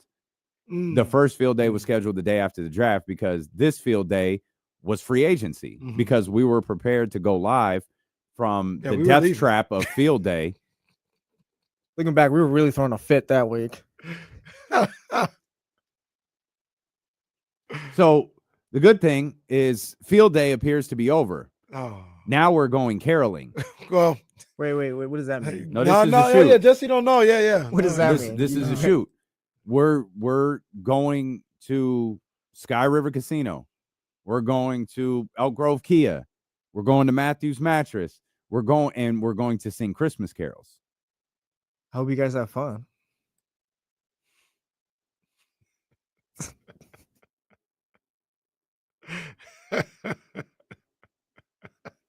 It's a real story. No, man. And here's Old Christmas Tree by D'Lo Barling. Yeah, that's pretty much it. I'm gonna be pouting. And Aaron is like, no, you guys have fun with it. Like people poke fun at themselves. And then you have, the two down the hall who are like theater children and can sing. And they're like, yes, let's do it. I don't even know the words to these songs. I don't either. I don't know the words. What is it? Jingle Bells? Jingle bells, jingle all the way. Oh, what fun it is to ride in a one-horse open sleigh. Yes, Hey. You guys gonna mix in Grandma got ran over by a reindeer? I don't know, man. I don't know. Jingle Bells, Batman smells, Robin laid an egg. That's not appropriate. Well, Batmobile Batman got lost beat the by will. a shark. He got eaten Joker by a got shark. away. I don't know if he got ate by a shark. Weak ass shark, to be honest. Yeah, that still needs to be.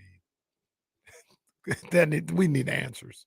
Either shorten the duration of the shark biting his leg, or the leg needs to come off. It was like 5 minutes of the movie too. Like Exactly. just the shark just hanging on Batman's foot. Robin is just good for nothing, I guess. Robin's planning the coup. He's prepared for the takeover. And he was leaning back and That was ridiculous. He was doing the Shawn Michaels Royal Rumble thing where he hangs over the rope and comes back in. What's the thing they would do sometimes when the leg would get caught in the ropes and they'd be dangling off the oh no, he's caught. He's caught in the ropes. And the great part is the guy who's trying to throw him over is always like holding on to him to make sure he doesn't fall. The Royal Rumble is so illogical. Oh man. And that's the other thing they do with the ropes too. When the this isn't like somebody's legs getting stuck, but when the arms get stuck, oh no, he's stuck in the ropes. Bro, just move your arm a little bit. There's a little gap right there. No, dumbass, just stand up and get your arms out. Oh no, he's stuck in a rope. Macho Man stuck in a rope, and here comes Jake Roberts with the snake. That snake bit the hell out of Macho Man. Jake Roberts telling that story too, like before it happened. Oh, it's hilarious. Wait, is that where Macho Man said, "I want to see the snake bite you, brother"? Yeah. Good Macho Man. Stuck that one in there. Come on, man. Jake was like, yeah, he thought I poisoned this, like the snake wasn't devenomized. I want to see the snake bite you, brother. And then you can go out there and you can put it on my arm. Is there a reason why Macho Man was so paranoid with everything? I just think that's the way he was. I don't think it's anything more than that. I just think that's. I mean, Vince McMahon was involved and never know how that's gonna go. So, yeah, understandable. Had his wife around a bunch of professional wrestlers. Jazz is back. Oh, filthy McNasty said the origins of Jingle Bells is hella racist. Now I'm trying to figure out how. Are you surprised? No, we're gonna cancel Christmas. Can we cancel Jingle Bells? Let's get. Well. I'm not. Hi, Jasmine. I don't know. I don't know what happened here. Hi, Jazz. Hey guys, how's it going? What's going on, baby? Just calling to ask you to pick up milk on your way home. Pretty much, right? Somebody was telling me that Kenny was telling incorrect stories about his contributions to Thanksgiving. What incorrect story? I ain't telling no incorrect story. What here's are you talking about? Here's the story we were told, Jasmine, that the house nearly blew up because of a smoked turkey, and Kenny innocently slept through it all and woke up. And when he woke up, he was yelled at for the turkey falling on the ground and the house nearly burning down. Okay, that is partially correct. We had just moved back from LA, and Kenny decided he wanted to invite everybody under the sun that he knew to Thanksgiving. And so this was a last minute decision. And, I'm pretty handy. There was all kinds of things that needed to happen. Like I had to make a table to fit everybody. It was a lot of stuff going on. I'm sorry, just to be clear, did you say you had to make a table? Well, I was already in the process of getting ready to make a dining room table, but it needed to be large enough for 20 plus people. Some people buy those. You go and buy a table that seats 20 in wood these days. That's like $1 million. I was like, I could just better make this table. Yeah, that's rich. So, I don't know 20 people, and I sure as hell, if I did, I'm not inviting them to my house. But go ahead. So it was a little bit of a scramble because I had really short notice that all of these people were coming. So I went out and I bought the biggest turkey I could. I think it was like 24-pound bird. My God. Never made a turkey that big in my life. So then I realized, okay, this is really not going to fit in the oven with all the other things I have to do. So I said, I'm going to put it on the grill or I'm going to smoke it. Go all around the area. I mean, Sacramento, Elk Grove, Folsom, you name it, looking for a smoker. There were none. So I went to Home Depot because they said they had some in stock. And they had one, but it was small. So I said, okay, if I put this pan, like get an aluminum pan instead of the one that I originally decided to use, it would fit on the grill. Well, what happened was it was a very bad quality smoker and it got too hot. And so like the paint, the enamel started melting off. Oh God. And the bird was so big, like the drippings, they started to like bubble out because to close the lid, it kind of had to like squish the pan towards the turkey. So it was causing the fluid to come out. So I went outside and like it was up in flames. Oh. Now this is not that early. Like I get started sometimes really early, like 3, 4 in the morning for Thanksgiving. Yeah. This was closer to like 6 or 7. Well, that's still early. 6 o'clock in the morning. That's pretty early. Kenny, you should have been up. This was ridiculous. So these were all of your guests coming. This was ridiculous. I knew nobody in Sacramento but you. So I'm outside and I'm having a fit because like the smoker's on fire. So I basically had to snatch the turkey off the top of the grill and like slide it across the ground in any hope to save it and then contain the fire. And so then what ended up happening is I had to finish it in the oven, which meant I couldn't bake anything else until that turkey was done. And then Kenny comes downstairs about 8:45, like, hey guys, do you need anything from the store? I was like, yes, a damn turkey and all the fixings that are unfinished because you slept through this and we almost set the whole block on fire because you invited 20 people over for Thanksgiving. And he was like, oh, I'm sorry, I didn't know. But that was the onset of when I learned Kenny's trauma response to anything is go to sleep. Yeah. Like if he's overwhelmed, I'm just going to go to sleep. It doesn't matter. Oh, Kenny, I'm in labor with our firstborn son. Okay, I'm going to lay down. Call me if you need anything. Oh, Kenny, call me if you wait a minute. We're going down. Oh, I'm tired. This is an early morning flight. I'm sure it'll be fine. Goes to sleep. The whole cabin is up in smoke. Like he goes to sleep in the middle of complete chaos or like disaster. This is what he does. Are well, it's funny because I'm talking to Jasmine. I think I witnessed this firsthand when Ryan had a little health issue a while ago. You guys were telling me the story, how you went here, you went there, you went here, you went there. Doctors were doing this, doctors were doing that. And then finally you just sat down and went to sleep. Yeah. That's Kenny. Yeah, that sounds like Kenny. Yep. And like has the best sleep of his life and then wakes up like, oh, is the world okay? Yeah. No, thanks to you. Well, look, this particular, and thank you, Jazz. This particular situation, I'd be real careful about trying to rush her off the phone. Well, no, I was just telling her thank you for telling the story. Jasmine can say goodbye when she's ready to say goodbye. Don't put Jesse in that position. I don't hang up on Jazz unless she says bye to us. Yeah, look, I'm just saying I didn't know all this was happening. That's the part you don't say. If I knew, I would have came down with the extinguisher, then whatever. You know what I mean? This was practically your Thanksgiving, Kenneth. You had all these people coming to the house, and you thought it was a good idea to wake up at late morning, and then made some mention about, well, I was going to go play football with the fellas. The hell you are? We have all of Sacramento coming to our house in 2 hours. It's crazy. Would have been a good game too. Anyway, Jesse, Damien, you guys have a fabulous Thanksgiving. Kenny may be coming to one of your guys' house because this just brought up a whole lot of bad memories for me. I got kicked out of Thanksgiving. He's yours this year, Jesse. Not like I took him last year, so he's I yours. get kicked out of Thanksgiving. What I do? Guys, love you, Jazz. You guys have a happy holiday. You too. Kenneth, I'll see you when I see you. Oh. When I see you, I don't know. Can I sleep in the movie theater room? Oh, I have a Matthews mattress, Beauty Res Black. Yeah, that's a good look. That's a good look. Check out one of the 9 locations nearest you. That's MatthewsMattress.com.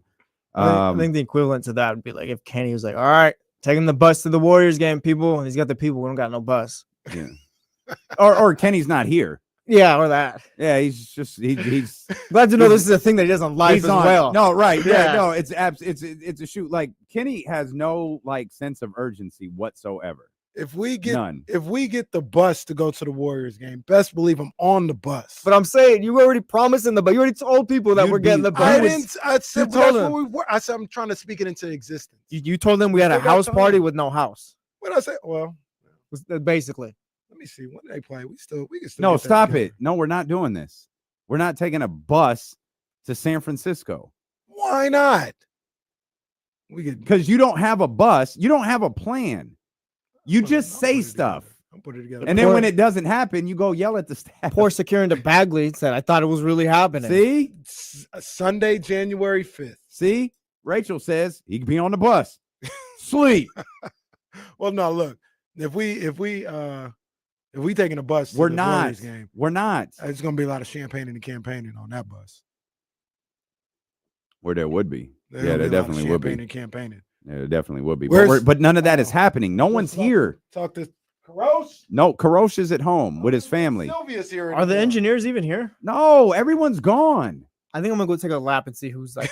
The That'd be only crazy. It'd be the person- first time I think it was actually just us three. The likely only person who's here is Complex, and Complex is probably relieved because everybody's gone and now he can get work done. Complex is definitely here. I think we've seen him. Well, Complex we haven't can't- seen him in an hour, have we? No, actually, Complex yeah. has not come to get water or Nobody nothing. has. Well, it's because no one's here. The lights are off. I'd be stunned if Complex wasn't here. I think Complex is here. I think he's the only one. But when I saw Sylvia's not here, I said, well, we just don't have a shot. But Karosh, Why are we here again?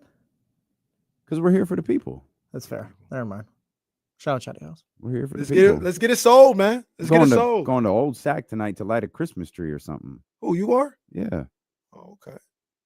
All right. Yes. I don't think I'm actually a part of it. I don't know. That's what's It's just up. going. Shout out Old Sac, man. Shout out I guess. Mayor Steinberg said they're building up the whole waterfront. Io sent me this hilarious. I mean, it's not hilarious. I don't know how this works because the damn mayoral race isn't over yet. Right. It said McCarty claims victory.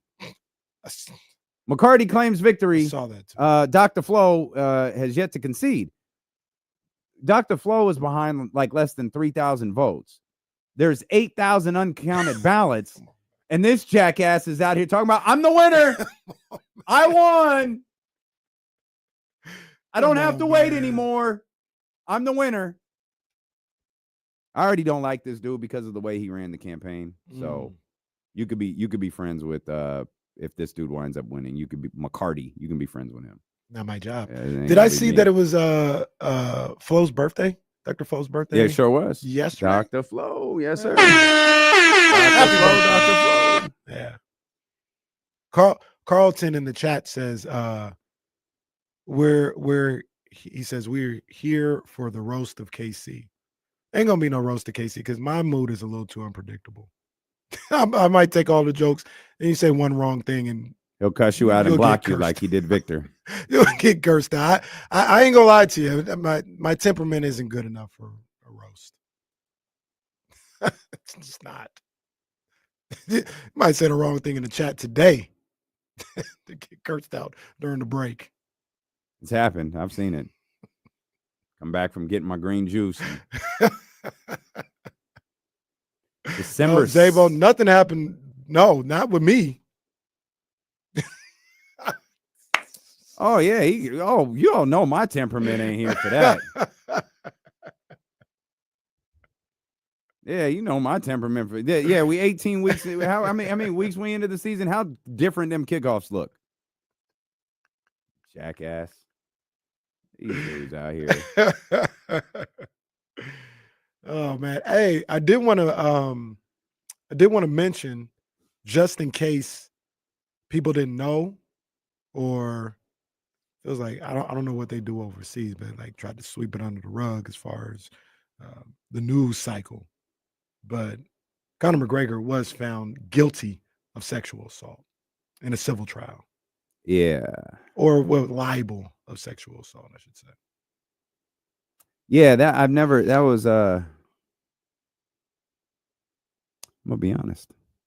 I don't know what that means.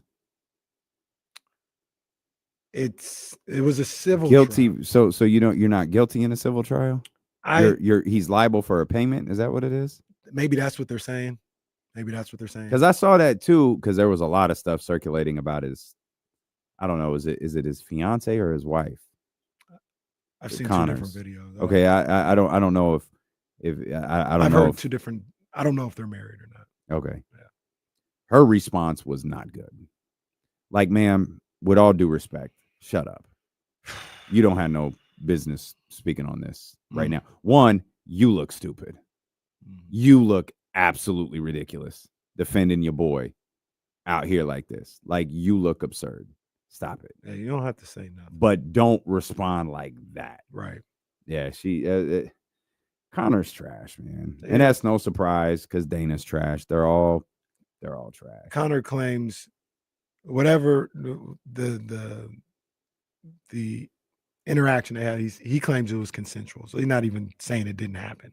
He's saying it's consensual. The victim was saying it wasn't. He's found liable for damages. And that's the thing, man. Money is a hell of a drug. Because again, his wife or whatever she is just like, no, it's cool. That's foul. That girl foul. Oh, that's crazy. That's the problem. Crazy. That is crazy. That's the problem. All right, shorty. Good luck to you. No, that's a good reminder that people like Conor McGregor are trash. Friendly reminder: Brett Favre is trash. This guy. Sports turkeys. Conor McGregor. Sports turkeys. Aaron Rodgers can always get one. Brett Favre. Aaron Rodgers says he's not sure about playing next year. If he does, he wants to play with the Jets. That's what he said. I don't think the Jets want him. Aaron Rodgers says he thinks the Jets have a leak problem. They have an Aaron Rodgers problem. The problem with the Jets is Aaron Rodgers. Agreed. And there has to be enough teams in the league that realize, even if he wants to play football next year, which he shouldn't because he sucks, don't bring that guy into your locker room. Hell no. There is no reason to bring Aaron Rodgers. If Woody Johnson of all people, is like, yeah, maybe we should bench this dude. Mike Florio the other day was floating the idea of Bill Belichick and Rodgers teaming up and going to the Giants. Don't do that, Bill. Don't do that, Bill. Right, man. Like, let's the Giants might be the job Bill wants. Roster be damned. That might be the job that he wants. Are they in line for the number 1 pick right now? They are the number 1 pick right now. Yeah, I think it's the Raiders that are second right now as well. Yeah. Oh, that game tomorrow night. Tomorrow. Is it night, afternoon? Late afternoon. Drew Lock versus Cooper Rush. Man. It's not going to get it done. Man. Yeah, because DeVito's hurt, right? Yeah. Isn't that what they said today? Did not fly with the team. Make sure you catch that fun game on ESPN 1320 tomorrow. Well tune in. Yeah, check it out. Absolutely. Have it playing on the smart speaker while you're eating your Thanksgiving dinner. Turn the volume all the way down. It'll be tough on the eyes, but yeah, you could listen to it. Yeah, put it on the smart speaker and just say, hey, Siri, turn the volume to 1. Nobody want to hear this crap. Yeah. Another punt by the Giants. Oh, punt by the Cowboys. Oh, turnover by Cooper Rush. Over under 3. Trey Lance chance. I was going to say happening here. More or less 3 passes from Trey Lance in that game. I'm going to say less. That's what would get me to tune in. If something happened, if it's in the middle of the game or at the pregame, oh, Trey Lance, surprise starter. Oh, yeah, I'm locked in. I'm locked into every Dallas Cowboy offensive possession if that were the case. But no, we got to see Cooper Rush. With my man, what's his name? What's the dude's name? Bubba Ray something. Trash. Oh, I know what you're talking about. I don't know his name, but yeah. Trash. Who said that? The comedian. That's what he says all the time. He's like kind of country or whatever. And he'll be like, we out there and we got to watch Dak Prescott throw the ball all over the place. Trash. I was listening to him one time. I think it was after the Cowboys 49ers game. And he's a Cowboys fan. And he was just going off on Dak Prescott and Jerry Jones. He's just and every trash.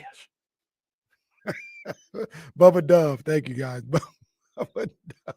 You guys see Jerry Jones says he's not ruling out giving Mike McCarthy a contract extension? And nobody believes him. You sure? Like, no. Hold chance. on. You think now. Jerry No knows chance. what's going on? No Well, chance. Jesse, speaking of, I'll bad signals went answer up. the question. I do know what's going on, and I do know that Mike McCarthy has struggled. But with that being said, I'm not sold on it's all being his fault. We've had a lot of injuries this year. We've been on the wrong side of the sun a couple of times, and the roof is falling off. But even with that said, I was at Morton's, and I was thinking about it, and I said, it's not certain that I move on from McCarthy because I just want to win a Super Bowl so bad. I don't know what other direction to go in. Stanley, what do you think of that Jerry Jones impression from your boy right there? Well, look. Hold on, first of all, who the hell are you all to be around here criticizing watching the game tomorrow, talking about, it's not going to be any good, okay? Who the heck are you all? It's going to be trash, Stanley. Come on, man. Don't nobody want to watch that. You want to watch that? No. Football is football. And when it's over, you're going to be saying, oh, man, I wish it was a game on somewhere. There is going to be a game on. I'll watch that. We might make the playoffs still. We might make the playoffs. And you know what? I hope we do, because I'm going to be in your face like sweet on sugar, okay, if we do. Stanley, let me ask you a question. Why won't they play Trey Lance? Why won't what? Why won't they play Trey Lance? Well, Trey Lance ain't no good. That's why. We don't want your garbage. You dumping that off on us? Apparently you do. You guys traded for him. Hey, we wanted to see what he was about, and we've already seen the result. Now we know why you all dropping. Hey, Stanley, ain't nobody trying to watch that game tomorrow, man. Stanley, happy Thanksgiving, man. Okay.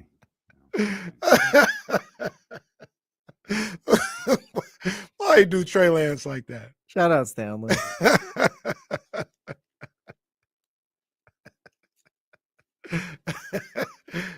Sweet on sugar. Yeah, let's Cowboys, trash. Oh, I gotta man. find some Bubba Dub. I gotta make sure it's clean though.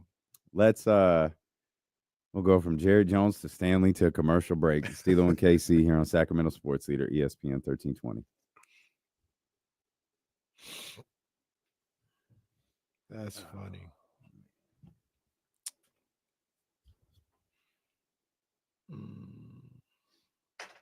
What is this playing?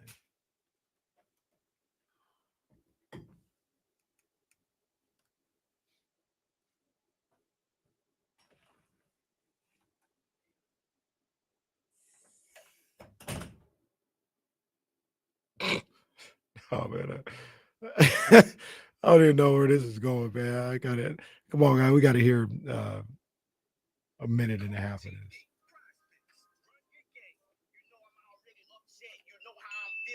My phone been on D&D all day. And because the Houston Sip and Serve Texans beat my Dallas Cowboys 34-10 last night. Dallas, Texas were quiet last night. But nobody in Deep Ellum. Do you hear me? Nobody out it last night. Oh, there's Jerry.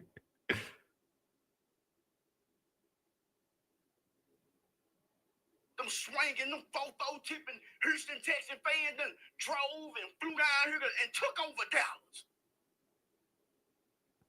It was Southside phase all over Arlington yesterday. And they ran the score up on us, and we didn't do nothing about it. Nothing. But y'all, NFL, y'all want to keep showing potato salad face Jerry Jones. We don't want to see Jerry. We want to see progress, and we're not seeing it. Desperate times come with desperate measures. I'm not a Dallas Cowboy fan. No damn mo. I'm a Dallas Star now, baby. I'm with the Stars. Oh, you know, you too small for me. As a defense, that's running me hot. I'm gathering up my troop. Look at him. We know the offense ain't gonna do nothing, but damn it, we gonna do something tonight. Them players don't believe. You can't coach them. Can't win with them. You can't do nothing with them. Michael Parsons, you're supposed to be a leader, but damn it, lead. Don't nobody want to hold each other accountable. Stake no damn more. He still, you know what I'm saying? But that's a pure read eagle now. I'm sorry to break this news to y'all, but Jerry Jones is a pure read eagle now. He can't eat steak no damn more. Them days of eating steak is over. He in denial to Jerry Jones cussing everybody out there. Whoever say something to him, he cussing them out. He don't want to hear it. And he ain't confident right now. So I feel like the league, even though he'll move it down to his son Steven, it won't be no better, but they should make Jerry get rid of the team. Bubba Dub, funny.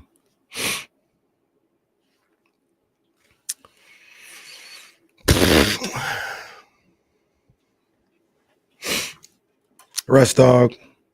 My apologies.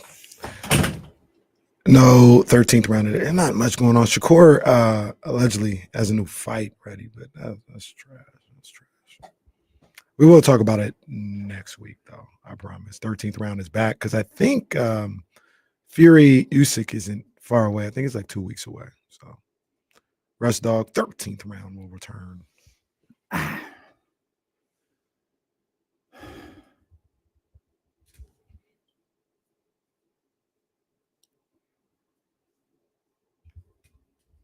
It's a good one.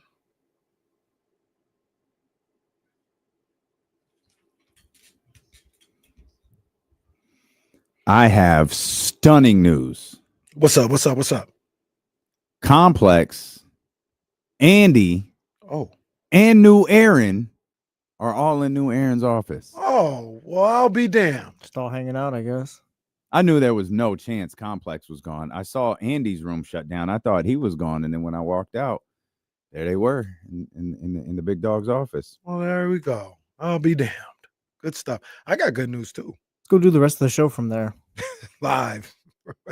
I wonder if we brought all three of them in here, what that show would sound like.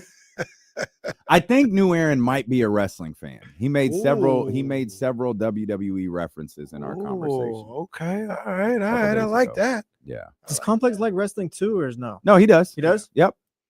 Old school wrestling. He been knowing what's going on. Yep. What was the good news? Beam Money is ready to go. Beam Money we're still is doing that, in. huh? Absolutely, we're still doing Beam Money, man. We got some money to make around here. I know. And and change the name or something. Beam Money is people be hashtagging Beam Money on Twitter. Just because people do it doesn't mean it's inappropriate. Beam Money's ready to go. And today, just spell it right, or something else might come up. we gonna get paid again today. Okay. One on Monday. We're gonna win again because we got De'Aaron Fox, 27.5 points. No DeRozan, give me more. De'Aaron gonna be getting them up today. And he only had 16 last game. He's gonna be getting them up. Keegan Murray, I still believe in you, Keegan. 13.5 points. Give me more on that one. Domantas Sabonis, 37 points, rebounds, and assists. Give me more. He's going to work on Rudy Gobert. And then Rockets did lose last night. Ant-Man, more than 26.5 points. Give me more. That's Beam Money. It's going to be up on Twitter and Instagram coming up soon. You going to remember to attach it this time, or are you just going to? Hopefully. All right. Yeah, Beam Money ready to go. We're gonna get the money win. And surprisingly, we've had people call in telling us the Kings are gonna get the win. And they said it's gonna be easy work. Yeah, there's a couple of people who did that, and I would have loved an explanation as to why. I hope you're right. I think Titus. I know TC said it. Scooter, I think. Scooter, that's right. Scooter said it. That's right. Yeah, I hope they're right. I hope they're right in the fashion that they say is going to happen as well. Give me a blowout win. Give me a blowout win. One of the things, I still haven't finished starting five, but we're closer to the end now. One of the things that was interesting about the interesting moment was, and I forgot about this, when Ant had to leave for the birth of his child against the Kings at halftime. And he's getting out of there, he don't even have a shirt on, getting in the car and trying to get to the hospital. And then he gets there, the baby's delivered, and he's focused on the game. He's locked in, watching the game. That's right. Yeah. Oh, man, come on. He'll go back over there, look at the baby. Man, I'm trying to get this dub. Hopefully nobody has any labor today. We can just get a dub over the Timberwolves. I think Scooter said by 18. Yeah, what TC said 14? Oh, I thought okay. TC's boy is hurt her, though. He said they was going to start cooking with her. That's his boy. All right.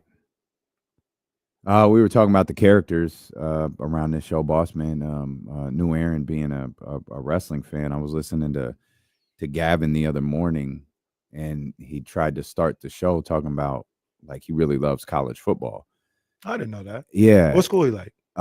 Penn State. I He's should have. he's a Philly guy. He's from there? Mm-hmm. Okay. Yeah, he's a Penn State guy, Eagles guy, the whole deal. But a big Penn State fan. Tried to start talking about college football because that's what he watched over the weekend. Of course, Kevin and Katie couldn't have possibly have cared any less.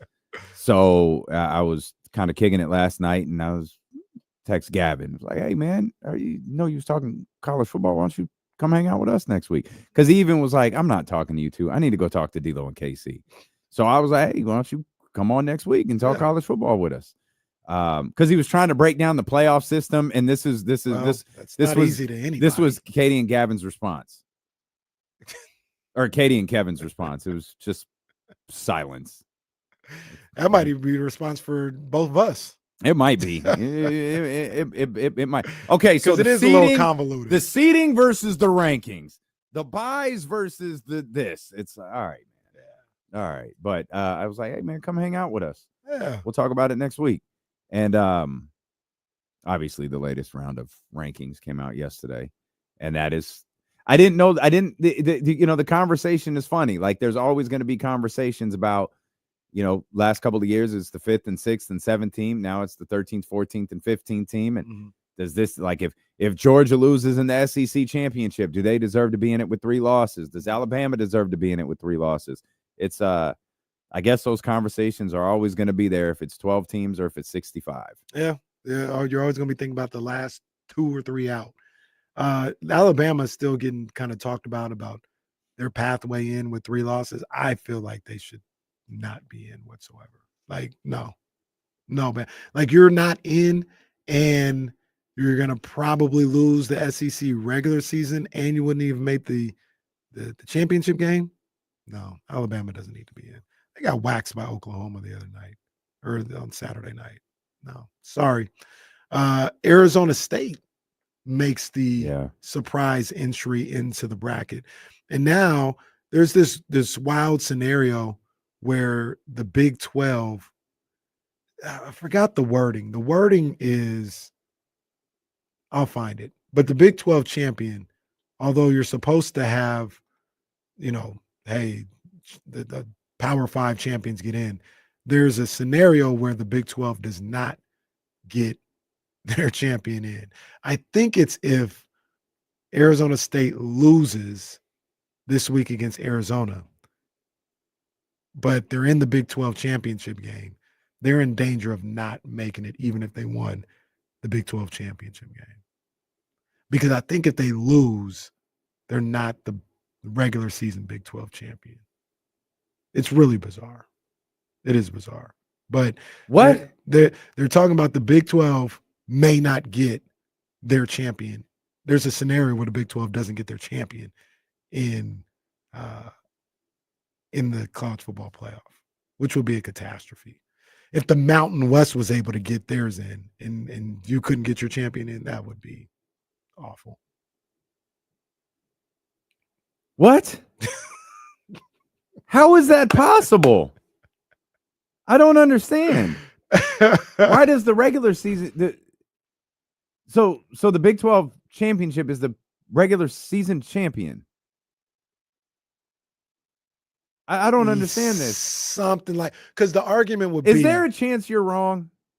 Well, I mean, not because it's just a scenario. So, like, yeah, Arizona State isn't guaranteed to be in the college football playoff if they win the Big 12 championship game. Because if they were to lose this week to Arizona, I think they'd have 3 losses. And then there would start to be an argument with them and a 1 loss or 2 loss Tulane team. Like, Tulane would be ranked higher than them on the rankings. And there'd be an argument to put that their But there's no argument if there's a guaranteed spot. I'm gonna find the wording, because they talked about the wording and why it could be problematic. This doesn't this makes, I think you're wrong. This doesn't make any sense. They talked about the wording of conference champions being in and how that could be problematic. Let me see. I think I got it. I don't think you do. I'm speculating that you might have made this whole thing up. Where is I spread the article last night? There she is, Heather, because Heather was talking about it. Okay. I like Heather with a D. Yeah. Pause. The caption is, the Big 12 is flirting with disaster. Okay. The rules of the 12-team college football playoff guarantees playoff bids for the 5 highest ranked conference champions, period. Okay. That does not mean it guarantees for the Power 4 conference champions. In theory, if all 5 conference champions could be from the group of 5, the reality is that the Big 12 champion should be in. It would be stunning, controversial decision if they're left out. But the league isn't doing itself any favors with number 16 ASU carrying the banner, just a step above number 17 Tulane. If the Big 12 champion had 3 losses and 2-loss Tulane runs the table and finishes with a 2-loss AAC championship, it will at least open the door for a debate as to which conference champion would finish higher. Got it. So the Power 4 aren't guaranteed a spot. It's just 5 spots. The 5 highest ranked conference champions. I doubt they're going to do that. Which is I didn't realize that. So, I didn't like either. she said the rules of the 12. That's why I thought you made it up. I very much thought this is ridiculous. Kenny's going to go, oh, I misread this. This doesn't make any sense. The 5 highest ranked conference champions, period. That does not mean it's a guarantee for the Power 4 conference champions. And I agree with you. I don't think they keep the Big 12 out for the AAC champion. But if they were to lose, ASU were to lose, it would open the door. It's funny. I went to Reddit. Yes, it is possible for the Big 12 champion to miss the playoffs. All of the following scenarios are possible. The Big 12 champion is the 6th best champion and misses the playoffs. The Big 12 champion is the 6th best champion, but earns one of the 7 at-large bids. The Big 12 champion is the 6th best champion, but a different Big 12 team earns one of the 7 at-large bids. That's crazy. That's why they should have never left. Like, they should have never done all this. They did all this, the Big 12. Oh, we're going to the Big 12. Yeah, we're leaving the Pac-12 out. And now you're in this scenario. I kind of hope they don't make it. I want to see that'd be a funny way to start this. I want to see the Big 12. That would be a hilarious way to start this. Because the Big 10 did too, but the Big 12 ravished the Pac-12, and I don't like that. So I kind of want to see. I like Arizona State. Shout out to our guy Jake Gaden. Scatterboo is over there making waves. He's gonna be an NFL player. That's pretty cool. Yeah, he is. He's making waves over there. So I that would be the reason why I'd root for Arizona State. But if Colorado ain't gonna be involved, burn it down. Nice, yeah, Big 12. Yeah, don't make it. Put Tulane in there. This is such a funny way to start the 12-team playoff. The Big 12 gets left out. Oh, that'd be just magnificent. Yeah, man. Oh, they'd be so upset. So right now, at the last projection, the first round games is Arizona State at Ohio State, Tennessee at Georgia. I don't even know if I really want to see that. Indiana at Penn State, SMU at Notre Dame, with Boise State, Oregon, and Miami and Texas getting buys. Okay. I got to admit, the first round is not as juicy with this situation, with this projection. I liked it better when it was like Alabama playing Ohio State, Clemson in there. Hopefully South Carolina can get in there. Those are my boys. They're coming on late. Okay. Well, I'm anxious to get this weekend over with. Oh. Let these games be played.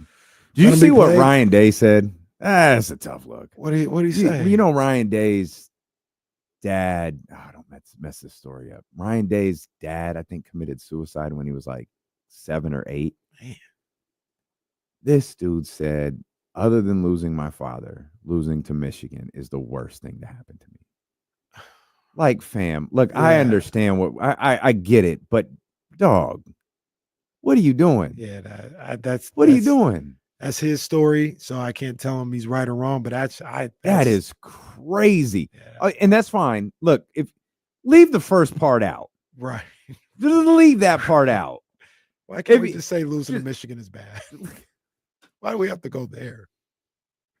Jeez, buddy, losing this weekend might be the worst thing to ever happen to you because if it don't happen if you don't beat him this year, he'll be fired on Sunday. Yeah, Saturday night.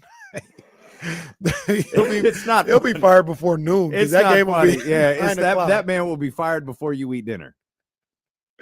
AD will meet him at midfield. Not right good. after he shakes Moore's hand. Yeah. Hey, he put his arm around him. You lost to that guy. You lost to him. Walk your ass back to Columbus. I don't even know where the game is. It's in Columbus. That makes it even worse. Well, walk your ass somewhere. Walk your ass to Cleveland because that black beard he Don't got. do that to him. Wow. What? They're just in Cleveland trying to get ready for Thanksgiving, enjoying themselves. Why did they get that shot? Should you get all that dust out the way? Why do you hate Bone Thugs and Harmony so much? I don't know. Like I didn't, and then you guys made me realize they have 2 songs. 1.5. Yeah. Oh, that's that. I didn't even say that. Well, no, they got. What is the half? They get 4. Thuggish Ruggish Bone. 3.5, 4. Crossroads is the one everyone knows. First of the month. Thuggish Oh, Ruggish. first of the month. I give so maybe 2.5. Notorious Thugs, Red. Oh, that's a the half. half. That's It's a been half. shrunk down to a Biggie verse at this point. Yes, you guys. It's just like that. Love of Money, ain't that them? Yeah, I actually like that record, but it's not very good. I just like We're at Easy's 4. part. No, that's not a song. No, It's because I don't even know that. That's last Easy's one. Yeah. verse. It's Easy's verse that hits. I'm not disputing that. I'm just saying that it was on their album, wasn't it? It was. People like It's wild that Easy found Bone Thugs and Harmony. I wonder how he found them. That's what I mean. Yeah. Who's he doing in What's he Cleveland? That's it. That's it. What was he doing out there in Cleveland? What was Cleveland before LeBron James? Well, it had three major sports teams. Like they did exist, Jesse. Oh yeah, Mark Price. Wow. Craig Elo, Brad Doherty, Gerald Wilkins. I'm sorry, Jim Brown. Well, yeah. Well, he was talking about the Cavs, but yeah, Jim Brown. No, I don't think he was. He said, "What was Cleveland before LeBron?" Did you mean the Cavs or did you mean the city? Low-key meant the city, bro. That's what I'm talking about. I mean, look, Jim Brown. But oh goodness, he just took a shoe to the face. He just caught some sweet chin music on the ground. Oh, poor guy. Damn. Sorry, that was distracting. He got a straight up kick in the face. I mean, to Jesse's point a little bit. I mean, I know Jim Brown. Like, was I'm not trying to Cleveland like diminish, but notable before LeBron? Well, nobody really checked. Yes, Jim Brown played in Cleveland. No, Jesse, but to Jesse's point, nobody's really checking for Cleveland when Jim Brown was there. Well, I wouldn't know, dude. It was the 60s. Nobody was checking for Cleveland. No. I think they got more love. Did Cleveland really start getting love when Major League came out? It's like 89. No, you are really We knew Jim Brown. No, You we knew guys Jim are Brown, really- but nobody was No, checking no, for no, Now it's Cleveland. spreading. Now I'm getting other people to buy it. Nobody was checking for Cleveland. You're at that point. really disrespecting like the Cleveland Browns. Never won a Yeah, I'm Super not. Bowl. I think the Cleveland Browns. I think if you ask like Cleveland Brown people, they'd be like, no, we backbone of the NFL. All right, nobody really cares. Backbone of the NFL. No, okay, no, that's how they excessive. think of themselves. Like one of them originals, even though they're an AFL team, they look at themselves like, I don't think nah, that we that's wanted them true. once. Has a Cleveland Brown fan ever said that to you? I listen to Cleveland radio. Okay. The old Browns turned That's into like the, listening to Twitter. The old Browns turned into the Ravens, right? Yes. Correct. Okay, yeah. Won a championship, Yeah, right? yeah. They went to Yeah. Baltimore. Yeah, I mean they look. I think the Cleveland Browns and their fans, they kind of look at themselves the way the Bears do. How did Major League get to use the Cleveland Indians like that? It's a good question. Nobody cared. How did that happen? They were taped in Milwaukee too. They must have just got a partnership with Major League Baseball to pull that off. Yeah, because I'm sure because they had all the other team. They had the Yankees. Yeah, were they had there. the right. Yeah, they filmed in Milwaukee. Of course, they did it in Milwaukee. That's where our boy's from, right? Euchre. Euchre, yeah. Second one was WrestleMania legend, WWE Hall of Famer Bob Euchre. Andre the Giant choking him out. Get your foot off my shoulder. Major League 2 was in Baltimore.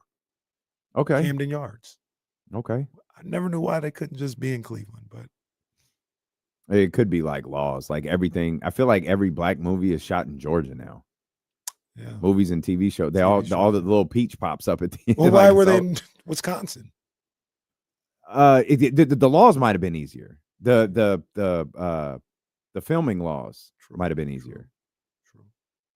Trying to think. You know what I was thinking of too? This is random.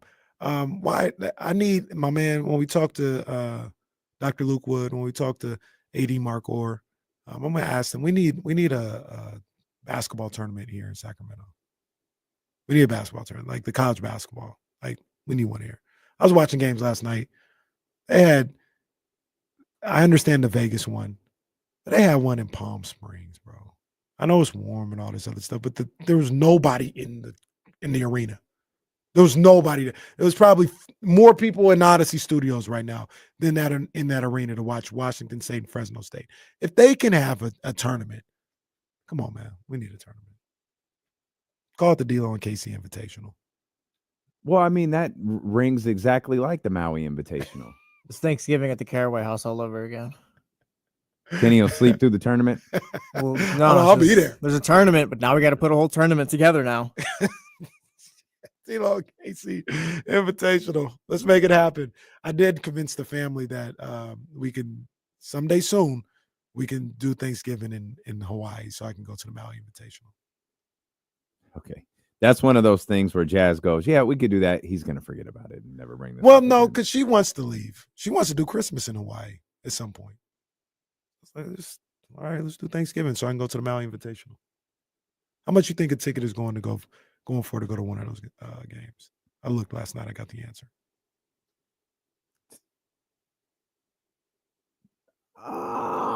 It can't be. I'm gonna go like $40. Would you say? Like 40. I'm not going to do that. But I mean, I think it's low hundreds. I saw. It's not. Like Is this secondary market or secondary market? Okay. It's not earth shattering, but it's like $220 for a ticket. Yeah, I don't think I do that. Yeah, I don't think I do that. And then I saw one. I saw that. another one that was like $320. That feels excessive. Is it for the whole day? I don't is it know. like I the California? tell. It looked like, I don't know if they have sessions or it's just one game each or something like that. I couldn't really tell. But I mean, Jesse, think about it though. Say if UConn played at Auburn, that's a 2-4 matchup. Are you ever going to sit any closer? I guess not, but I still see it as like college basketball. So yeah, understandable. I'd pay it though. I'd pay $200. Like it's one of those things. It's Maui Invitational, right? Like I probably wouldn't pay $200 to go see Memphis and Auburn in the FedEx Forum, but I'm going to the Maui Invitational. It's It's one of the iconic. Would No, you say sports definitely. or college basketball? Just college basketball.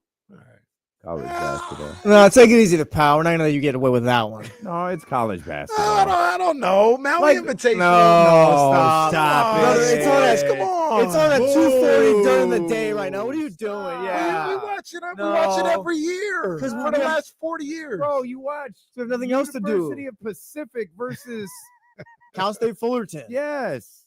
Stop it. I don't know, man. It's borderline. It's borderline. No, It's not. borderline It's not. what? It's borderline handing out the waters to the rest of the people who are actually like sporting events. It's borderline one of them events for the sports year. Nobody's Stop. Oh, yeah. Kenny. You're just saying words at this point. No. John Post finally agrees with me. Yeah, it's one of them ones. There's man. a bigger college basketball sicko in this chat. It's John Poles than you. John Poles will watch Cal State Fullerton versus like Long Beach State or something. He does not count. Aldrin says I'm with Kenny too. I'm saying borderline calendar. I'm saying borderline. It's not even March. It's not even the biggest thing in its own sport. It's not even March Madness. It's not even the last week with the tournaments and stuff like that. I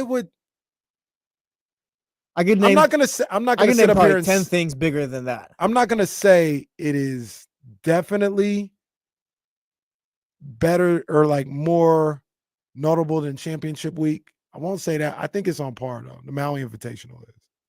How on par can you be when it's not even on prime time? The Maui Invitational. I mean, but to be fair, I think this is the first year it's not on prime time. It's usually 5 p.m. Thanksgiving Eve. They do that. ESPN does. I mean, I know they got to have programming, but they do run it all day, like they do the Australian Open or something like that. Like you're getting the Maui Invitational at 9 a.m. No, we can't let him like. No, I'm not getting any. No. It's not even close. Damn, I hope you're not thinking over there because. I'm not. Okay, yeah, no, we're not gonna let you spew this nonsense. I'm looking for more Batman clips. I've zoned out of this idea. This is ridiculous. NFL playoffs, Super Bowl. Well, no, I don't know. I said it's borderline. Hockey playoffs, Stanley Cup. You keep finals. saying it's borderline, and then you keep trying to trying to make like a point that it's one of them big events. Maui Invitational, is it bigger than All-Star Weekend? No, I don't think so. It can NBA All-Star be ahead of the NBA Cup. Is Maui Invitational bigger than Major League Baseball All-Star? No. You're even asking me. It's No. not. Go to.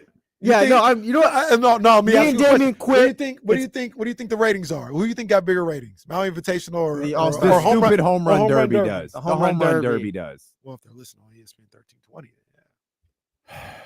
yeah. Kenny needs to head over to trainwithmap.fit/ESPN1320. He needs to take some of these sleep enhancers because clearly he's not getting enough sleep. Maybe some of these, maybe some greens to throw into his water here to keep him a little bit more sharp. You can also get fat burners, cravings crushers, protein shakes, whatever it may be, all day BCAs. That's all over there at trainwithmap.fit/ESPN1320. The link to maptrition.com is right there. You could take advantage of the free nutritionist consultation, free macro calculator, whatever you need. It is right there for you at trainwithmap.fit/ESPN1320. And we'll come back with more here on Sacramento Sports Leader ESPN 1320. What's going on in the Maui Invitational besides this game right now? Like who's been winning and stuff like that? It was this event. Well, Memphis. This is the championship game, so Memphis and Auburn have been winning, and Dan Hurley's lost his goddamn mind. Well, that's just Tuesday, bro.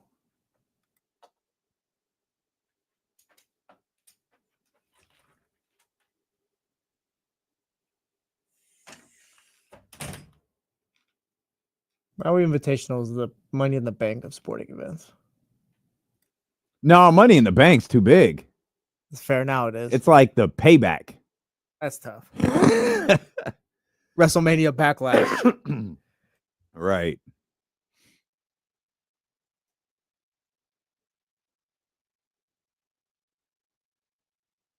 Zebra PT. No standard Long Beach State was the first team I thought of.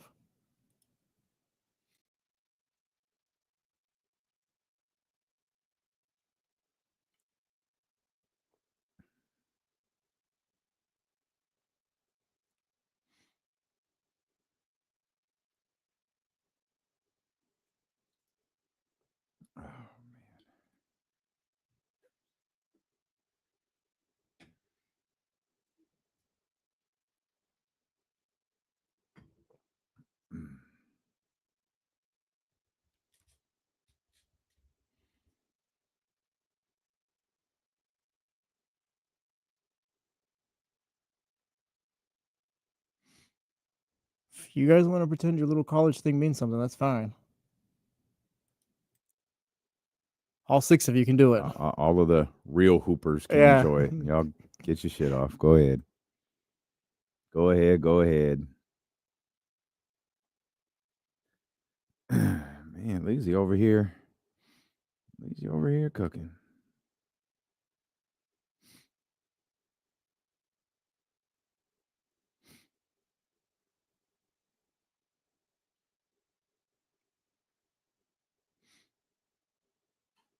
That's Mon-Fri rolling through Sacramento. Tinashe is in the building. Congratulations on an amazing 2024. The tour's been great. We've been all over the country. This is the last stop this tour, so Somebody gonna match my freak. a whirlwind, but it went pretty fast and it was pretty smooth, so we had a good time. It's gonna be the best stop too. Oh yeah, you already know. What's the plans for 2025? 2025, I want to get into part 3 of my project that I've been releasing. I'm put out part 1, part 2, and want to get back in the studio and Y'all should have seen Lazy around Tinashe, boy. Scared to death. summer, things like that. So together maybe throughout next year, hopefully. Tinashe, we appreciate you rolling up on 102.5. We appreciate you pulling up on Sacramento. Yeah, there you go, Lazy. Shout out, Lazy. Lazy out there working. He got videos. He got photos. Lazy was talking about working here at the infamous Topgolf event. Topgolf. Damn. We were straight used at that event, man. Crazy.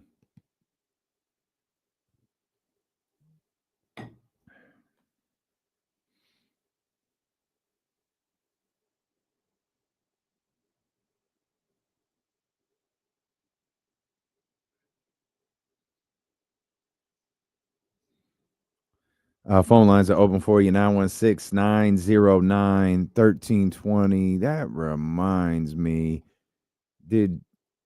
I gotta pull the. Did you see Inside the NBA doing the pottery thing last night?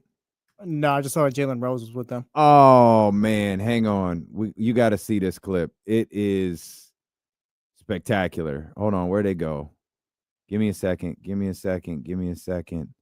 Of course I can't find it.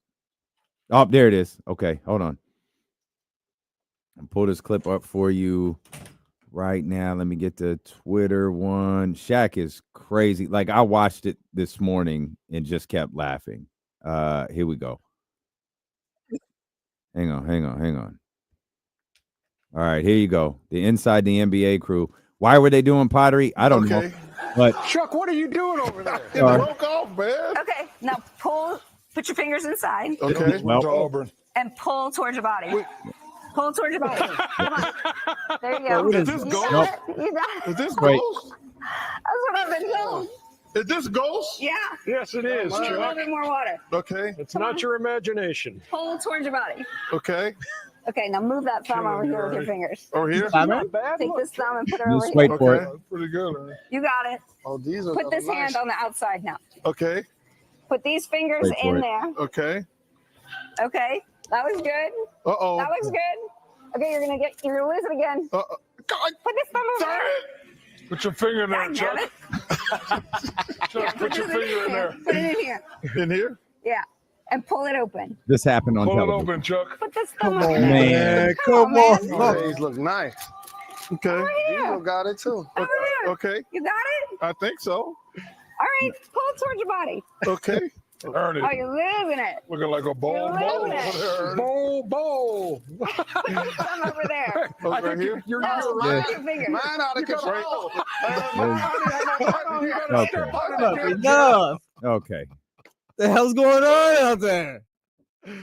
Oh my goodness. That was crazy. The visuals was even crazier. Oh my gosh. That was our Malice at the Palace. When- That was crazy, bro. Shaq, man, that was a lot. Wasn't prepared for that. I said I was okay with Inside the NBA ending. Maybe I'm not. Did you watch Inside the NBA, like the show yesterday? I didn't see it. No, I saw that this morning. I was saying if you saw, like, if you had any thoughts with Jalen, I he was on there. Like Jalen Rose was on. I'm not a big fan of Jalen. No, media wise, no. So, like, I mean, maybe no shade. Maybe he's better with those guys. Mhm. But yeah, I'm not the biggest Jalen Rose media guy fan. Understandable. Get Dwayne Wade in there if anything. Well, I'll get Dwayne over at NBC. I don't need Dwayne Wade. Let's settle down. No, Dwayne Wade did a good job. I didn't say he didn't. I just said we didn't need. We don't need it. I don't want him for on the backup. He doesn't need to be on Inside the NBA. He could be on something else. Dwayne Wade. Yeah, he'd be on NBC. He could be on Amazon. Him and Draymond on NBC. Well, see now, we don't need to go there. See, that opens up the floodgates. That's why I said that. Remember, NBC on my way. Yeah, that was crazy. That was embarrassing. I wouldn't. Cool. Enjoy your trip, dog. Like, why did you tag them? Yeah, it's like NBC out here. Like, what's that got to do with me? And then he ruined a picture after that. His stupid ass right there in the middle of Steph's shot. Oh my goodness, that's hilarious. We didn't talk about this yesterday because we were so pissed off at the Kings. Well, Brooklyn got the Warriors the other night. They did. Yeah. I'm assuming Jordy's gonna have those guys playing hard. Yeah, they're gonna have to trade some guys. I don't think they want this. I think Cam Thomas is out the next couple of weeks. Yeah, I think it's is it the hip from Sunday, or did he hurt himself against the Warriors? I'd have to double check. I'm not sure. Wait, who'd you say? Isn't Cam Thomas? Isn't Cam? I think it's the hamstring. Isn't he out for like 4 weeks? Yeah, 3 to 4 weeks. Yeah. Because I know he took that fall on Sunday against the Kings. That was another. The refs were stupid. Cam Thomas goes down on the baseline in a heap. Hurt his tailbone or something like that. He's just down. He's down and he's hurting. Kings like score or something happens, and then the refs are like, "Hold on. He's hurt. Trainer comes out there or whatever, and they take some time, and Cam Thomas gets up. People clap, and he's walking, and he's like, all right, man. All right. Hey, who you guarding? And the rest are like, all right, let's inbound the ball. And me, Mike Brown, Luke Louts, we're like, hey, no, like, he can't just be in the game right now. What are you doing? He's either got to get out the game or it's a timeout. And the rest, no, he needs sub. Yeah, you guys are let the ball inbounds. Mike Brown almost punched another ref. Why does that stuff happen every night? Because Mike, remember when Keegan fouled out and they just handed the ball to whoever it was to start the next play? Mike's like, I haven't even made the sub yet. Like, Keegan is literally still on the floor. Why are they like this? These man? officials, they really don't know the rules. Why are they like this? They really don't know how the game works. Oh man, but I saw that. Shout out Ben. He's here. He's ready to go on the bus trip. Hey, come on, New Aaron. Hey man, hey, come on. Brought to you by Matthews Mattress. Okay, don't do that. Don't do that to them.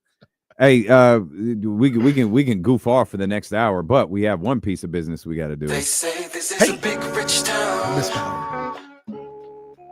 I just come from the poet's part. 4 games over the next 2 days, including the Black Friday special with the Chiefs and your Raiders on Amazon Prime. Black Friday. Somebody's. Aiden O'Connell's Raiders. Yes, indeed. AOC. Last week I had the Lions at number 1, the Bills at number 2, Chiefs, Steelers, Eagles at number 5. I had the Vikings as the first team out. This week, I went with the Ravens as the first team out. Ravens instead of Packers. I had the Ravens as the first team out. Moved the Vikings up to number 5. Cut my deep strike. How they get moved up to 5? Why not? Yeah, no, that's wrong.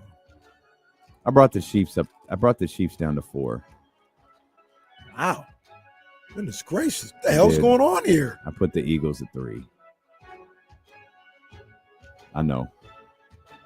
This is crazy I know. power ranking. I put the Eagles at 3. I don't know, man. I don't know if it's Saquon. I don't know what it is. They might be too low. They might. I don't think they are. I put the Bills at number 2. I think I put the Lions at number 1, and I'm perfectly okay with that.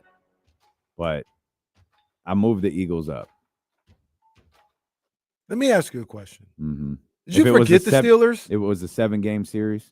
No, didn't the Steelers lose this week? They lost in snow on the Thursday. Okay. So they moved behind the Vikings and Ravens? Ravens, yeah. And probably the Packers, too, to be honest. And the Packers? Yeah. Probably. They lost in a snowstorm on the road on Thursday. I understand. They were 4 the week before? Sir, I'm not sure what you're yelling at me. Even Siri's responding. Yeah, I moved them back.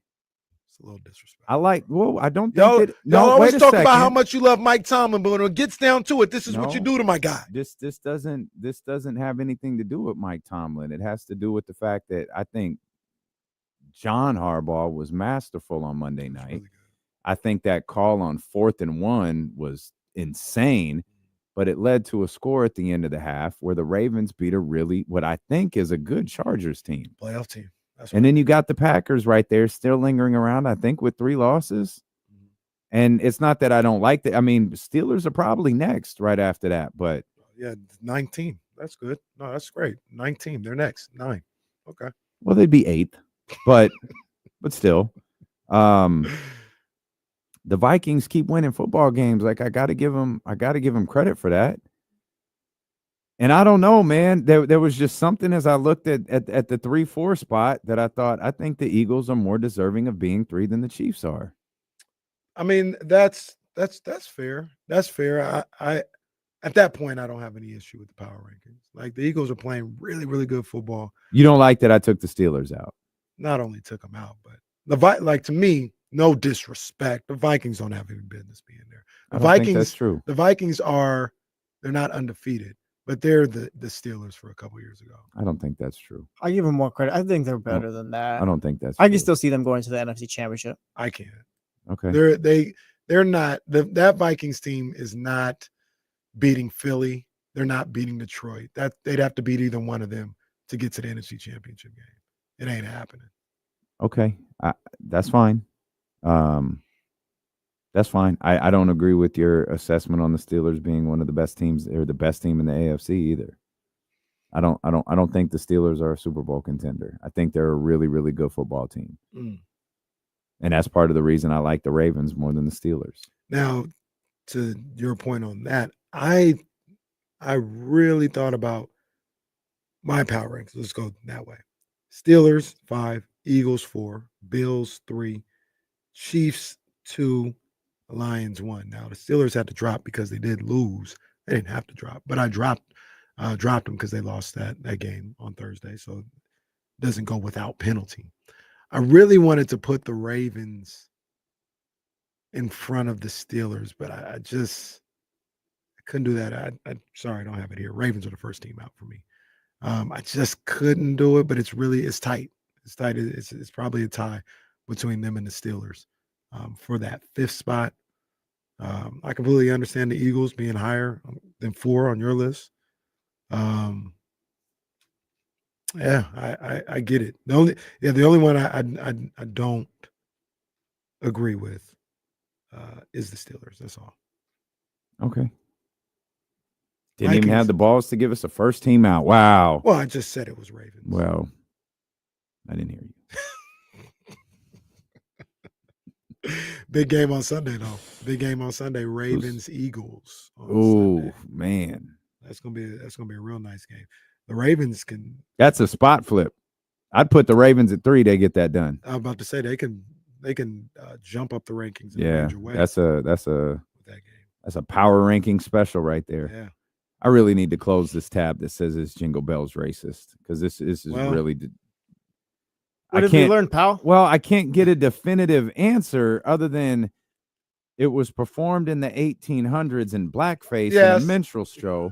It's racist. But if it was that doesn't mean it was created under those pretenses. It doesn't mean it was written like that. if someone performed it in blackface, that's not the same as it.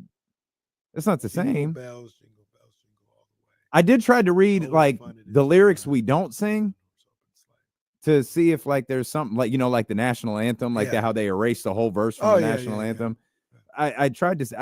I again, we are doing a live radio show. It says they removed the racist origins from like just they kind of cut that out the song. Well, so be careful because that might be the AI response. Like I've been trying to, I'm trying to like find a reputable article that breaks down. What was Frosty the Snowman a KKK member? Is that what we're gonna find out next?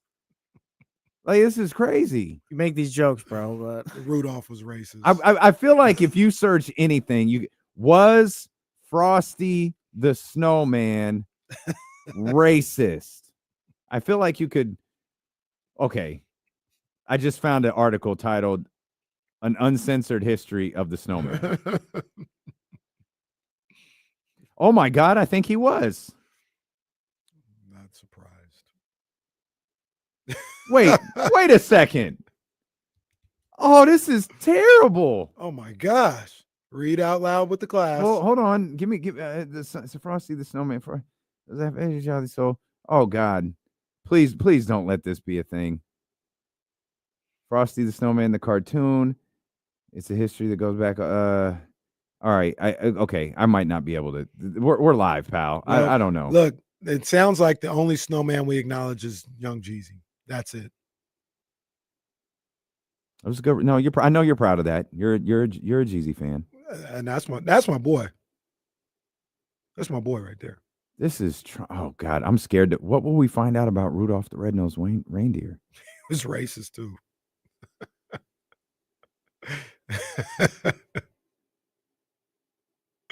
Oh, okay. A particular group has recently weaponized Frosty the Snowman. I see.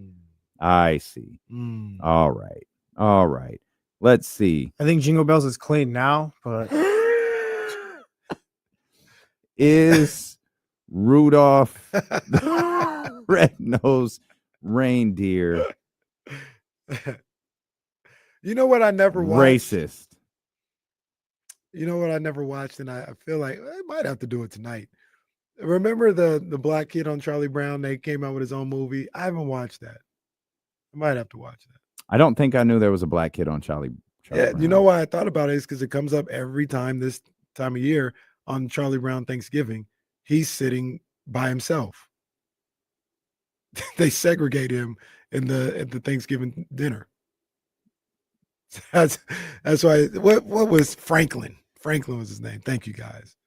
They gave him his own movie, and I haven't watched it yet. We might have to watch that tonight. so we're all gonna go home today, right? And tell our families, hey, yeah, today at work we tried to figure out if Christmas was racist or not.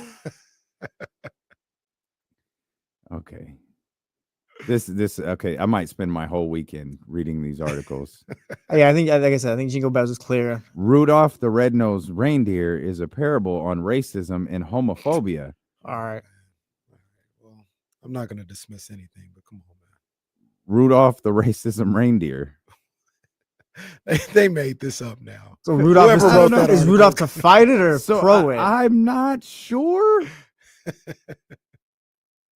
Oh, Rudolph is sexist and racist. By the way, none of these articles were written before 2016. Not one of them. I guess I'm not buying gifts this year.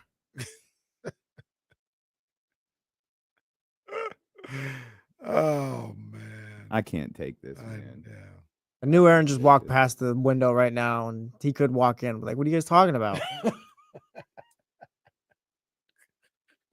That racist, homophobic reindeer that everybody, or I don't know, is he the victim of homophobia? So I'm wondering, like, is he like a? And how did we figure this out? And who told us about this? Why are we looking up whether or not? How do we Rudolph know is racist? Rudolph's sexual preferences? I don't know. Maybe this is just a mystery we don't solve, fellas. Can't solve them. Can't solve them Yeah, all. they can't all be out. They can't all be Alcatraz. Everybody, just go watch Franklin tonight. How about you guys do that? And aside from that, I really do the seating arrangement aside. I really do enjoy those Charlie Brown Christmas and Thanksgiving and Halloween cartoons to this day. I think they're can't on Max. venture a guess as to last time I saw one. They used to show them even on guess. TV a lot, but I think they're all on Max now. Okay. Y'all Maybe pitch, Franklin. Paramount. No? Okay, Franklin, I see you. The Christmas vibes are strong, by the way. Like Thanksgiving is just we're gonna get you out the way. They're lighting a tree tonight. Yeah.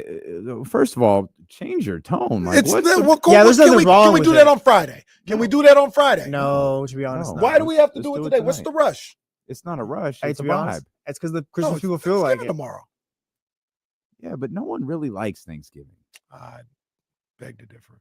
Thanksgiving dinner. It's the worst. More popular than Christmas dinner. Yeah, Thanksgiving dinner is the worst. Christmas dinner's Like, not even really. Well, Thanksgiving turkey is overrated. It's the whole thing is overrated. do Like, that. who eats? Settle down. Who? No. Settle Who? down. No. Thanksgiving no. Thanksgiving food Who- is overrated. Who yes. eats stuffing on like a Tuesday? Nobody. Like nobody wants Stuffing this is good. crap. It's why you eat it once a year. Stuffing is good. No, it's not. Homemade mac and cheese is good. Well, It's you can not eat that any day. It's not my bag, but people really love. I don't like it at all. What's the? Oh my god! So good, you can't even think. Wow. Of it. Well, it's not what are we good for doing me. right here? Okay, I bro. don't Yeah, like it. Thanksgiving food is What, great. Sweet potatoes? No, What? they do like green sweet bean potatoes. casserole? No, What? the like Cranberry jelly, sauce. Cranberry sauce. Ew. Bro, No, people go Gross. crazy for that. Hey, Don't do cranberry I sauce. James Ham I don't revealed need today. it. Hold on. James Ham revealed today he eats cranberry sauce by itself after That he's is done. disgusting. That is bizarre. That is disgusting. There's nothing appealing about that giant blob of jelly coming out of that can. James Hey, on, he shared it. Like, you guys don't? James on June 17th, just eating. Good. That's the most James Ham thing ever. And F James, that's what he gets for taking the hour off. This is what he gets. That's the most James Ham thing ever. Is him sitting around June 7th, sweating all to be damned at his lake, eating cranberry sauce. That's disgusting. Once again, it's not my bag. I don't like it at all. How are you going to defend it and you don't even like it? Because a lot of people do. A lot of people be like, "Oh, at Cranberry both sauce families is the that I stuff go that's to." always left over. No, not my 3 families. Thanksgiving should be just being thankful for the people around you and That's stuff it. like that. And That's then it. whatever food you that gotta your eat. group of people loves to eat, you guys should eat that. You don't have to get turkey. Like turkey, I've been fighting the good fight for getting turkey and all that stuff out of here for my family. That smoked turkey, when it was all said and done, was pretty good though. That's the way to go. Like, Oh, absolutely. That's the way to go. Outside of the just put it in the oven joint. Like, Oh, yeah. yeah. Yeah, And I've never had fried turkey, but I assume that's pretty good too. But Yeah, I don't unless someone else want to yeah, I'm try gonna it go to somebody on their else's house. property. Yes. Yeah, on their Invite property. me to If the you're in the house, chat bro. house and you do that, record it so we can get the video. Be Well, safe, please. Yeah, but yeah. Keep small children away. See, keep, TCG keep says- large children away. Just keep everybody away. TCG says they do Thanksgiving sushi. I think some other people throw some stuff in there. Okay. Like, do it. Yeah, that's the best way to do it. That works. No doubt. Yeah, big ups. Then you eat the turkey. You know and what else sometimes is it's trash? dry. Yeah, like turkey. If you don't make it perfectly, you ruin it. It's like, oh yeah, grandmother turkey's great. And reality is Like, no, it's not. Yeah. Like it's trash, and that's why you have to make that big thing of gravy, because when you screw up the turkey and it's dry as hell, you got to put this nasty ass gravy on the top of The it. turkey's not that good, so I got to load them on like mashed potatoes on And the sides. the wildest human being to me is the one who puts the plate together and then just puts gravy on all of it. Yeah, you don't care about your life. It's like all of this stuff tastes exactly the same. Like you have no flavor in your life. This is trash. That's like going to McDonald's and getting a Diet Coke. It's trash. Thanksgiving food is trash. Like I said, I don't like to take on the stuffing though. I don't like to take on the stuffing. Like I said, it also depends on how it's made. Because see, at the house, Jazz, she makes the stuffing with like wheat bread. And I'm not really a fan of that. But you put the cornbread stuffing. Yeah, cornbread Oh, stuffing. now is we the are truth. cooking. Cornbread stuffing is terrific. Yeah, but again, it's one of those things you eat one time a year. Yeah. Don't make cornbread stuffing on July 7th with James's goddamn cranberry sauce because I'm not going to eat it. Do you eat greens? Well, there's no cranberry sauce because James ate it. Yeah, all. there's vegetables. Yeah, we have greens on You know, Thanksgiving. with butter and I mean, all sorts yeah, of I mean, a little salt. maybe some pig I parts in mean- there and hey, keep it moving. But yeah, greens aren't a Thanksgiving food. Greens are just food. We have them on Thanksgiving. Do you guys do green bean And mac and casserole? cheese too. What? Green bean casserole. That's kind of been thrown around, but that's not my vibe. It's not my thing. Okay. I'm just gonna judge a book by its cover there. And I never had it, and it looks disgusting. Sounds disgusting. No disrespect. Well, everything can be made bad. I can't imagine green bean casserole being any good. Oh, no, that's not true. It could be good. It could be good. I don't think it's better than greens, but it could be good. You know what? Hey, and you get these, everybody working on, and then you pull these sorry ass dinner rolls out of the oven that you just. Calm your ass. Wait, are you down. anti-dinner roll? Yeah, calm down. What are you doing? No. What are you doing? What are you doing right now? What are you doing? First of all, everyone needs to calm down. What I'm saying is, y'all slave over this meal, and then you buy these cheap ass dinner rolls that taste like crap. You've got to invest in the dinner rolls if you're not going to make them yourself. You got to invest in the dinner rolls. What do you mean? I'll call a little cap though, because if you get Sunnyside rolls, throw them that's in the just oven. fine. Throw them in the oven. Make sure the butter's on there good. That's all you got to do. Or you just grab the Hawaiian rolls and cut the middleman. Now you're going crazy.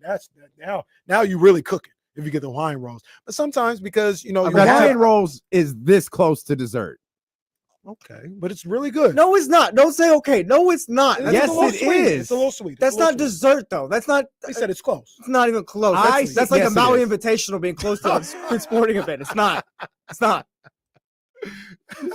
Look, I'm just saying. I don't have to. I can get the Hawaiian rolls, but I could go with the Sunnyside joints. The old a dozen for $4.99. Those are more my vibe. Boom. Put them in there. Make sure you have them in there for the right amount of time. Yeah. Put the butter on before, so it's just right into the roll. And we cooking. I'll have about 12 of those. We're cooking. Everybody knows the house. Well, Maybe talking about that cranberry sauce. Leave the rolls to me. One thing we've learned today is you, in fact, are not cooking. No. You're eating. Kenny's honestly got the best job on Thanksgiving. It sounds like. Yeah, I have a good job on Thanksgiving. I can't lie. Can't front. This year we're not even cooking. We're going to somebody else's house, so it's even better. Oh, there you go. Yeah. Okay. Well, the whole family was here yesterday. I thought y'all were cooking. They were. No, we're going to Tracy. We're going to Tracy for Thanksgiving. Screaming, kicking kid into my arms. Like, do not bring that child over to me. That kid hates me. Really? Me and Ryan were vibing. We were playing Peekaboo yesterday and all that. Hates me. That's not true. Ryan gave me a high five too. Nah, because Casey probably come home and talk bad about me, and she knows exactly who I am when she walks in. Oh, this that guy Daddy hates. That's what it is. Kid come over, feet just flailing all over the place. She does that to everybody. She did that to the doctor today. Josh talking about go see Uncle D-Lo. No, don't bring her over here. Me and her got beef. I'm like Deion Cole, and she's Diana. Charles. Yeah, that's Ryan. Maybe I'll start the last season of Blackish this week. I still haven't seen it. Show's been over 5 years. Your wife watched it like 6 months ago. Probably. We'll come back. We got to take our last commercial break, folks. Don't you dare go anywhere. What are we doing when we get back, bro? I have no idea. That is a hell of a question. We are vibing. We got Kings basketball tonight. Jay Crowder signed. Things are looking up for Sacramento. Steelo and KC on ESPN 1320. I can't believe we're at 3:13. Now that I think about it, the Kings get a win. That beam will get lit when the tree gets lit. It's a 5 o'clock. 5 o'clock. And beam don't get lit when things like that happen. When everybody's downtown and waiting for, this could happen. Yep. No, it don't happen. It happens on a rainy night. Down there in the cold.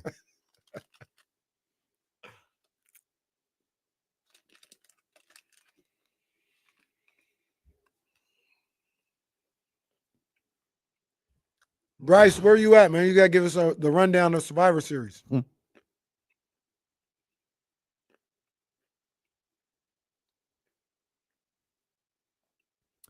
Alan, what's the shoe game for Thanksgiving? D-Lo in case socks.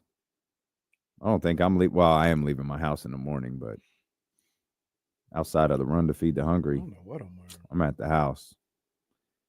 I'm walking around in socks and sliders.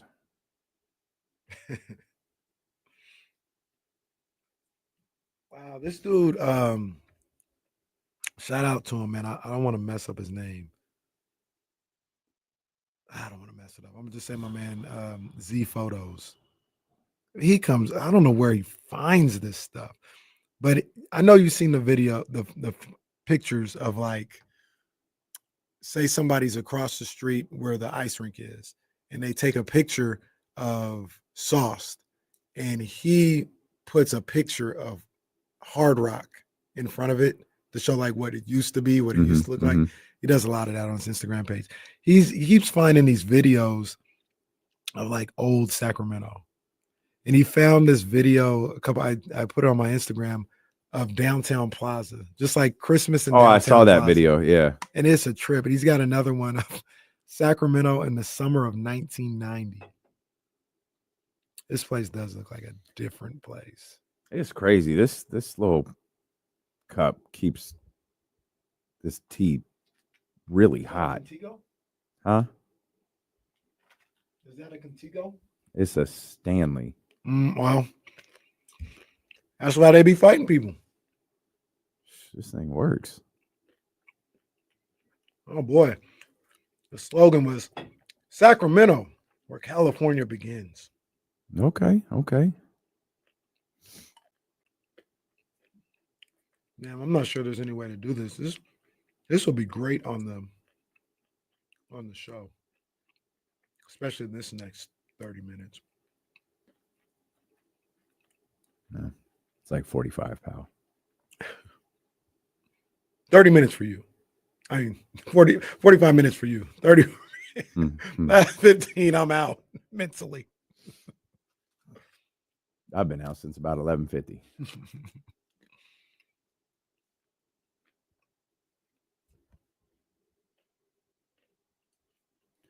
Yeah, Lazy, they open. Get in there, dog. Oh, I see. Lazy already there.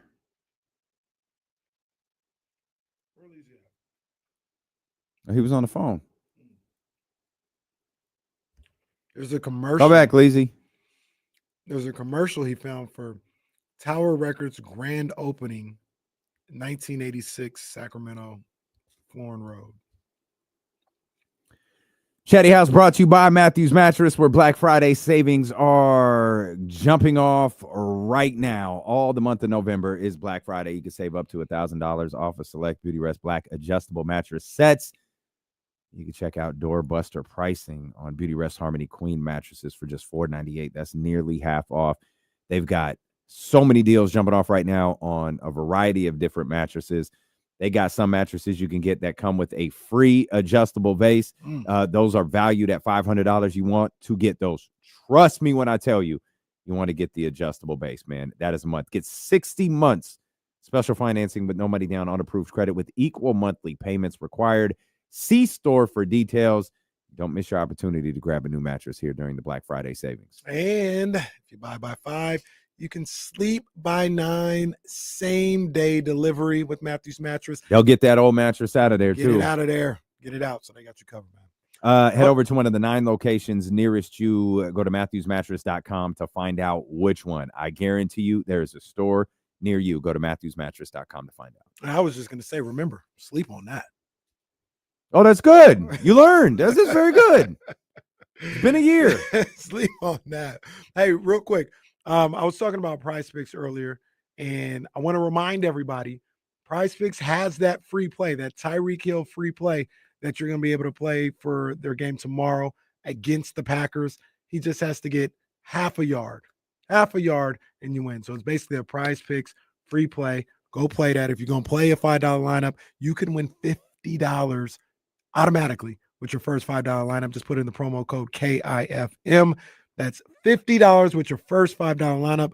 Promo code KIFM. Must be present in certain states.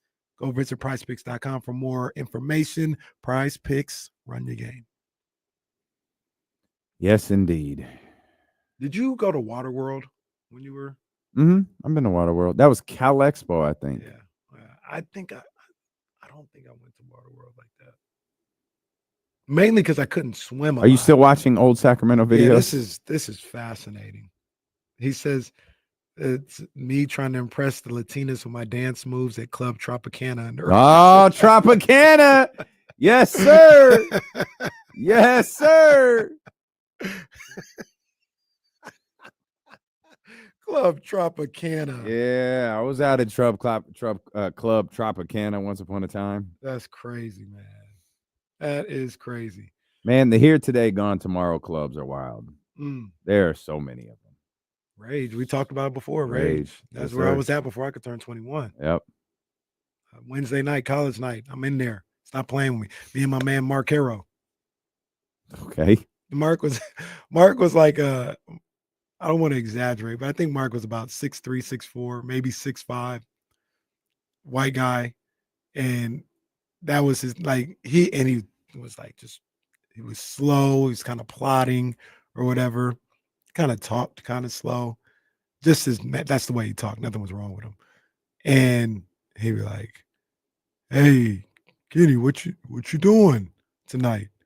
I was like, "Man, I don't know, man. I'm trying to do a little something." He said, "Why don't you come on to the Rage with me?" I was like, "All right, Mark, I'll meet you up there. All right, man. You know, a little team bonding." I get in there, and big old Mark would just lumber down the floor, right? Just lumber, just a big old lumbering guy, like Alex Lynn, but smaller, right? We get to the Rage.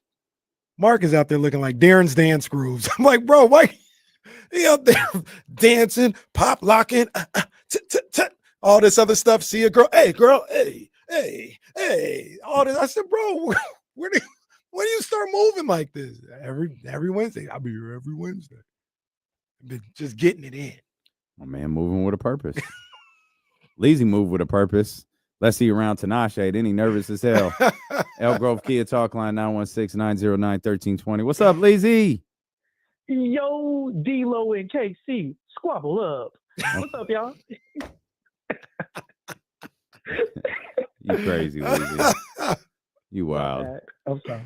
What's going on, family? Hey, what's up, kinfolk? Hey, y'all. Hey, I just wanted to call in and just talk a little bit about Kings. Casey, I'm not gonna infringe on B Money, even though I was just looking at Prize Picks. Oh. I think, yeah.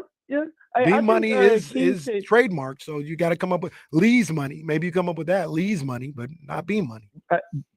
Bean Bucks, Lee's Money. You know, hey, as long as it goes through, it's good.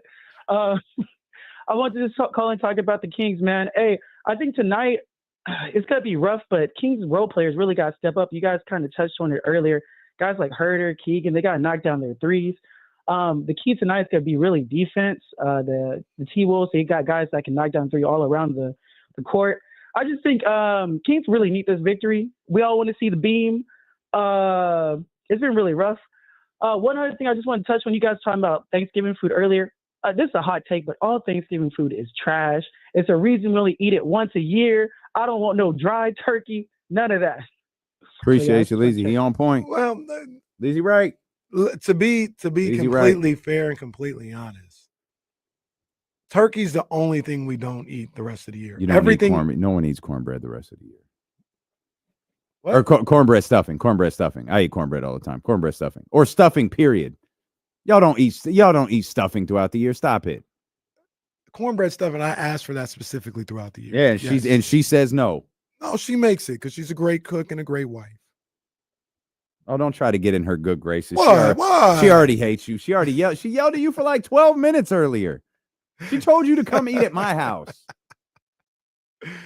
Cornbread stuffing, that can be eaten all throughout the year. You know, James Ham is eating the cranberry juice, cranberry sauce, whatever it is. He's probably eating some right now. That's why he didn't want to come to work. Oh, did y'all need me today? Yeah, James, it's Wednesday at 3. Kings play in 2 hours. No, it's good, James. Go get your vacation started. It's all good. Now we'll be the ones here working. The funny thing was there was no real reason. No, it's like, because I was ass, he looking off in the distance. Like, nah, it's cool, James. Go ahead. We'll be fine. Kings play tonight too, but it's cool, James. It's not like last week when they've been off for 5 weeks. Kings game tonight. No, just we'd love a preview. It's fine. We'll give you the preview. Kings play the Wolves tonight. Wolves have lost 3 straight. Shout out James Ham, man. Big ups to him. But yeah, no, there's only one food that we don't eat. We eat rolls throughout the year. Come on now. Don't do that, Leezy. It's only turkey. And when the turkey's done right, it may have you rethinking some stuff like, man, we need to add this more often. It's only when it's nasty when we're like, I don't know why we eat this. Like when it's not cooked right or anything like that. Yeah, you could drop the ball on turkey. You could drop the ball for real. Talking about role players, man. I don't know what Leezy's hoping for. I mean, role players, I guess, is Kevin Huerter. I guess it's Keon Ellis. I guess it's guys not named De'Aaron Fox and Domantas Sabonis. So Doug McDermott. So is Isaac Jones starting? Is that the conspiracy theory? He had the black jersey on. We're on jersey watch. So he had the black starters jersey on at shoot around. And that's what has people thinking it's a possibility. And do we think this is going to go well? I like Isaac Jones, by the way. So I'm asking, do we think that this is going to go well? Do we think it's going to go well? I'm gonna not sit on the fence. I'm going to say yes. Okay. Yes. Now, to what tune? Like when I say go well, give more context.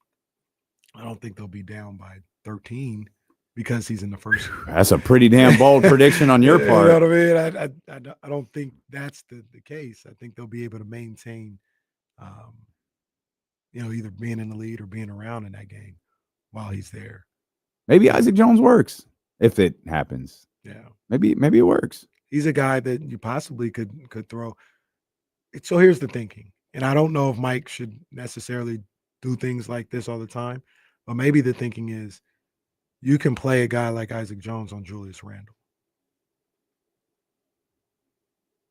Okay. You got a guy that matches up with Julius Randle in Isaac Jones. So you don't have to have Sabonis on him. Sabonis can stay with Gobert. You don't have to have Keegan on him where Keegan looks a little overmatched. Keegan, that's another aspect of the game that I want to, the Kings team that I want to see get better. Keegan has not been that good as an on-ball defender. Not up to the standard of what I think he should be and what a lot of people think he should be. I want to see that improve. I want to see him get better at that. And it's tough assignments. There's tough things. Like two things that stand out is, Ant in game one was able to do whatever he wanted against them. SGA the other night was able to do whatever against them. Those two guys do whatever they want against most people. So that's not necessarily Keegan's fault. But yeah, I mean, I want to see him be a better defender. I also saw Cam Johnson kind of go around him a few times on that game on Sunday. And I just think that's a guy that, not that he's a bad ball player, but that's a guy that Keegan should be able to guard and keep in front of him almost at all times. Can I tell you what my issue with the Isaac Jones things is? Sure. If it happens, we don't know that it's going to happen. But Isaac Jones, there's 18 games. Isaac Jones has played 8 of them. Bear with me for 30 seconds. 2 minutes and 49 seconds. 2 minutes and 3 seconds. 68 seconds. 83 seconds. 2 minutes and 54 seconds. 12 minutes and 2 seconds. 2 minutes and 26. 9 minutes and 26 seconds. It's not going to take a rocket scientist to figure out what I just did. That's his playing time. Now you're trusting him to start. You barely trust him to play. But if the investigators are accurate and you're trusting him to start, this is my problem. This is my frustration with Mike Brown. I'm smarter than everybody. I'm doing a matchup thing. You don't trust him to play. But now in a game with DeMar DeRozan out, and I'm guessing Jay Crowder's not playing tonight, which means you're without Trey Lyles and you're without his replacement. You're good with throwing Isaac Jones into the starting lineup. Bro, just play Kevin Huerter. I know you hate him, but just play him. Give him a shot at the 3 and see what happens. You play him. Even when you don't like him, you play him. You didn't like him a ton against Oklahoma City. You still played him. I don't think Kevin Huerter's catching DNPs during any stretch with Mike Brown as the head coach.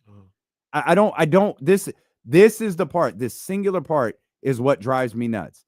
If Isaac Jones had been playing even 2 to 4 minutes a game, roughly every game, I get it. All right, give it a shot. I'm all for it. I've liked Isaac Jones from what I've seen him out there. Give him a shot. Let's see how this works. Instead, it's in, out, in, out. Dude probably has no idea what his role is. And now Twitter says he's out there with a black jersey. This could be what we're looking for. I don't get it. I understand.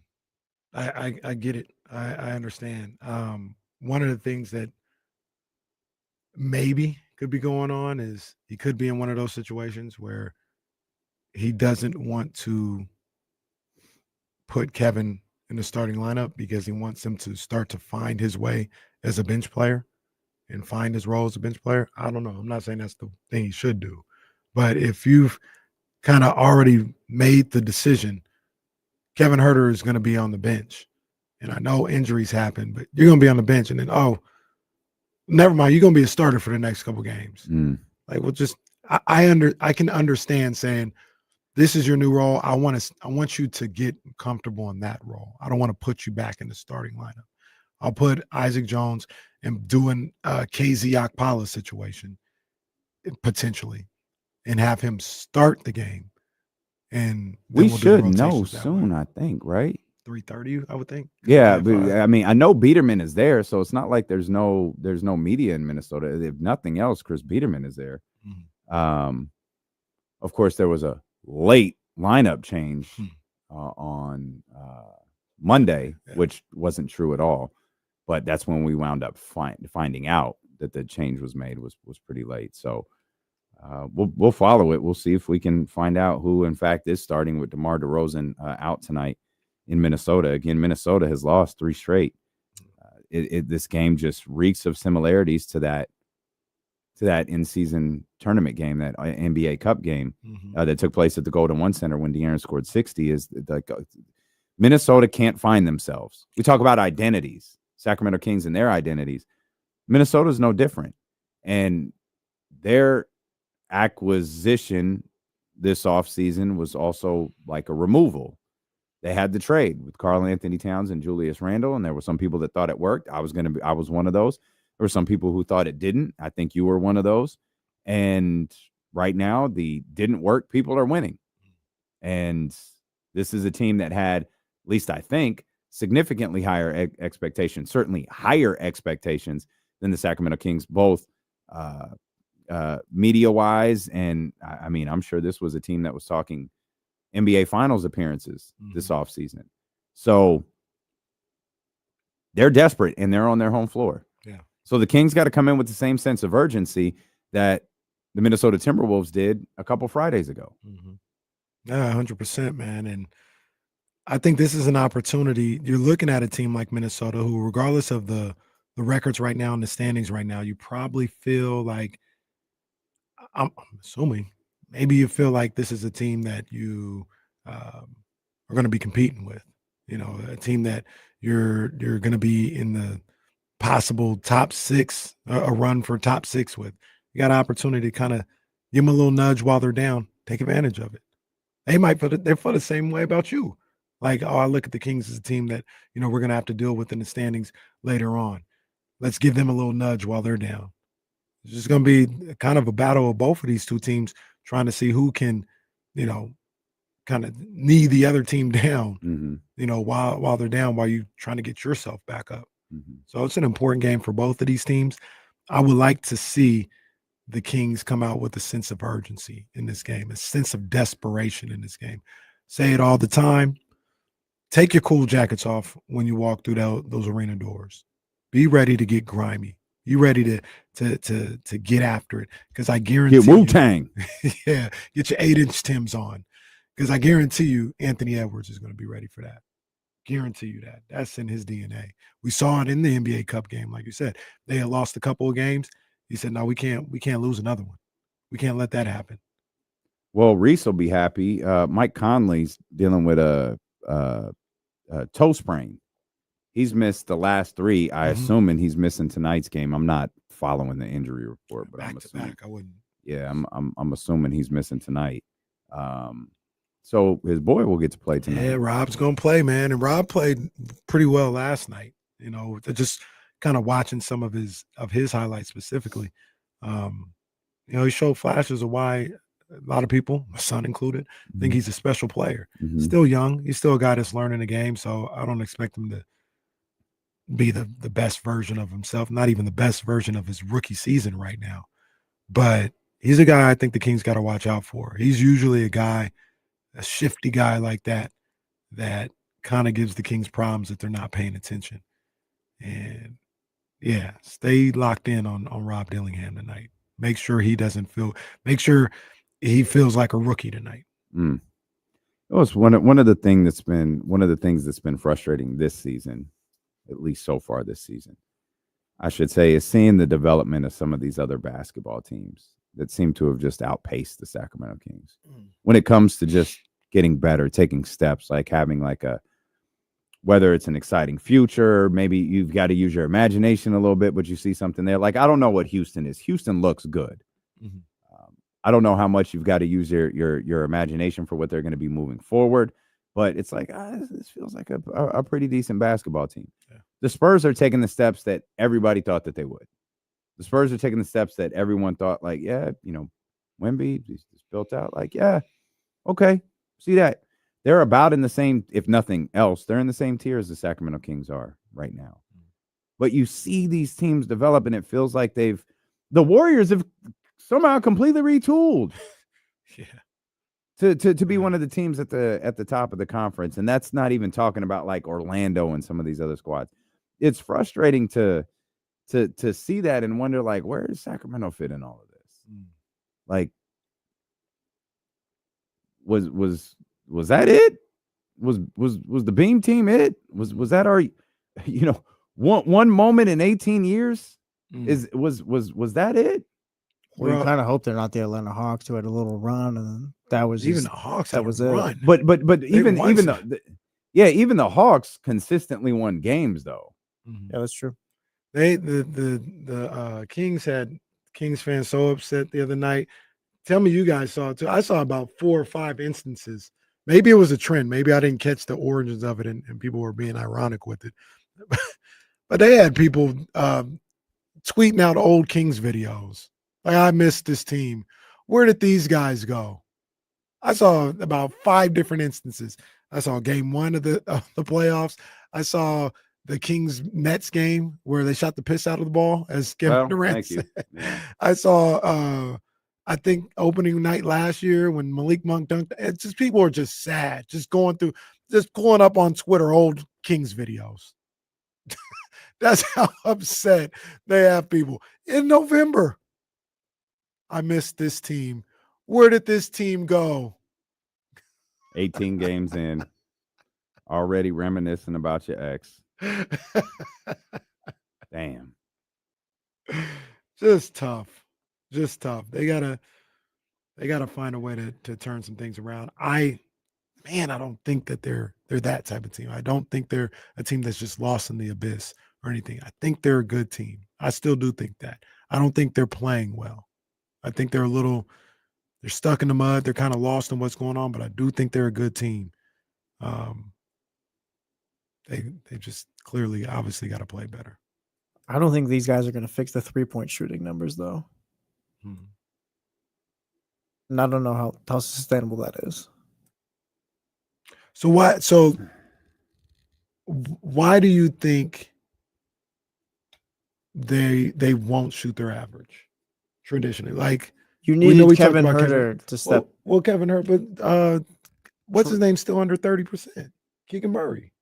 Well, yeah, like at 28%, and I think Trey Lyles is under 32. Obviously, he's gone right now too. This thing, Trey Lyles can't stay healthy or whatever. And even when he was back, he couldn't shoot it. Kevin Huerter can't shoot it right now. Keegan Murray shot it great that first year, but since then has not shot it great at all from the 3-point line. Now we're going on about a year and 20 season and 20 games with Keegan Murray. Yeah, but my point is, even I don't think he shot the ball really well from beyond the arc last year. He was still 35%. Like, he wasn't a 28% shooter. And even if you look at him, like, you just look at the way he shoots, he don't look like a guy. He's not Kid Gilchrist out there with his jump shot. Like, the jump shot looks good. It looks fluid. It's just not falling right now. But why? I guess my thing is, why is that happening with everyone? There's not even one guy. Like TK asked yesterday, who's the sharpshooter? If the team is bad, that's fine. Who's the one guy you can go to? And that guy doesn't exist.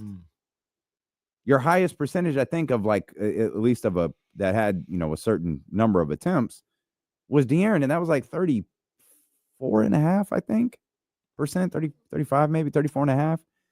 But that's 2 days where he went crazy. Right. He needed that. Those brought his. Up there. I think the 60 brought his 3-point percentage up like 4 points. Yeah. So it's 34.5 or whatever, but it's not. It's not. I don't know, man. I'm still going. I'm still kind of believing in the percentages. And I could be wrong. I might write Keep that hope to the alive, fall dog. off. Keep hope alive. But like I find it hard to believe Keegan Murray is going to shoot under 30% from three. Find it. He's going to go from 41 to 28 in 2 years. I don't know. I mean, that's what's happening, right? That's right now. That's absolutely what happened. Kevin Huerter the same way. Like, I don't think Kevin Huerter is going to like go crazy. And Jesse read the 3-point numbers the other day. Like, he's not a 40% guy. That's the one successful year is the outlier. But I don't know exactly what he is right now. But when he was at 20-something%, that's an outlier as well. Like, it's just in a different way. That's not normally who he is. Under 30% from beyond the arc. I'm gonna think that the percentages are gonna get to the percentages or closer to it. And we're 18 in. Getting that percentage up is going to be tough. You're going to have games. I mean, Keegan, to do that, Keegan going to have a 7 of 9 from 3, 7 of 10, and maybe a couple throughout the year. And then the 28%, the one of 8, the 1 of 7, the 0 of 5, those got to be gone.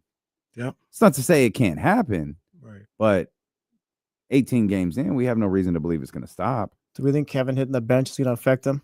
Yes, I do. I don't think we saw the other night. He took 2 shots the other night. If we believe that, I don't know where that improvement's coming from.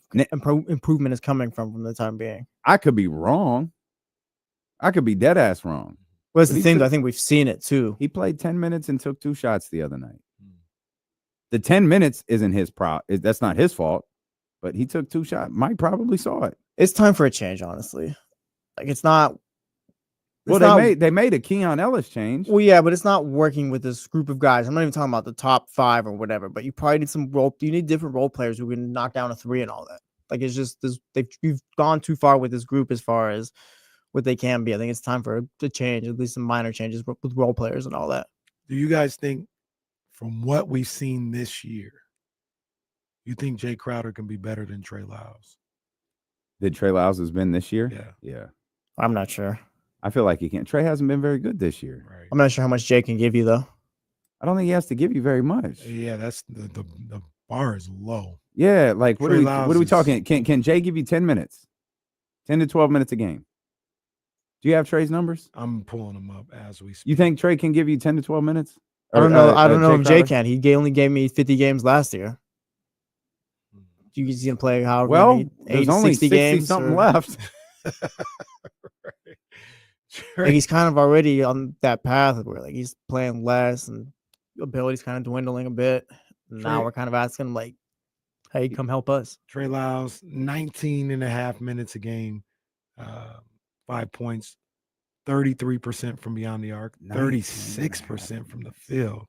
He must. That's crazy. That's kind of a little more alarming to me. 36% from the field. 19.5 minutes. He had the 41-minute game in there, right? The Minnesota overtime one. I think so. Let's go to the game. Because that like playing that 19 is significantly more than I expected. Well, he had a 41, a 35, and a 38. Now DeRozan and Sabonis were out those 2 games. Okay. Which what did after the minute? That, it was 18, 19. Okay, that's still more than I thought. Still more than I thought. All right. Well, Special Ed said Devin Carter will save everyone one day. Instead, until then, baggy jeans and Sip of putties. 6 to 8 business months. Look, I'm not saying he absolutely will do this year for better or for worse, but we looked at Jay Crowder as being finished last year. He still has better numbers than Trey Lyles. He had 6.2 points on 42% from the field, 35% from beyond the arc in a washed year. I don't know if it's going to cut it, though. Might not. Let's get Lewis in here. Elk Grove Free Hey, Talk my guy line. Lewis ain't out at us in a minute, man. 91690. Sacramento. I think he got into an argument with the insiders. What's up, Lewis? Hey, happy holidays, fellas. You know what I'm saying? It's like, man, so thankful for so many things. Yeah. Obviously the Kings, they haven't won as many games as we'd like to see. But with that being said, I'm thankful everybody's relatively healthy. And, we always have a chance to try to make something happen. I'm a little concerned with what's going on with Keegan, his shot, as you folks just sort of went through. It's not falling for him. I'm a little bit concerned with Trey. Something seems different from that year where he was, 2 minutes away from being out the league. He was playing like his hair was on fire, and he was a monster and a beast, and I loved him. That uppercut he threw that time, right, all that stuff. I love it all. I'm here for the Kings. I'm hoping for the best. I'd like to see Brown settle in a little bit with his rotation. I've always been that guy.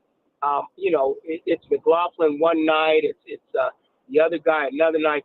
We've seen some different things. The players themselves, they have to look themselves in the mirror. With that being said, I got a Christmas present early this year. I woke up this morning and turned the TV on. There was some sports on, and there was a young lady on there in a leopard leotard. Her name is Kimberly. Okay. Now I don't even want to know where this is going, man. Forget it. It's okay. Happy Thanksgiving, guys. Happy Thanksgiving, Lewis. Oh, man. Number 99, Jay Crowder. There you go. That's his number. Yeah, number 99. I don't know what to respond to. I have boy, relatively healthy is a hell of a statement from our man Lewis right there. Yeah, I didn't really look at him as being healthy. DeMar DeRozan ain't missed a game in his life, and he's missed 4 already. Yeah. Can't lie, I'm kind of wondering who the leopard leotard was. It had to be Kimberly Martin. Was it? I don't know. I don't know, man. I said Kimberly TV, yeah. this morning. Lewis's calls seem to always end in an inappropriate fashion, so it's probably best that we just kept it moving. Yeah, my guess would be Kimberly Martin. Shout out Kimberly Martin. Shout out Lewis for discovering Kimberly. And congratulations to America. You get to discover the Detroit Lions this week. Oh, well, thank God. Yeah. Nobody knew. No, Colin Cowherd and his boy did. True. I don't know his co-host name, but Colin Cowherd and his boy did. Was it the McIntyre guy? I'm not sure. It was the... Usually kind of kicks it with Colin Cowherd. He's not great either. He stinks. Yeah.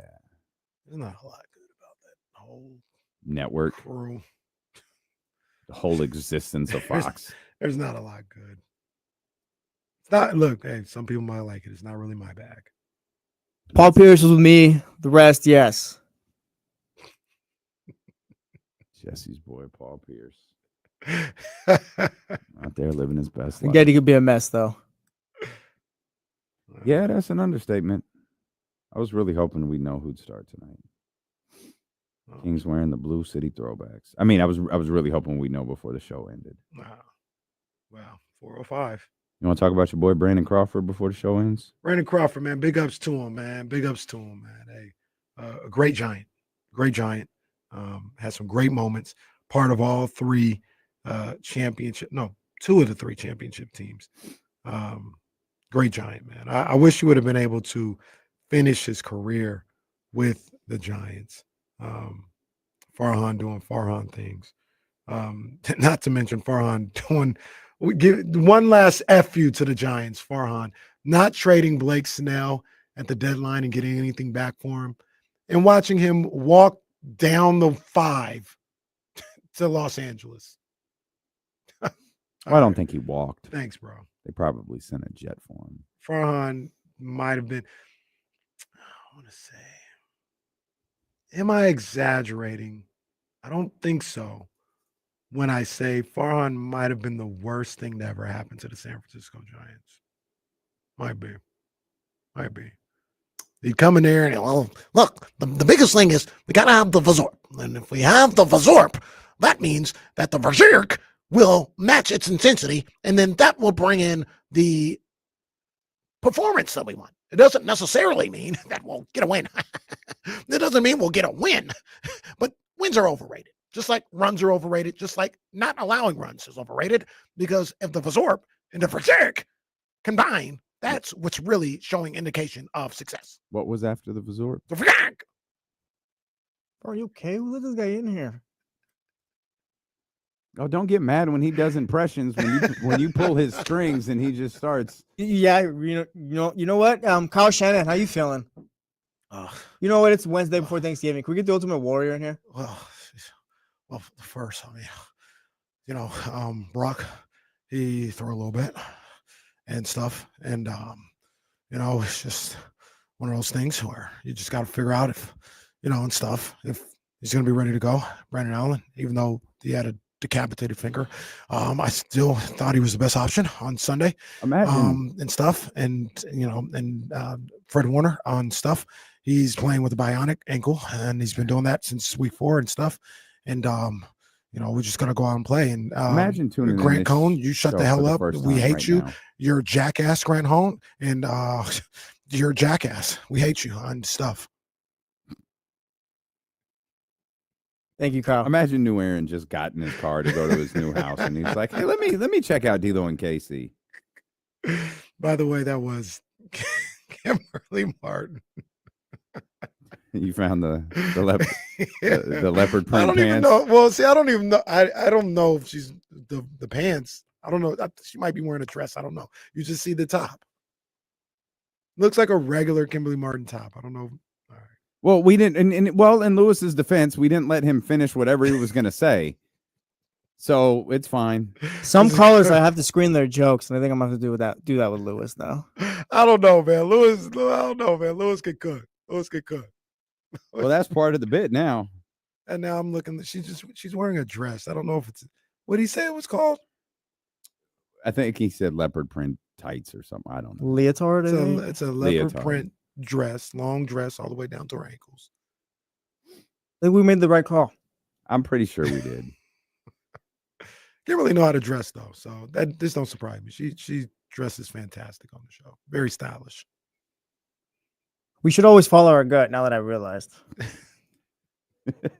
I want more Lewis on the show. Well, I remember Jesse wanted to wrap up Chicago, and I was like, no, hang on 1 second, let him cook. And then Chicago's like, why do women like to be spanked? Well, all right, never mind. With that, and then remember Jeff Garcia. We were gonna have him on one week. It's like, let's wait on that. And then Jeff Garcia said some dumb stuff. Was that Danny's idea? I think so. Yeah, he gave us a number. We're like, let's hold off real quick. We don't need to reach out. And then it was literally like the day after he said something stupid. It's like, yeah, we made the right call. Oh boy, man! Let's get a dub tonight, Kings. Come on, man. The morale. Well, I thought the morale was low, but people calling in saying the Kings gonna win tonight. We got double-digit predictions too. We did 18, Scooter 11. said, yeah.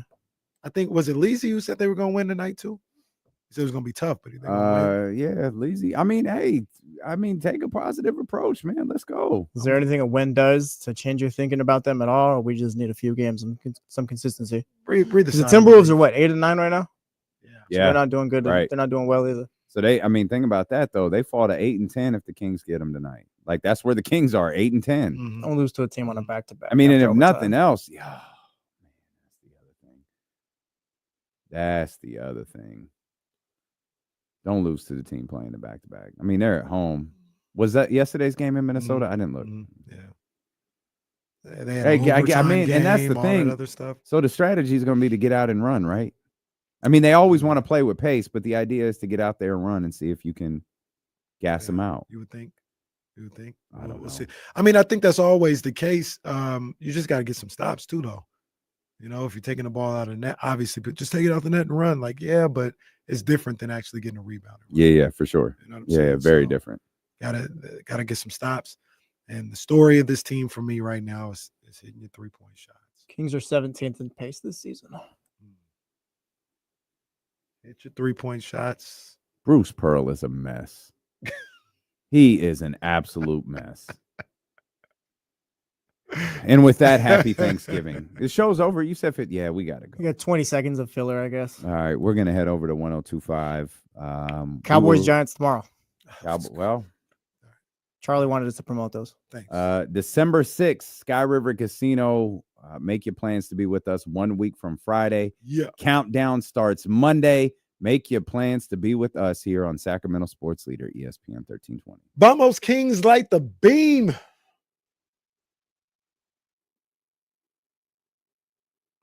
Can't believe Manny didn't call. Isn't it Wednesday? It is. They got Tone on tonight. Tone? Yeah. All right, y'all. We got to run because we have a mountain of work to do before we go. Have a great Thanksgiving, man. Yeah, man. Y'all enjoy a few days. No, man. Absolutely fucking not. No. Did you hear today's show? We were barely here today. Yeah. Like, did you exactly? Did you hear what we did today? James did the last 15 minutes with his feet kicked up. We'll see y'all on Monday. Oh, where's Lazy? There you go. Shout out.